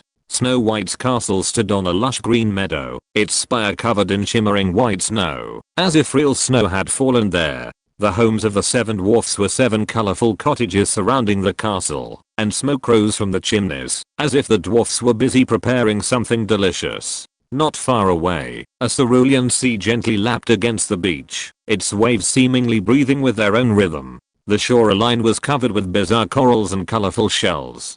Small fish darted freely through the water, occasionally leaping out, splashing water droplets. A mermaid emerged from the sea, singing a beautiful song. Amemiya Kenichi raised an eyebrow. It was clear that Kaguya Otsutsuki had put considerable effort into constructing this world. It was a pity that it was all fake. The scenery was real, but the creatures were not. Kaguya Otsutsuki couldn't create a real world now, which was a bit of a shame. In this fairytale world, all the characters lived in harmony and joy. They danced on the grass, explored the forest, and chased each other on the beach, each face beaming with happiness. At night, the entire world was shrouded in a mysterious mist, and tiny lights twinkled in the darkness, like countless elves wandering the night sky. The lights in the castle glowed even brighter, as if telling everyone that this was a place eternally filled with hope and dreams. How is it? Kaguya Otsutsuki looked at Kenichi Amemiya with some pride. Kenichi Amemiya smiled and nodded. It had to be said that Kaguya Otsutsuki had indeed put a lot of effort into constructing this world. Although these worlds were fake, just looking at them was magical. Kenichi Amemiya felt that if Kaguya Otsutsuki were alive, she would probably become a deity in the hearts of countless girls. After all, these fairytale characters were truly dreamy, and the scenery of this place was also very beautiful, with a unique feeling. This guy, Aishiki Otsutsuki, has surrendered all the knowledge in his mind, and now he wants to numb himself in the illusion. Kenichi Amemiya said, looking at Kaguya Otsutsuki. He would definitely discuss Aishiki Otsutsuki with Kaguya. After all, Kaguya Otsutsuki and Aishiki Otsutsuki had a deep hatred, which Kenichi Amemiya was well aware of. Well, then forget about him. Kaguya Otsutsuki couldn't remember Aishiki Otsutsuki at all. She was now thinking about being with Kenichi Amemiya. With Kaguya Otsutsuki's consent, Kenichi Amemiya relaxed a lot. Now Kenichi Amemiya and Kaguya Otsutsuki have a very close relationship. Although they haven't married yet, they are almost like a couple. Kaguya Otsutsuki even told Kenichi Amemiya that she wanted to give Kenichi Amemiya a child. At that time, Kenichi Amemiya almost spit out a mouthful of water, and then he was rejected by Kenichi Amemiya. The reason he used was that the Otsutsuki clan was still eyeing them covetously.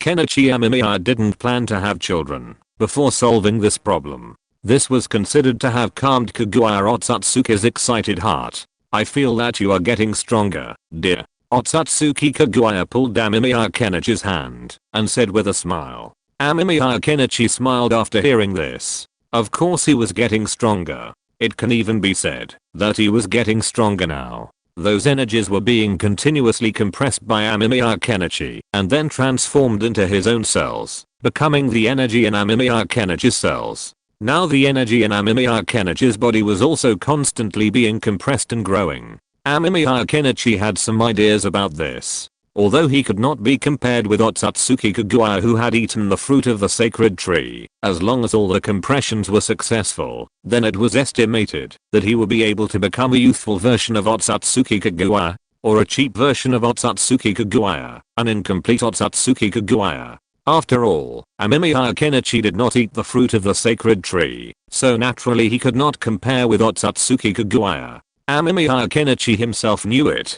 Come on, here. Kaguya Otsutsuki dragged Kenichi Amemiya to a place that looked like a fairy tale. It stood atop a verdant hill, its stone walls etched with the marks of time. The massive iron gates slowly swung open, their creaking echoing in the still air. Behind them lay a vast garden, a vibrant array of flowers blooming in profusion. The winding stone paths, dotted with occasional sculptures, gave it a solemn yet elegant appearance. Passing through the gardens, a spacious corridor led to the castle's main entrance. Ancient armor and weapons lined the corridors, evoking a past of glory. Kenichi Amemiya raised an eyebrow. These weapons and armor looked similar to the knight armor he had depicted in Harry Potter illustrations. Pushing the door open, they entered a spacious hallway, where an ornate marble fireplace centered. Above it hung an oil painting of the family crest, its golden threads gleaming in the firelight. Walking up the spiral staircase, one can sense the rich atmosphere of history. The corridors are lined with exquisite antiques and precious artworks from around the world. Each room is lavishly decorated, with murals, chandeliers, and intricately carved wood furniture, all exuding a sense of aristocratic luxury. In the innermost study, bookshelves stand like silent guardians, guarding countless yellowed volumes and the secrets of time. Outside the window, an eagle can occasionally be seen circling high above, seemingly gazing down upon the castle and all it holds. Every corner and every object within the castle silently tells stories of the past, and those stories are the very essence of the castle's rich history. Kaguya Satsuki's ability is truly remarkable, a skill that can be described as divine. And although Kaguya Satsuki constructed these objects, they are all made of genuine materials. Kenichi Amemiya can still feel the cool touch of the stone when he steps on it, a feeling that fills him with emotion. If he had this ability, he wouldn't need to leave the house every day. How about using this as our wedding room in the future? Kaguya Satsuki looked at Kenichi Amemiya excitedly. Kenichi Amemiya's mouth twitched. Wouldn't it be nervous for two people to live in such a big castle? Although Kenichi Amemiya is very powerful now, and is not afraid of any monsters or ghosts at all, living with two people will still feel a little bored and lonely. Kenichi Amemiya even feels that such a life is a little deserted and unacceptable. At least Kenichi Amemiya himself doesn't want to live in such a ghost place. It's too deserted. Kenichi Amemiya is a little uncomfortable living there. He prefers a house that is not too big.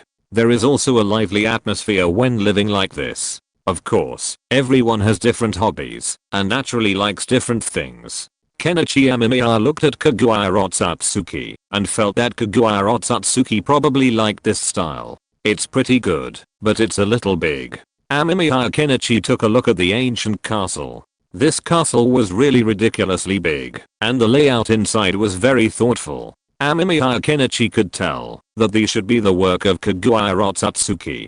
Kaguya Satsuki decorated the castle herself, so no matter whether Amemiya Kenichi liked it or not, he would definitely praise it, otherwise there would definitely be trouble. After receiving Amemiya Kenichi's praise, Kaguya Satsuki was visibly happy. Amemiya Kenichi wanted to laugh when he saw Kaguya Satsuki like this, but then he looked at the things in his hand.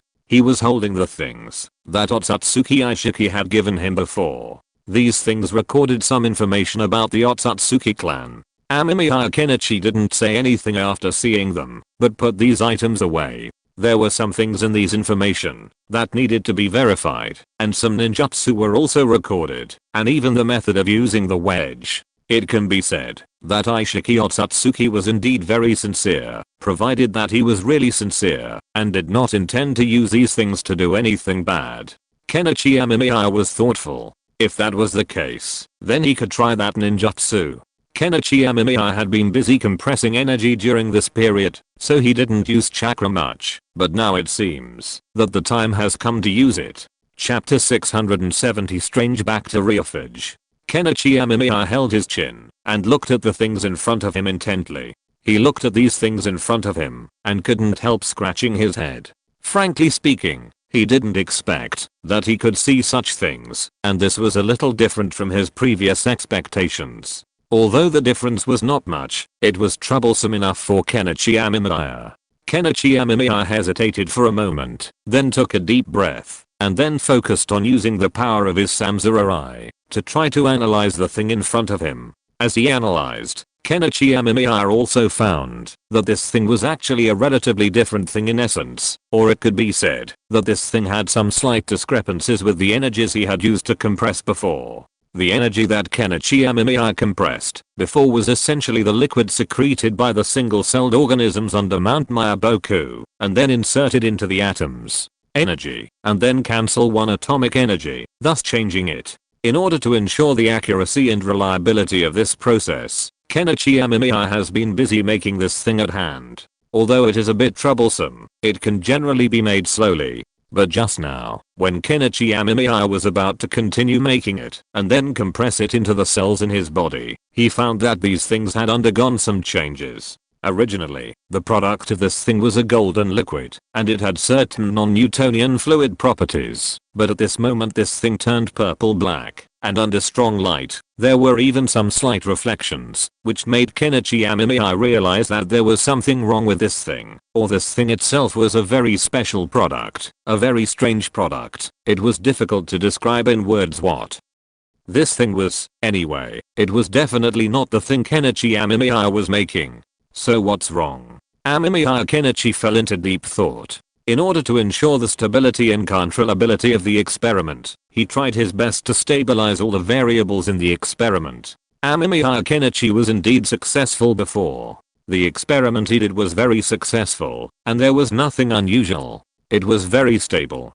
Those things had always been made by Amemiya Kenichi. Amemiya Kenichi had considered things like temperature and humidity. In order to ensure that there was no problem with the lighting, Amemiya Kenichi didn't even change the lamp, just to prevent some accidents. Amemiya Kenichi had made a lot of this stuff before, so at that time Amemiya Kenichi was sure that he could make this thing. But the strange thing was that now, for some reason, this thing became another shape after it was made, which made Amemiya Kenichi have it was a bit of a headache. After all, he had been doing experiments for so long, and Kenichi Amemiya also knew what he was most afraid of encountering when doing some fixed experiments. For example, when making oxygen, if it has always been a fixed process and other methods cannot produce oxygen, then this method will become a theorem or law. Scientists will use this method to make oxygen. But at this time, if a person suddenly comes out and discovers another way to prepare oxygen, and it is completely different from the previous law, that is, a big earthquake, this means that many previous experiments may have problems, and scientists need to review and check them again from the beginning. Then countless theories need to be re-verified, data remade, and experiments redone. This will be a very troublesome job. Kenichi Amemiya's Samsara activated its analytical ability, and then Kenichi Amemiya saw these purple-black liquids, which were filled with countless cells. In this microscopic world, ravaged by the virus, every cell was fighting for survival. The cells were either strong or weak, big or small, and their shapes were different. Some were like brave warriors, while others were like weak scholars. But in this endless battle, all the cells seemed so fragile, because the ruthless virus was like a ghost in the night, silently shuttling between them. These viruses had strange shapes, irregular outlines, and surfaces covered with protrusions and depressions, like miniature castles, cold and solid. Kenichi Amemiya was a little surprised to find that some of these viruses looked like bacteriophages, but not exactly the same. Their color was deep, as if they can swallow up all the light. When they attach to the cells, they are like beasts in the dark, biting their prey tightly and refusing to let go easily. As the virus continues to multiply, the scene in the microscopic world becomes more and more bleak. The originally prosperous cell community now has only a handful of survivors. They huddle in the corner, silently watching this once vibrant world, step by step towards the brink of death. However, in this dead place, there seems to be a trace of life lingering on.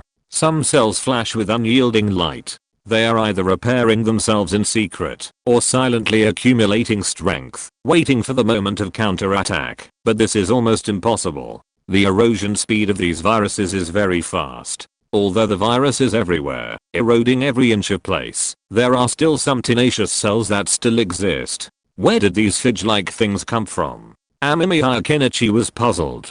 Bacteriophages are a very special type of virus, normally infecting bacteria and the like. Those things just now clearly shouldn't exist. After all, Amemiya Kenichi had previously detected that these secreted energy fluids weren't cellular fluids or anything else. They were simply energy fluids, devoid of life, not even single-celled organisms or egg cases. It was simply liquid, brimming with energy. But now, looking at this thing before him, Amemiya Kenichi's eyes were filled with thought. He suspected the changes in the fluid were caused by the presence of these bacteria and fidge-like things. After all, he had never seen such a thing before. But if this thing truly was a phage-like virus, where did it come from? Bacteriophages often can't survive outside their host's body, so Amemiya Kenichi was a little confused. He didn't understand where this thing had come from. Although the lab wasn't a strictly sterile environment, nothing had gone wrong before. What had happened this time? Kenichi Amemiya had some doubts, but he decided to investigate. If this matter was not resolved, Kenichi Amemiya would still be a little worried, so Kenichi Amemiya needed to urgently understand how to resolve these issues, and how to deal with them, to see where these cells and bacteriophages came from. Thinking of this, Kenichi Amemiya first looked at the energy liquid he had taken before. There was nothing abnormal about these energy liquids, and they were clean. Kenichi Amemiya looked through his experimental log, and there was no problem in the experimental log. Kenichi Amemiya was still very rigorous in doing experiments, and a full set of protective measures were in place. These protective measures could prevent Kenichi Amemiya from accidentally getting saliva or something in, which was very convenient. However, Kenichi Amemiya scratched his head when he looked at the things in front of him. Now in this microscopic world, there are almost no cells, only countless viruses similar to bacteriophages, and as the cells die, these bacteriophages lose their energy source and begin to self-destruct, dying very quickly. Kenichi Amemiya also found that with the death of these bacteriophages the color of the liquid also developed from purple-black to pure black. Amemiya Kenichi squinted his eyes and looked at the scene in front of him. With some thought in his eyes, these things began to die. Before he had time to investigate, Amemiya Kenichi quickly dripped a few drops of tap water into it, and the speed of turning black instantly increased a lot. Amemiya Kenichi continued to watch. With the influx of tap water, countless bacterial single-cell organisms also flowed in. These phage-like viruses also found new targets for attack, and began to try to attack, while Amemiya Kenichi continued to scan. He wanted to see if there were any unique cells. If so, he would preserve them. It would be convenient to use them for experiments later, and after searching around, Kenichi Amemiya finally found these unique cells on the edge, and then protected these cells separately, to prevent them from being attacked by that kind of bacteriophage. After everything was arranged, Kenichi Amemiya had the energy to look to the other side. He took a look at those unique bacteriophages. At this time, these bacteriophages had found new bacteria to attack, but their structures were also changing.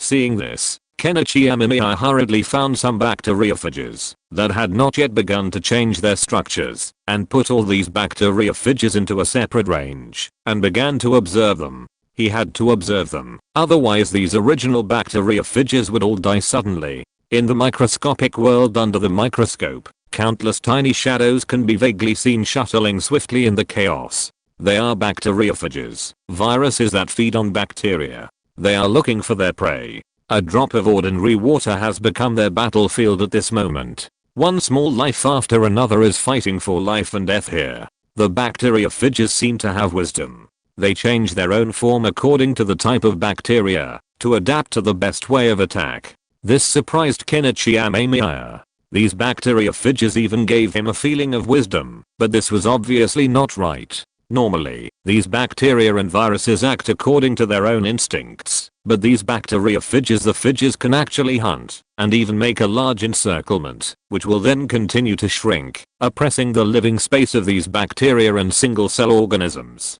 Kenichi Amemiya feels that these things are like they have intelligence, and their shells are constantly changing, as if they are a masterpiece of natural selection, adapting to the environment, and hunting in the most efficient way. Whenever a bacteriophage finds its target, it will pounce on it as quickly as a cheetah, merge itself with the bacteria, and begin to erode and reproduce. In this microscopic world, there is no sound, no color, but it is full of tension and cruelty. The bacteriophages ruthlessly devour every life around them, and their existence is an endless hunt. The bacteria seem to sense the threat, struggling to survive, and find a way to escape. However, the phages were always faster than their prey. As time went on, the entire microscopic world seemed enveloped by this hunting atmosphere. Though it was only a fleeting moment in the long history of life's evolution, it was an eternal challenge for these single-celled organisms. The fidges were everywhere, carving trails through the chaos, leaving behind a trail of debris.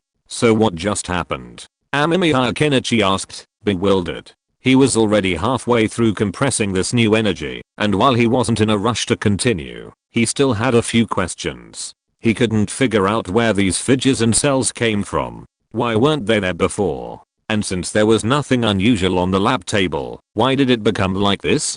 Kenichi Amemiya was a little confused until he noticed a bottle beside him. Then he remembered something. This bottle was given to him by Kaguya Otsutsuki. It was fruit wine brewed by Kaguya Otsutsuki herself, using fruits grown in the world created by Kaguya Otsutsuki herself. However, these fruit trees originally existed in the ninja world, but they were brought to her world by Kaguya Otsutsuki to be planted, so they are still placed there. Kenichi Amemiya looked at these things. He had taken a sip of this bottle before, and then found that this thing had gas. When it was opened, some bubbles burst out, but Kenichi Amemiya didn't care too much at the time, and drank it directly. So could it be? Kenichi Amemiya took a look. Although there were some cells and microorganisms in it, there were no bacteria, fidges and cells. Kenichi Amemiya touched his chin. It was understandable that Kenichi Amemiya had these in the fruit wine. After all, how does the saying go? Most doctors and scholars of viruses and bacteria have a slight obsession with cleanliness because they have seen the microscopic world and know how terrifying things are in it and how irritating it is. Anyone who has seen the structure of the microscopic world will find it disgusting. Even Kenichi Amemiya feels that it doesn't need to be that complicated. If you look at your own face or the face of your partner with a magnifying glass, you will feel an awkward feeling. If you look at it with a higher magnification, you may even see some mites crawling on the face. Could it be that these things exploded into the energy liquid and then mutated and became like this? Kenichi Amemiya had some guesses. He planned to try to study it, but these precious prototypes also had to be preserved. They were very important. Chapter 671 Super Powerful Killing Weapon. Kenichi Amemiya took a pen and recorded the experiment in front of him. The experiment was going well so far. After eliminating the previous troubles, Kenichi Amemiya began to continue doing his own thing. Then Kenichi Amemiya found that, after eliminating the fruit wine that Kaguya Otsutsuki gave him before, his experiment could continue, and then he could continue to compress energy, so that the energy could be used by Kenichi Amemiya. Kenichi Amemiya is indeed doing so now, but there are relatively some slightly troublesome things. This is mainly reflected in some tedious aspects of doing this experiment. There are many tedious steps in this experiment, which makes Kenichi Amemiya a little headache. But Kenichi Amemiya still continued to do the experiment, compressing the energy, while studying cells and bacteriophages. He is now curious about what this thing is, and why there is that. Such a unique structure made Kenichi Amemiya full of curiosity, and in the previous experiments, Kenichi Amemiya also found that this bacteriophage seemed to have extraordinary evolutionary ability, and its evolution speed was very fast, even to an extreme. Faced with the water that Kenichi Amemiya dropped in later, these bacteriophages also underwent corresponding restrained evolution according to the corresponding bacteria and single-cell organisms, which made Kenichi Amemiya feel quite interesting. However, how to conduct this experiment, and what these things are all about, Kenichi Amemiya still planned to study it slowly. He planned to look at the specific structure of these things, and it would be convenient to continue a new experiment later. Thinking of this, Kenichi Amemiya began to try to do experiments. He planned to experimentally prove whether these bacteriophages can attack the corresponding cells or something. If they can, then it would naturally be the best. As Kenichi Amemiya started to conduct experiments, he found that this thing that looked like a bacteriophage did have unimaginable intelligence. To some extent, it could even be said that this thing was a machine born for killing. It had super high reaction speed and mutation speed. When facing different life forms, it would quickly analyze and mutate a special weapon for this structure. This made Kenichi Amemiya feel a little outrageous. In Kenichi Amemiya's opinion, this thing was probably similar to the alien to some extent. In his previous life, Kenichi Amemiya had seen the movie Alien. The alien, a unique life form, would make some changes according to the host's genes. to create the strongest alien born according to this host. Before traveling through time, Kenichi Amemiya had heard that a new alien work was about to be released, but unfortunately, it hadn't been released yet. It's over after watching it, but Kenichi Amemiya thinks it's still acceptable. After all, most of the plots of Alien cannot escape the underlying logic. For example, in a closed space, the characters cannot escape from this closed space for various reasons, and can only face the slaughter of aliens inside.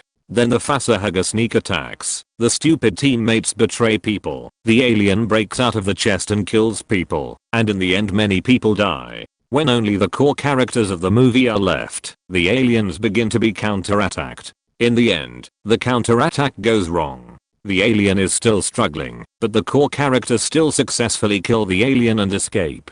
Kenichi Amemiya is very familiar with such a routine. After all, most alien movies are shot like this. It's very routine and templated, but the template also represents a certain lower limit. Movies shot according to this template are often not too bad, at least they are at the standard level of Alien. This is really interesting. The composition of this bacteriophage and its mutation speed is so fast. The only flaw is that it dies very quickly. A newly split bacteriophage can only survive for half an hour if it can't find edible prey.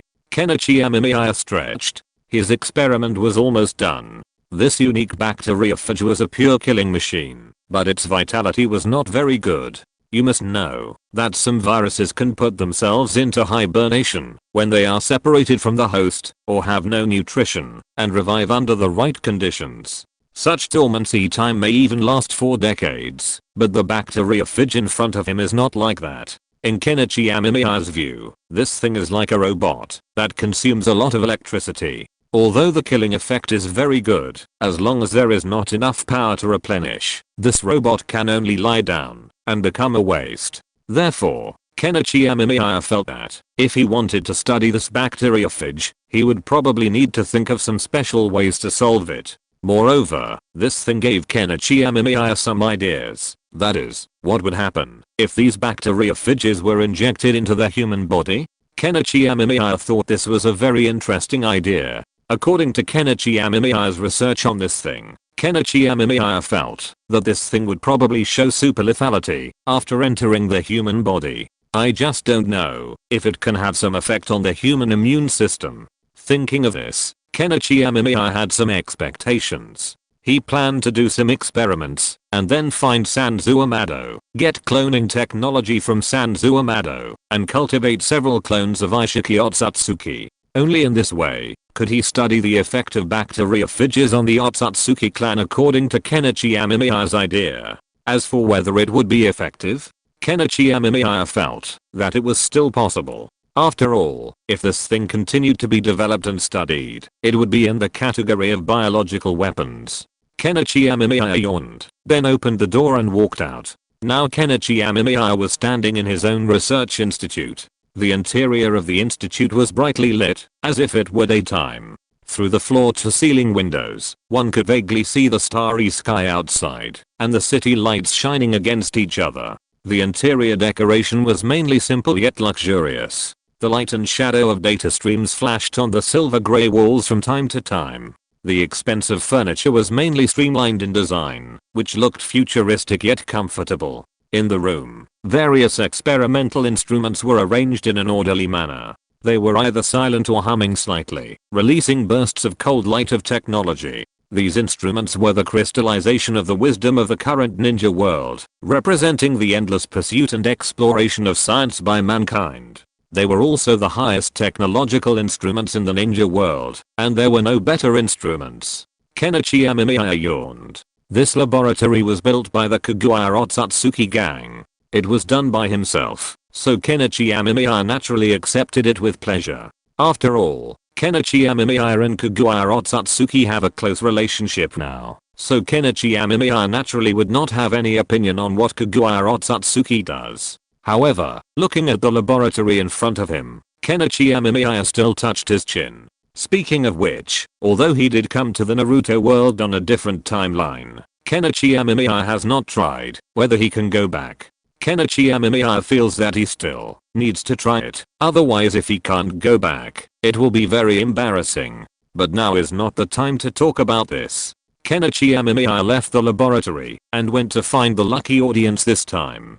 Then Kenichi Amemiya caught a well-known local bully from a nearby town and brought him back to his laboratory. He planned to use this bully as his experimental subject. Yamato Nikaido was tightly imprisoned in Kenichi Amemiya's hands. Looking at Kenichi Amemiya's cold eyes, he became panic-stricken. Watching Kenichi Amemiya approaching step by step, he felt as if he had fallen into an endless dark abyss. Yamato Nikaido did not dare to look at Kenichi Amemiya's face. He lowered his head, but could feel Kenichi Amemiya's powerful sense of oppression.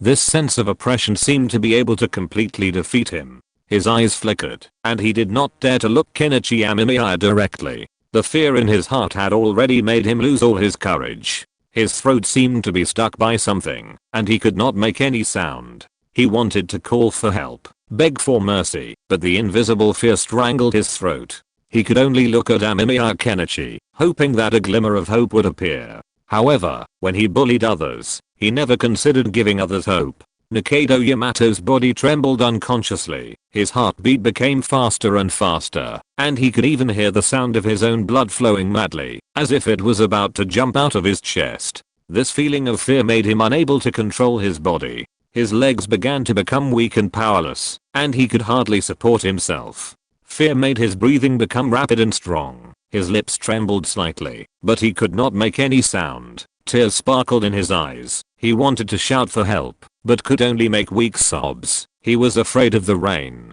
Amemiya Kenichi's pleas for mercy were constantly and ruthlessly rejected. Amemiya Kenichi's gaze was like an icy blade that deeply stung his heart. He felt the god of death getting closer and closer to him, as if he had already smelled the breath of death. Nikaido Yamato's expressions and movements kept changing. His eyes revealed fear, helplessness, and despair, but he could not change the reality before him. He felt the fragility and insignificance of life. Fear made him weak and powerless, as if he was about to collapse at any time. Fear, this powerful emotion turned Nikaido Yamato into a helpless ghost. He put himself on the shelf and could not escape. Fear made him fragile and dared not face reality. He could only beg with his eyes wide open, but Amemiya Kenichi was indifferent and even felt that this guy was a little disgusting. I still like your unruly look. Recover? Amemiya Kenichi patted Nikaido Yamato's face. The other party was trembling all over and looked at Amemiya Kenichi with some horror.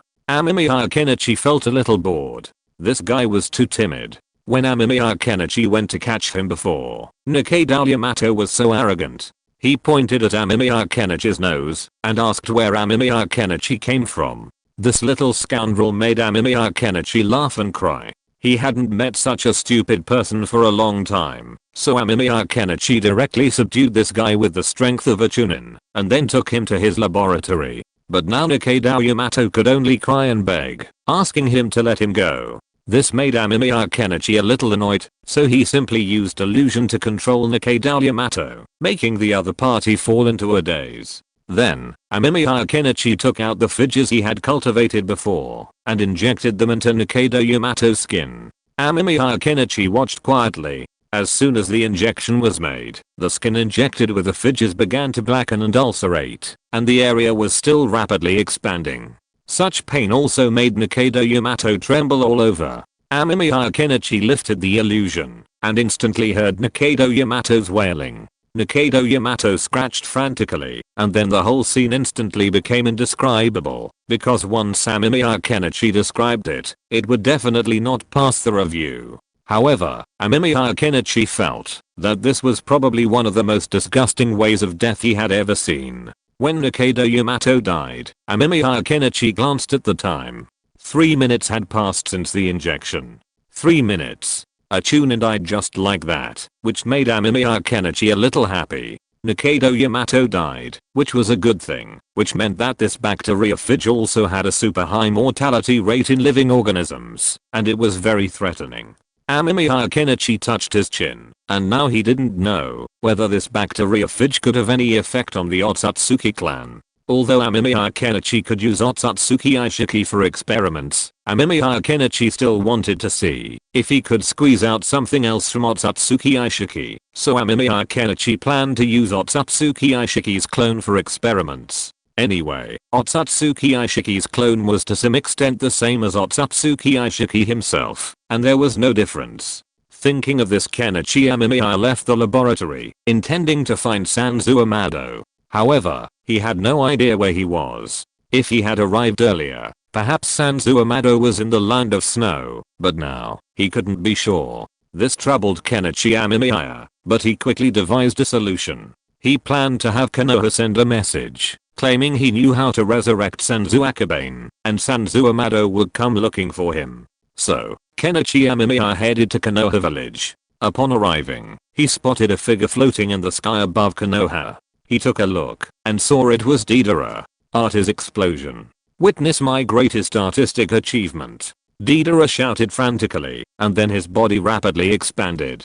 Kenichi Amemiya's mouth twitched. Was his luck that bad? Why had Deidara come to destroy Konoha? Logically speaking, this shouldn't be the case. Oh yes, the Akatsuki organization has been disbanded, so what is Deidara doing here? Chapter 672. This is art. Deidara. The explosion did not continue. After all, Kenichi Amemiya had come, and it was impossible for him to watch Deidara really perform his ultimate art in the sky above Konoha. Although Kenichi Amemiya had not returned to his original world for a long time, Kenichi Amemiya still had some feelings for Deidara and Sasori, so it was naturally impossible for him to watch Deidara die like this. And in the final analysis, Deidara's art was too one-sided. Although Deidara's explosion looked spectacular and good, it was actually just like that. In the later 4th Ninja World War, Naruto and Sasuke could easily create ninjutsu that was many times louder than Deidara's. So in the final analysis, in the ninja world,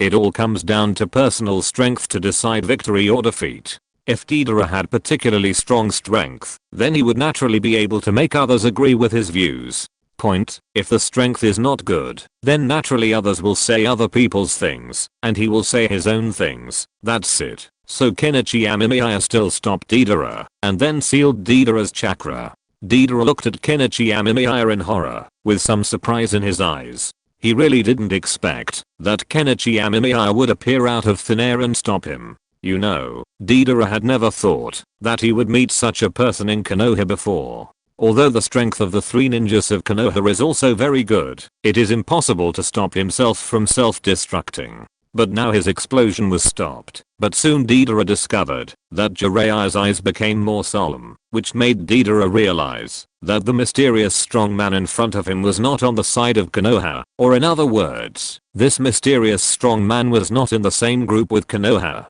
Deidara, I didn't expect you to come to this point. TSK C0? Why are you still the same? Can't you try something new? Playing this stupid self-explosion every day. If you're not bored, then I'm too. And it's said to be the ultimate art, but it looks so. I really don't understand what you are thinking. La.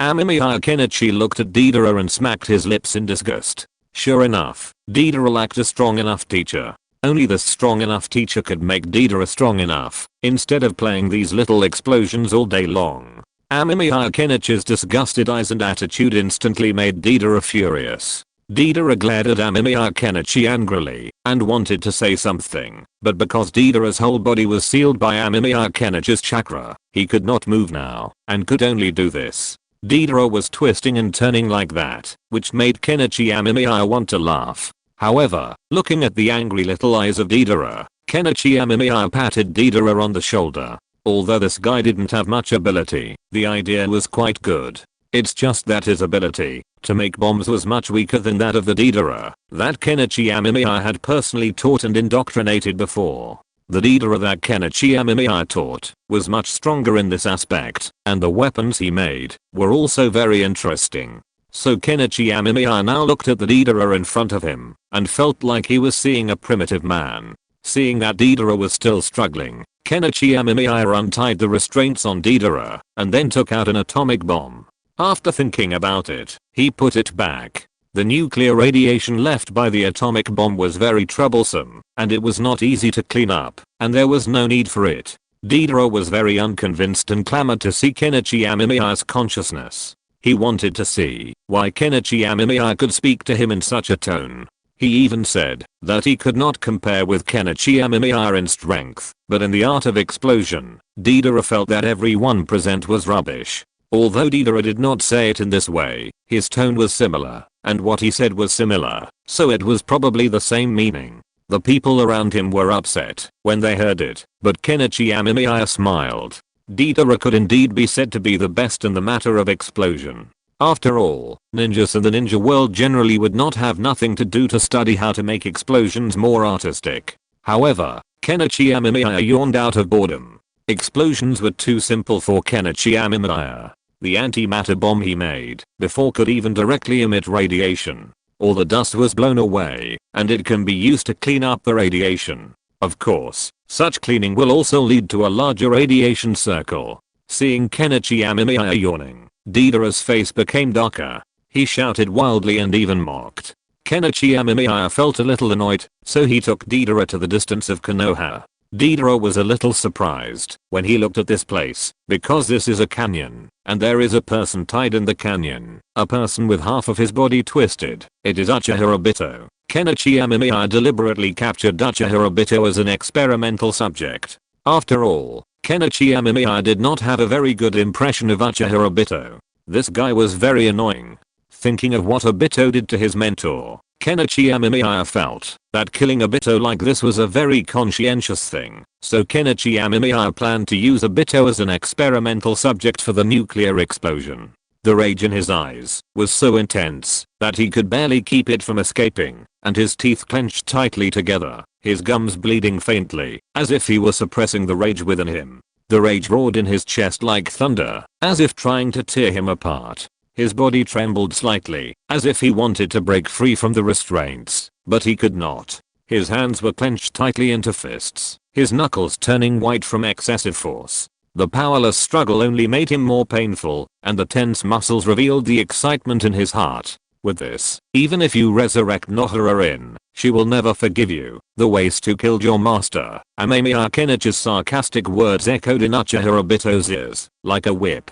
The rage within him was so intense that he could not resist the blow of a blow, and yet he could not resist the blow of a blow that had seized him. His chakra was restricted, and he could not use any ninjutsu, not even eye techniques. The restraints prevented him from releasing his inner rage, and he could only watch Amemiya Kenichi, burdened with the failed plan and the humiliation of being toyed with. If looks could kill, Amemiya Kenichi would have died long ago. Deidara, don't you want to witness true art? This is art. Kenichi Amemiya created a shadow clone, and then let the shadow clone fly into the sky with the atomic bomb. This place is far away from Konoha. Although the radiation will still exist, it will not exist for too long. Moreover, this time Kenichi Amemiya just wanted to let Deidara, who was sitting in a well and watching the world, see the true art, so he did not mean to detonate it at high altitude. In fact, strictly speaking, if radiation is to remain for a long time, it is generally recommended to detonate it at high altitude.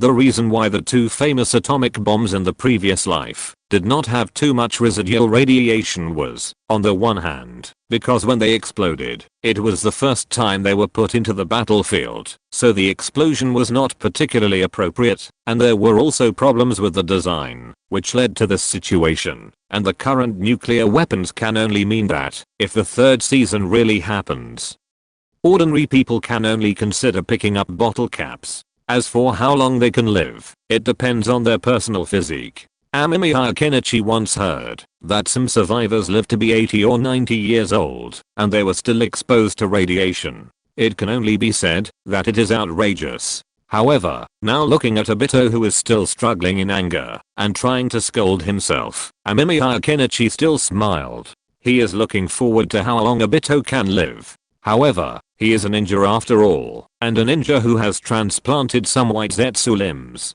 Amemiya Kenichi feels that Obito should be able to survive for a long time, provided that Obito, whose chakra and eye techniques are sealed in his body, can survive the nuclear explosion. If he can't survive, then naturally he will have no survival time. It's coming. Amemiya Kenichi said lightly. Deidara was a little confused. What was coming? After all, in this endless wasteland before him, only Uchiha Obito's lonely figure was left. He was firmly tied to a simple wooden frame, his limbs unable to move, and he could only let the cold wind blow through his tattered clothes. The wind and sand on the wasteland intertwined with his silent eyes, forming a desolate picture. Obito's eyes reflected the sudden bright spot in the sky. It was the light of the atomic bomb. It brought the message of death and descended mercilessly towards this corner, forgotten by the world. There was no fear in his heart. There was only silence, as if such an ending had been anticipated. After all, Kenichi Amemiya did not look like a person who would let him go. With a deafening roar, the atomic bomb exploded high in the sky, releasing a dazzling light in an instant. The light was so strong that every grain of dust on the wasteland seemed to be ignited, and the whole world was swallowed up by the splendor. The huge mushroom cloud fell from the sky like a black behemoth, shrouding Obito in shadow. Obito's face was flushed by the afterglow of the explosion. He closed his eyes, feeling the violent fluctuations in the air around him, and the rapid rise in temperature. Knowing that all this would soon be over, in that moment of peace, a barely perceptible smile curled up Obito's lips, as if welcoming a final flash of old memories. He seemed to see Nohara, the woman he loved. As the mushroom cloud slowly dissipated, Obito reappeared. The wooden frame beneath him had been destroyed, half of his body gone, and the other half was in tatters, leaving only a pile of bones. Amemiya Kenichi narrowed his eyes. Obito actually survived? Was his body that resilient? Amemiya Kenichi looked up curiously at Uchiha Obito, while Deidara stared blankly at the mushroom cloud ahead.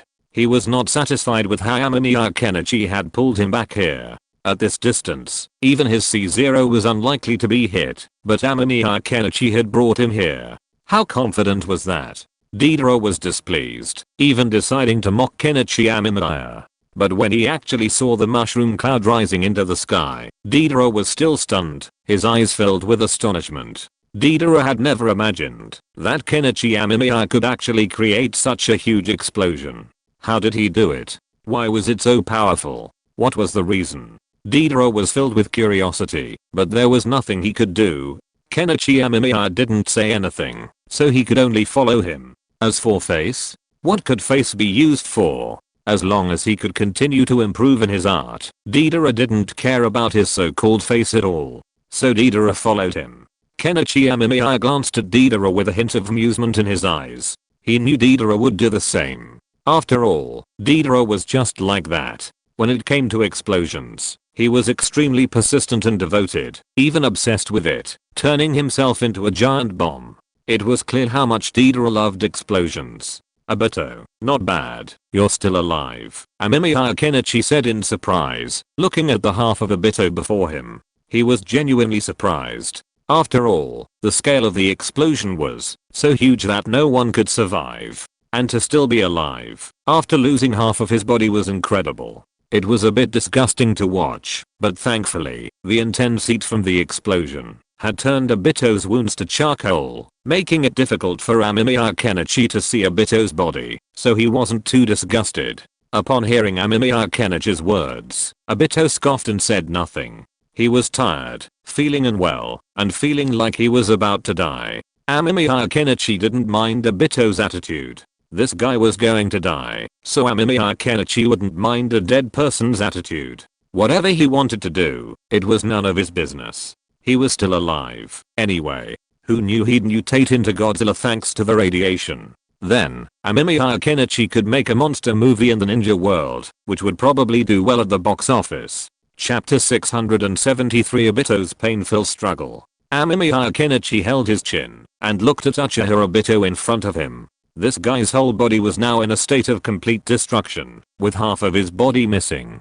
Fortunately, his brain was still intact. Otherwise Amemiya Kenichi felt that, if Uchiha Obito's brain was also missing half, then Uchiha Obito would probably be a vegetable for the rest of his life. After all, the field of brain, even in the world of ninja, is still full of mystery and challenges, so Amemiya Kenichi is busy studying these things, and now Uchiha Obito is a very good research subject in Amemiya Kenichi's view, and such an experiment is destined to be mixed with endless pain, which is also a profound lesson for Uchiha Obito. After all, Uchiha Obito still doesn't think that what he did was so beastly. He even thinks that what he did was right. Anyway, he wants to create a world with Nohara in. With Nohara in, all the pain in this world will be overturned. Even if he, Uchiha Obito, did kill his teacher and his master's wife who cared about him, Uchiha Obito, but so what? When he reaches that world with Rin, he'll probably forgive his teacher. After all, he'll inherit his teacher's will and strive to become a good enough Hokage.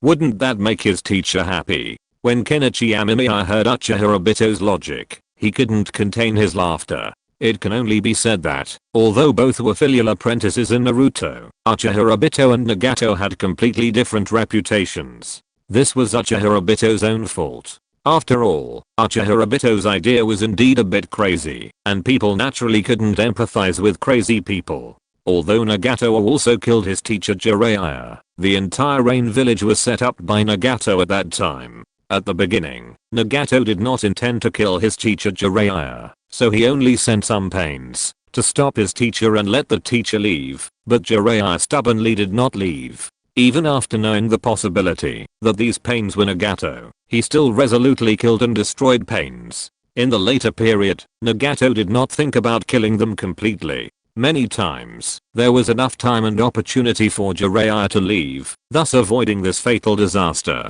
but Jiraiya never left, just kept on asking. In order to obtain intelligence, he finally obtained a lot of important information, which made Nagato realize that, if he let Jiraiya leave, it would only cause a very serious obstacle to his plan. So he chose to kill Jiraiya. However, Konan also visited Jiraiya's grave and even laid flowers. This would naturally be impossible without Nagato's approval. After all, Konan and Nagato had a very good relationship. So although Nagato also killed his teacher, his behavior was not so neurotic and ruthless. He had given Jiraiya many chances. But on the other hand, what about Uchiha Obito? Did Uchiha Obito give his teacher Namikaze Minato a chance? Of course not. He just chose to kill Namikaze Rin directly, after finding out that Namikaze Minato didn't recognize him. Although he didn't kill Namikaze Minato directly, he was the culprit of the death of the fourth Hokage and his wife. He even blamed his teacher for not being able to save Nohara Rin at the time, even though he was a yellow flash. This kind of stubborn mentality and neurotic thinking naturally made it difficult for others to agree with him. The only thing that can be said is his deep affection for Nohara Rin. Uchiha Obito didn't care about the pain in his body at all. A glimmer of pain and confusion flashed in his eyes. His eyes were wet, as if they were about to drip. He stared blankly at the empty world in front of him, as if he had lost everything. In his heart, Nohara Rin was so important, so precious, so indispensable, but she slipped away from his fingertips, and could never be touched again. Uchiha Obito's thoughts echoed with Rin's beautiful figure. She smiled like a flower in the spring breeze, and gentle waves of sound lingered softly in his ears. He was obsessed with that incomparable the moving smile, the flowing eyes, the voice that made his heart tremble. The memories came to his mind one by one, like a surging tide. He could not resist, and there was no way to forget. He had tried so hard, for her. He pursued the hope of resurrection without hesitation. Uchiha Obito noticed the arrival of Amemiya Kenichi, and a series of suppressed throat sounds came from his throat, deep and desperate. At this moment, he felt like a lonely ghost, trapped in the darkness, and could no longer find a home. He seemed to hear the low sound of the wind. The words conveyed the pain in his heart. The sound was like the shrill howl of a wolf, echoing in the silent night and shaking everything. Uchiha Obito wanted to wail, but his burnt vocal cords could not make any sound. He could only wail, as if squeezed out by endless sadness. He could not bear such pain.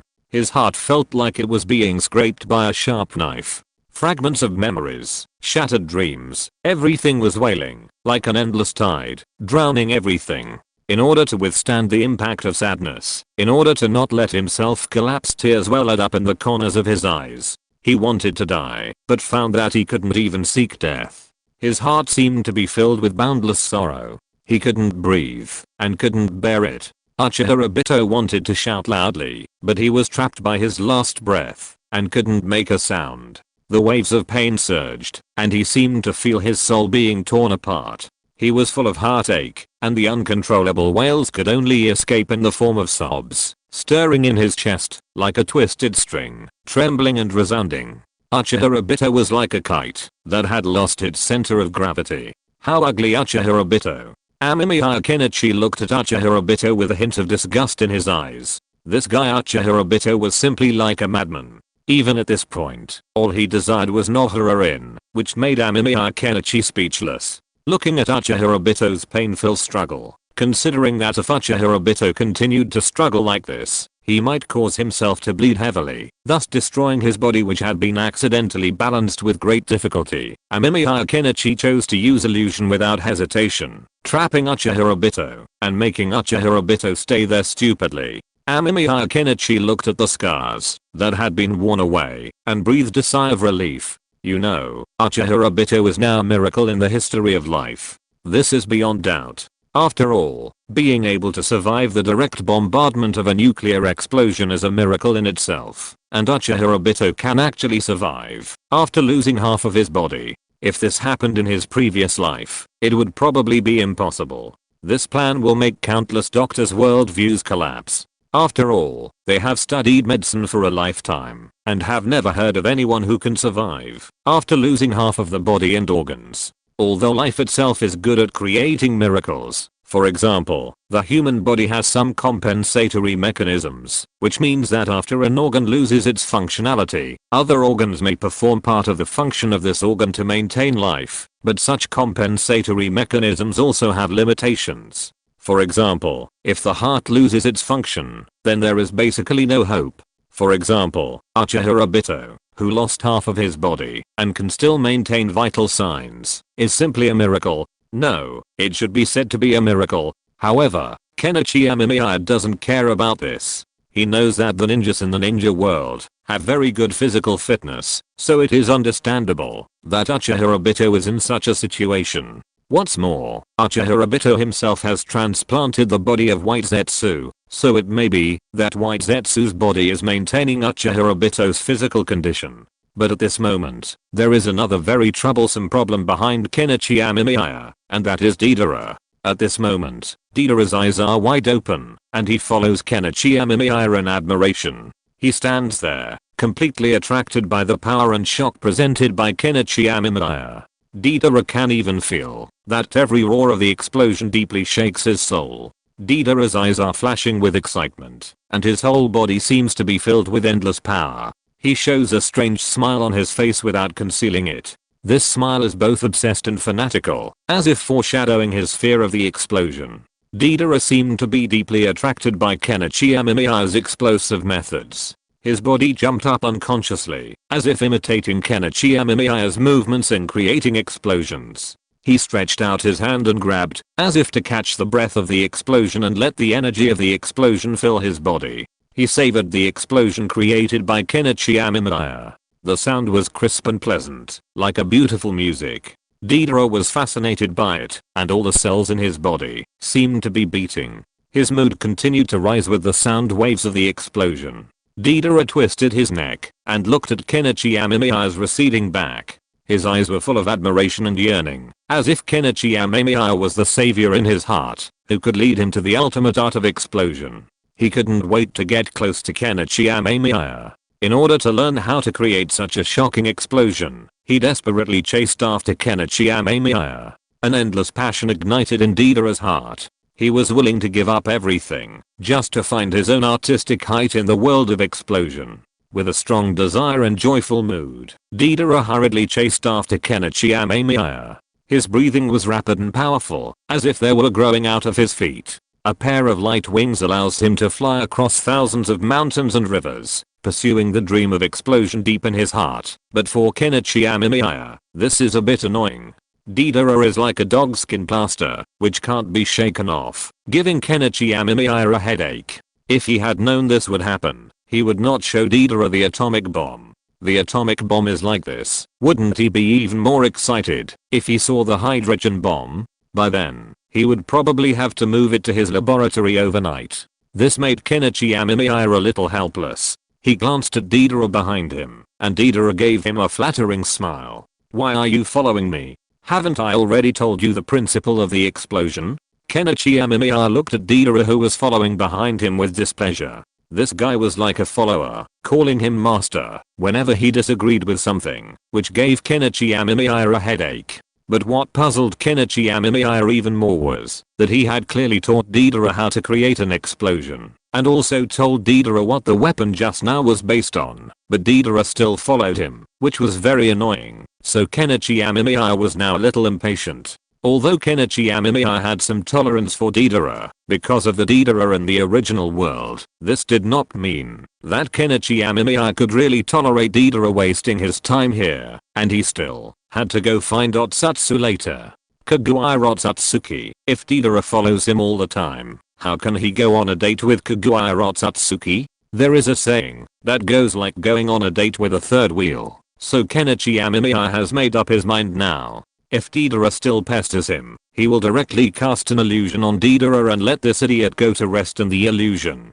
Deidara also noticed Kenichi Amemiya's unfriendly look. He coughed, and his expression became more serious. Then Deidara looked at Kenichi Amemiya and asked his own questions. Hearing Deidara's questions, Kenichi Amemiya felt a little better. He could hear that the fact that Deidara could ask this question proved that he had indeed thought about it seriously. So Kenichi Amemiya simply answered Deidara's question about the ratio of gunpowder, which made Deidara nod repeatedly and keep recording. After talking to Deidara, Kenichi Amemiya went to look for Kaguya Otsutsuki. When Kenichi Amemiya found Kaguya Otsutsuki, she was eating and reading a book in her hand. Kenichi Amemiya could see clearly that Kaguya Otsutsuki was reading the fairy tale collection he had written, based on his memory. It contained all kinds of fairy tales. He didn't expect that Kaguya Otsutsuki still liked reading his book so much after reading it for so long. This touched Kenichi Amemiya a little. Although Kaguya Otsutsuki was much older, for a long-lived clan like the Otsutsuki clan, she was still young. So Kenichi Amemiya didn't reject being with Kaguya Otsutsuki, not to mention that this woman was indeed outstanding, which made Kenichi Amemiya feel at ease. Here, 3 colored meatballs. Kenichi Amemiya handed the 3 colored meatballs in his hand to Kaguya. Kaguya looked at Kenichi Amemiya in surprise, then put down the book and hugged Kenichi Amemiya happily. Welcome back. Chapter 674 Fidge. I plan to keep this guy Otsutsuki Ishiki in that world and never let him come out.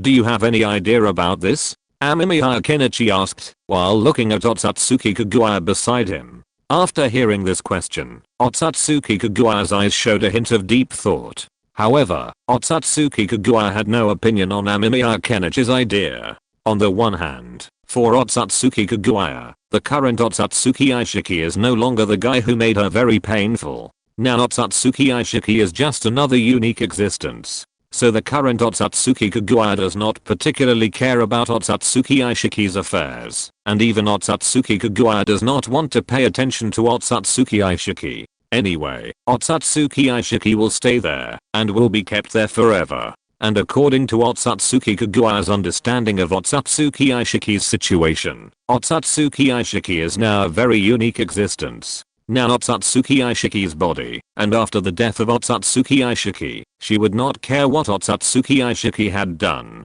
Anyway, her revenge has been avenged, and the Otsutsuki Ishiki of this world is the Otsutsuki Ishiki of this world, not the Otsutsuki Ishiki of her original world. Otsutsuki Kaguya is very clear about this, and thinking of this, Otsutsuki Kaguya couldn't help but glance at Amemiya Kenichi. She was a little confused as to why Amemiya Kenichi could come to this world, and no other situations occurred, which made Otsutsuki Kaguya feel a little surprised. Although Otsutsuki Kaguya has never used such a unique machine, she knows in her heart what this machine is used for, and what will happen after using it. However, it seems that no similar situation has occurred during the use of this machine before, so this makes Otsutsuki Kaguya headache and a little entangled. But now Otsutsuki Kaguya is more confused about how to use this machine. Now Otsutsuki Kagura has some ideas in her mind, but these ideas have not been said out loud. After all, the relationship between Otsutsuki Kagura and Amemiya Kenichi is very good,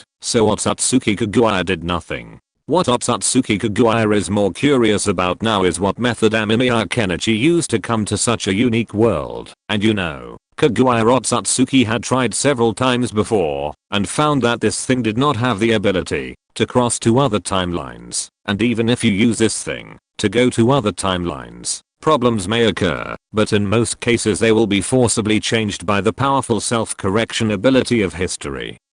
And then everything will be restored to its original state. It's like if there is a Kenichi Amemiya in a world, then the Otsutsuki clan uses this machine and goes back to the past. Even if they kill Kenichi Amemiya immediately, there may be another Kenichi Amemiya with the same name, or even exactly the same, in this world, and then take on the previous mission, and continue to lead the world towards the predetermined future. So Kagura Otsutsuki knows very well what effect this time machine can have. In Kagura Otsutsuki's opinion, although this so-called time machine can go back to the past, it is more like a preview of the past and the future, not a real return to the past and the future. But now, after using it, Kenichi Amemiya really jumped to the future, which made Heyo feel a little incredible.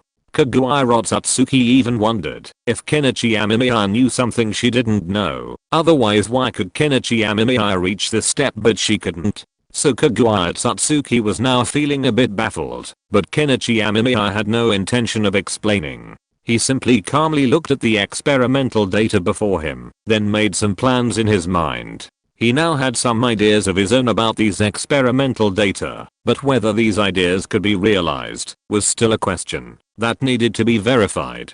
Kenichi Amemiya was also slowly making experiments. He was trying to structure and then grasp more knowledge of the world in his own hands. Now, Kenichi Amemiya had also deepened his research on these experimental subjects and these bacteriophages. Now Kenichi Amemiya could confirm that this bacteriophage did indeed undergo corresponding changes based on the body cells of the different species it invaded. They would constantly evolve, or in other words, constantly transform themselves. This had to be said to be a very outrageous thing. This meant that these bacteriophages possessed a certain degree of intelligence, or they had a certain degree of wisdom. But what exactly did they rely on to carry out intelligent thinking in such a small body structure? This made Kenichi Amemiya a little curious. Normally, beings like bacteriophages or single-celled organisms generally do not have any intelligence. After all, their existence is just like that, without any brains. However, single-celled organisms like them basically do not have much intelligence of their own. However, these bacteriophages now have their own intelligence and a certain ability to self-identify.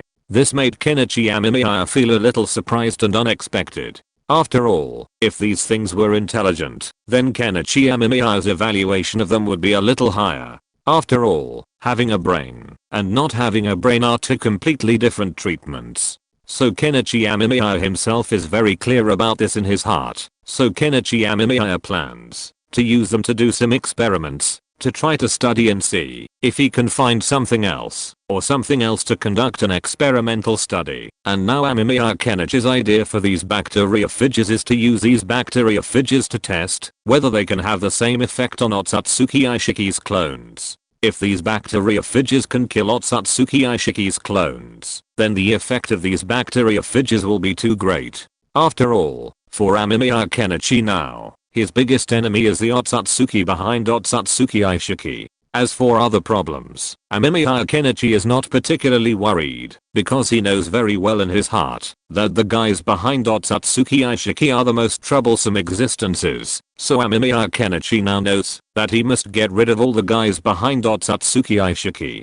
Kenichi Amemiya looked at the bottle in his hand. The bottle contained the bacteriophages he had discovered before. These bacteriophages were now being kept in this bottle by Kenichi Amemiya, and in this bottle, Kenichi Amemiya introduced a lot of microorganisms, which could also feast on the bacteriophages and prolong their survival time, while providing Kenichi Amemiya with more time to observe them. So Kenichi Amemiya was doing this, and while Kenichi Amemiya was doing this, Kaguya Otsutsuki had been squatting beside him and looking at Kenichi Amemiya, and there was a hint of smile in her eyes. Kenichi Amemiya did not notice Kaguya Otsutsuki's expression. He was still studying the bacteria figures in front of him. Kenichi Amemiya found that there were some abnormalities in the performance and composition of the bacteria figures in front of him. The composition of these bacteria figures was very interesting. There were some very unique hairs on their surface. It is very delicate. These dense hairs are constantly brushing like a brush, and every time these brushes brush things, they will capture something from the group of microorganisms they hunt and bring it in, so that their bodies can complete the change more quickly. This gave Kenichi Amemiya some ideas. It seems that these bacteria figures are not only effective on the same microorganism. They should undergo different changes according to different species, and the number of changes cannot be determined at present. This made Kenichi Amemiya interested. Kenichi Amemiya looked at the things in front of him curiously. He thought about it. Kenichi Amemiya originally planned to look for Sanzu Amado, but now Sanzu Amado has been found by Kenichi Amemiya. He is using a cloner to clone a quick clone of Ishiki Otsutsuki. As long as a while passes, Ishiki Otsutsuki's clone can be taken out and used. After Kenichi Amemiya announced the news, Sanzu Amado came to him on his own and has now become a scientist under Kenichi Amemiya. He is currently mainly responsible for cloning work.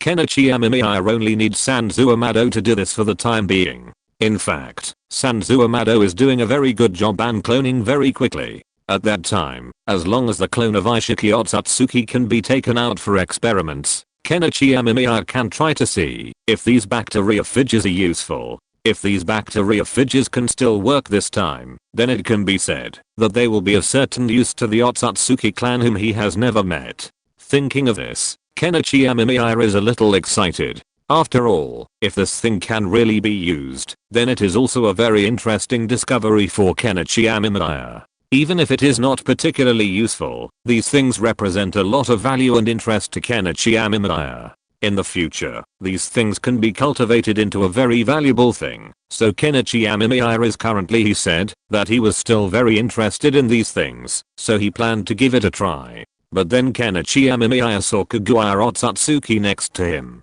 Kaguya Otsutsuki was looking at him, and after noticing Kenichi Amemiya's sight, she smiled. Kenichi Amemiya had a bold idea when he looked at Kaguya Otsutsuki in front of him.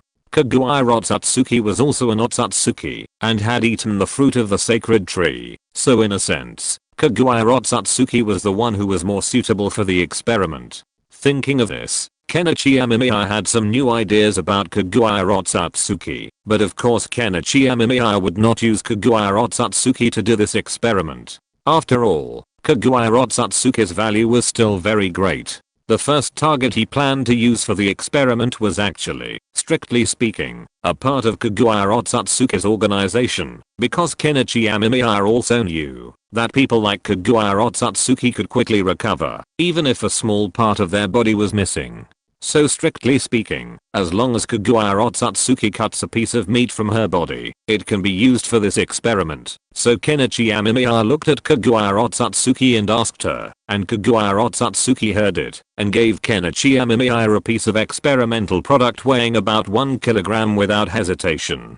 Kenichi Amemiya was very happy after getting the experimental product, but he still looked at Kaguya Otsutsuki worriedly until he saw Kaguya Otsutsuki heal herself. Kenichi Amemiya was relieved, and then Kenichi Amemiya put the piece of meat into the bottle in front of him. After this piece of meat was put into the bottle, some particularly interesting changes occurred.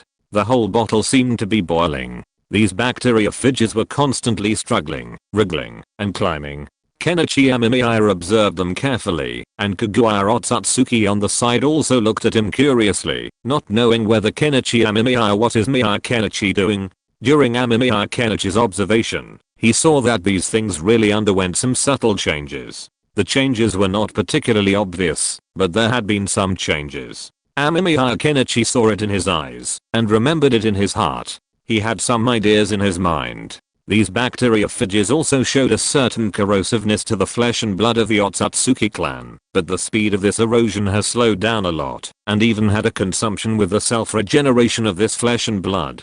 However, according to the current situation, the bacteriophage is still slowly consuming, but the speed is much slower than before, but at least it still has some effect, which makes Amemiya Kenichi realize that these bacteriophages are indeed useful. If they make some improvements and mutations, then this bacteriophage can really become a very good weapon against the Otsutsuki clan. Chapter 675 The Call of the Evil God.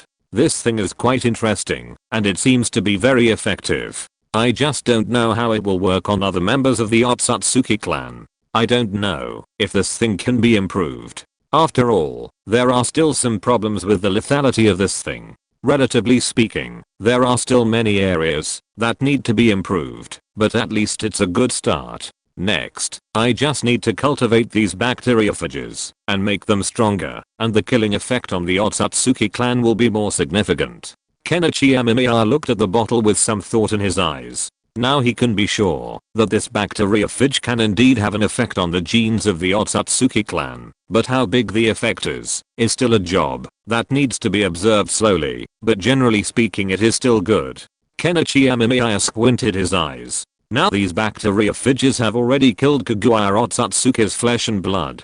It was completely devoured, but it took a long time. It has been more than 3 hours now. It has solved the problem of Kaguya Otsutsuki's flesh and blood. It is still quite long. Kenichi Amemiya feels that there are still some areas that can be improved. Of course, Kenichi Amemiya himself is also very concerned about this improvement work, but Kenichi Amemiya is not sure how much time it will take. The birth of these bacteriophages themselves is a coincidence born by chance, so Kenichi Amemiya is also very clear about this. Looking at these things in front of him, Kenichi Amemiya has some other ideas in his heart. If he wants to improve these bacteriophages, then continuous experiments are inevitable. The best way is to follow the previous method and create a large radiation source to conduct experiments. Only in this way can the experiment become more appropriate.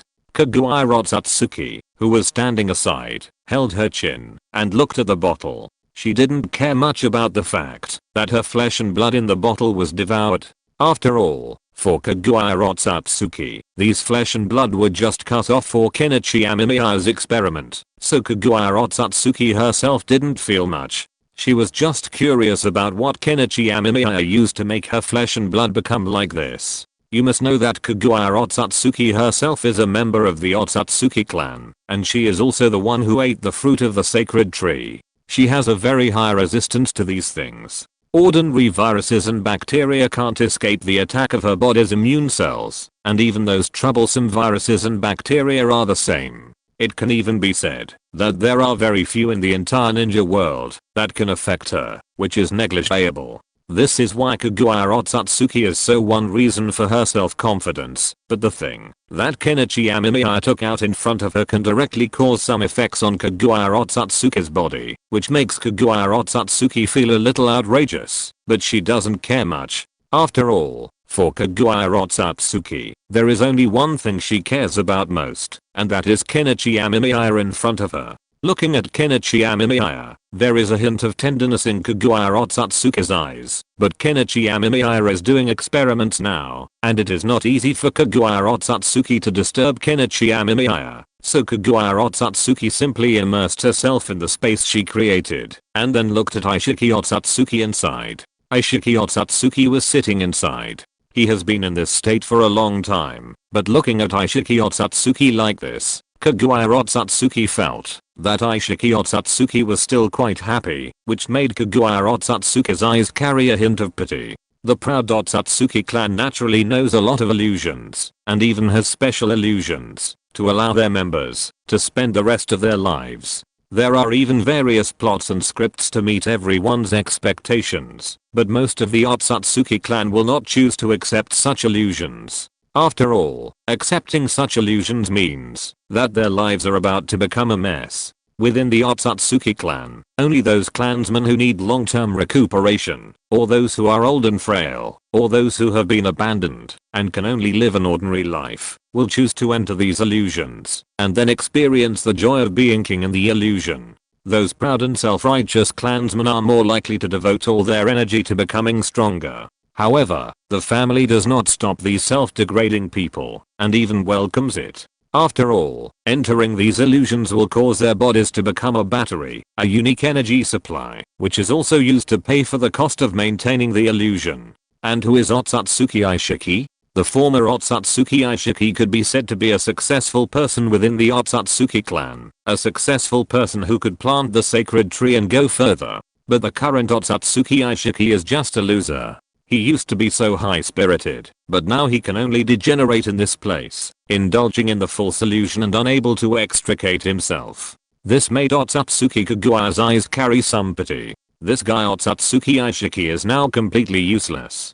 After all, only a waste would live such a life. Otsutsuki Kagawa shook her head and retracted her gaze. In the stone tavern, candlelight flickered, and the wine glasses on the wooden table reflected bits of gold. Otsutsuki Aishiki sat in the corner, the hood of his robe drooped, covering his deep eyes. He took a sip of the liquor, and the strong smell of alcohol spread on the tip of his tongue, as if it could burn away the bitterness of the past. The foam in the cup burst gently, making a subtle pop sound, which was the sound of past memories shattering. There was a hint of bitterness at the corner of Otsutsuki Aishiki's mouth. All this was so real, but Otsutsuki Aishiki's heart would occasionally think that all this was just an illusory dream, just like those tribesmen who were once bound in the illusion, and spent the rest of their lives. Otsutsuki Aishiki once did not understand them and despise them, but now he has become a member of these groups, which made Otsutsuki Aishiki sigh about the complexity of life.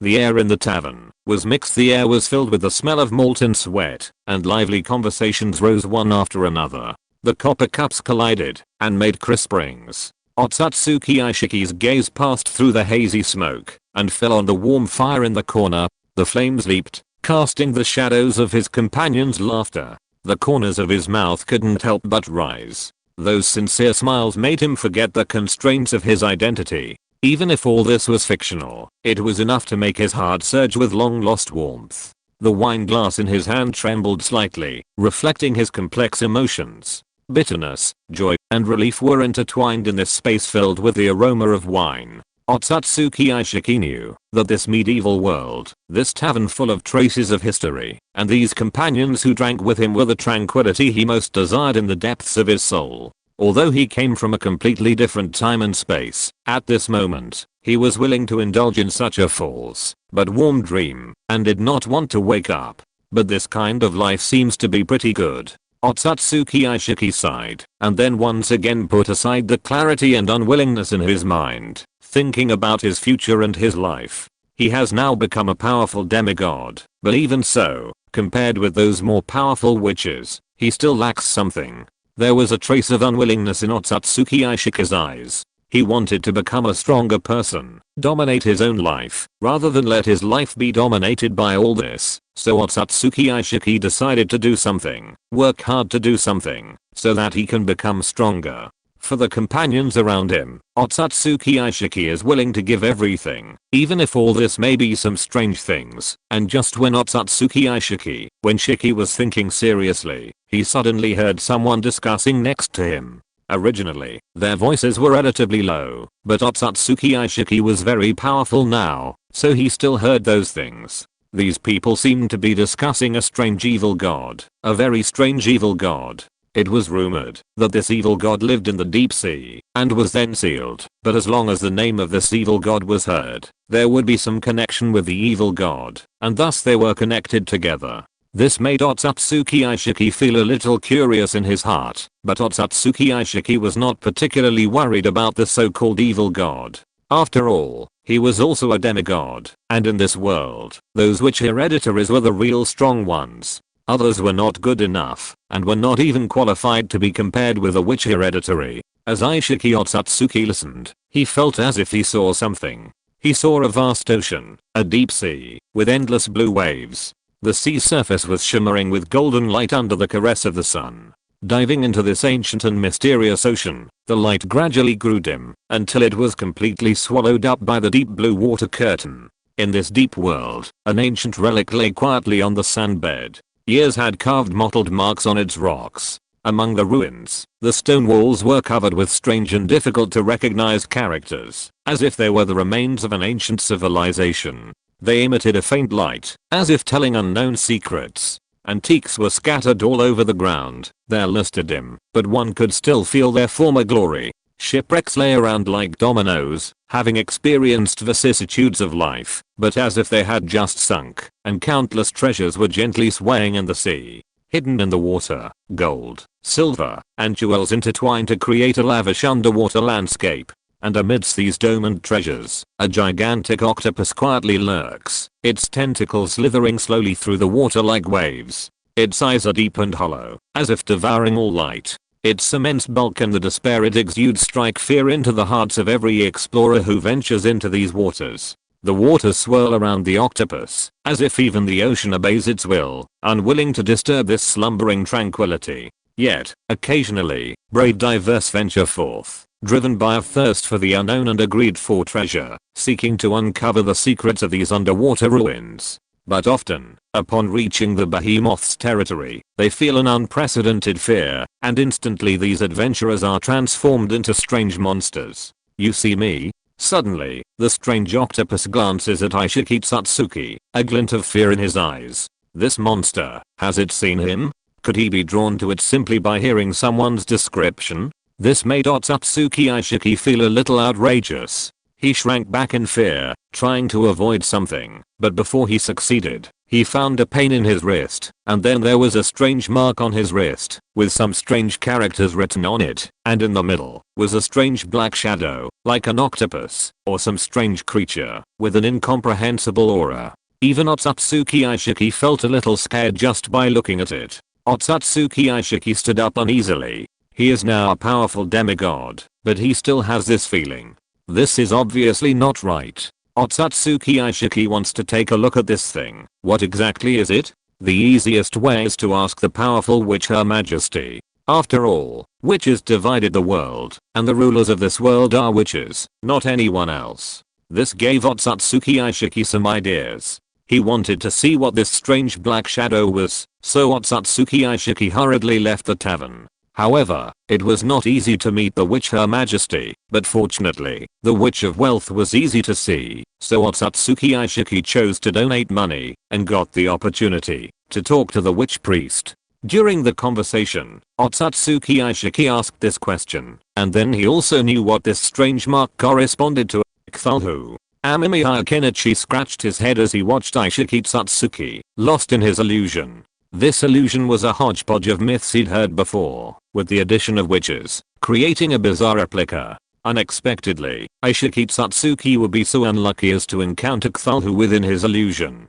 Kthulhu was a monster he'd created specifically to instill fear in others. It was supposed to be just an Easter egg, but Aishiki had unexpectedly encountered it. However, Amemiya Kenichi wasn't overly worried. Aishiki Satsuki was quite capable, and this was ultimately just an illusion. While it would change, based on Aishiki's subconscious, it wasn't likely to cause any problems. If it did, the chances of it happening were about the same as having a priceless meteorite land on your table while you were eating. So, Amemiya Kenichi wasn't worried at all. He simply held the bottle of bacteriophage curiously. End of this chapter. Thank you very much for reaching the end. Don't forget to like. Looking for more exclusive content and immediate access? Subscribe to our Patreon. Remember, every like, subscription, or donation encourages us to continue. Thanks to everyone. See you in the next video.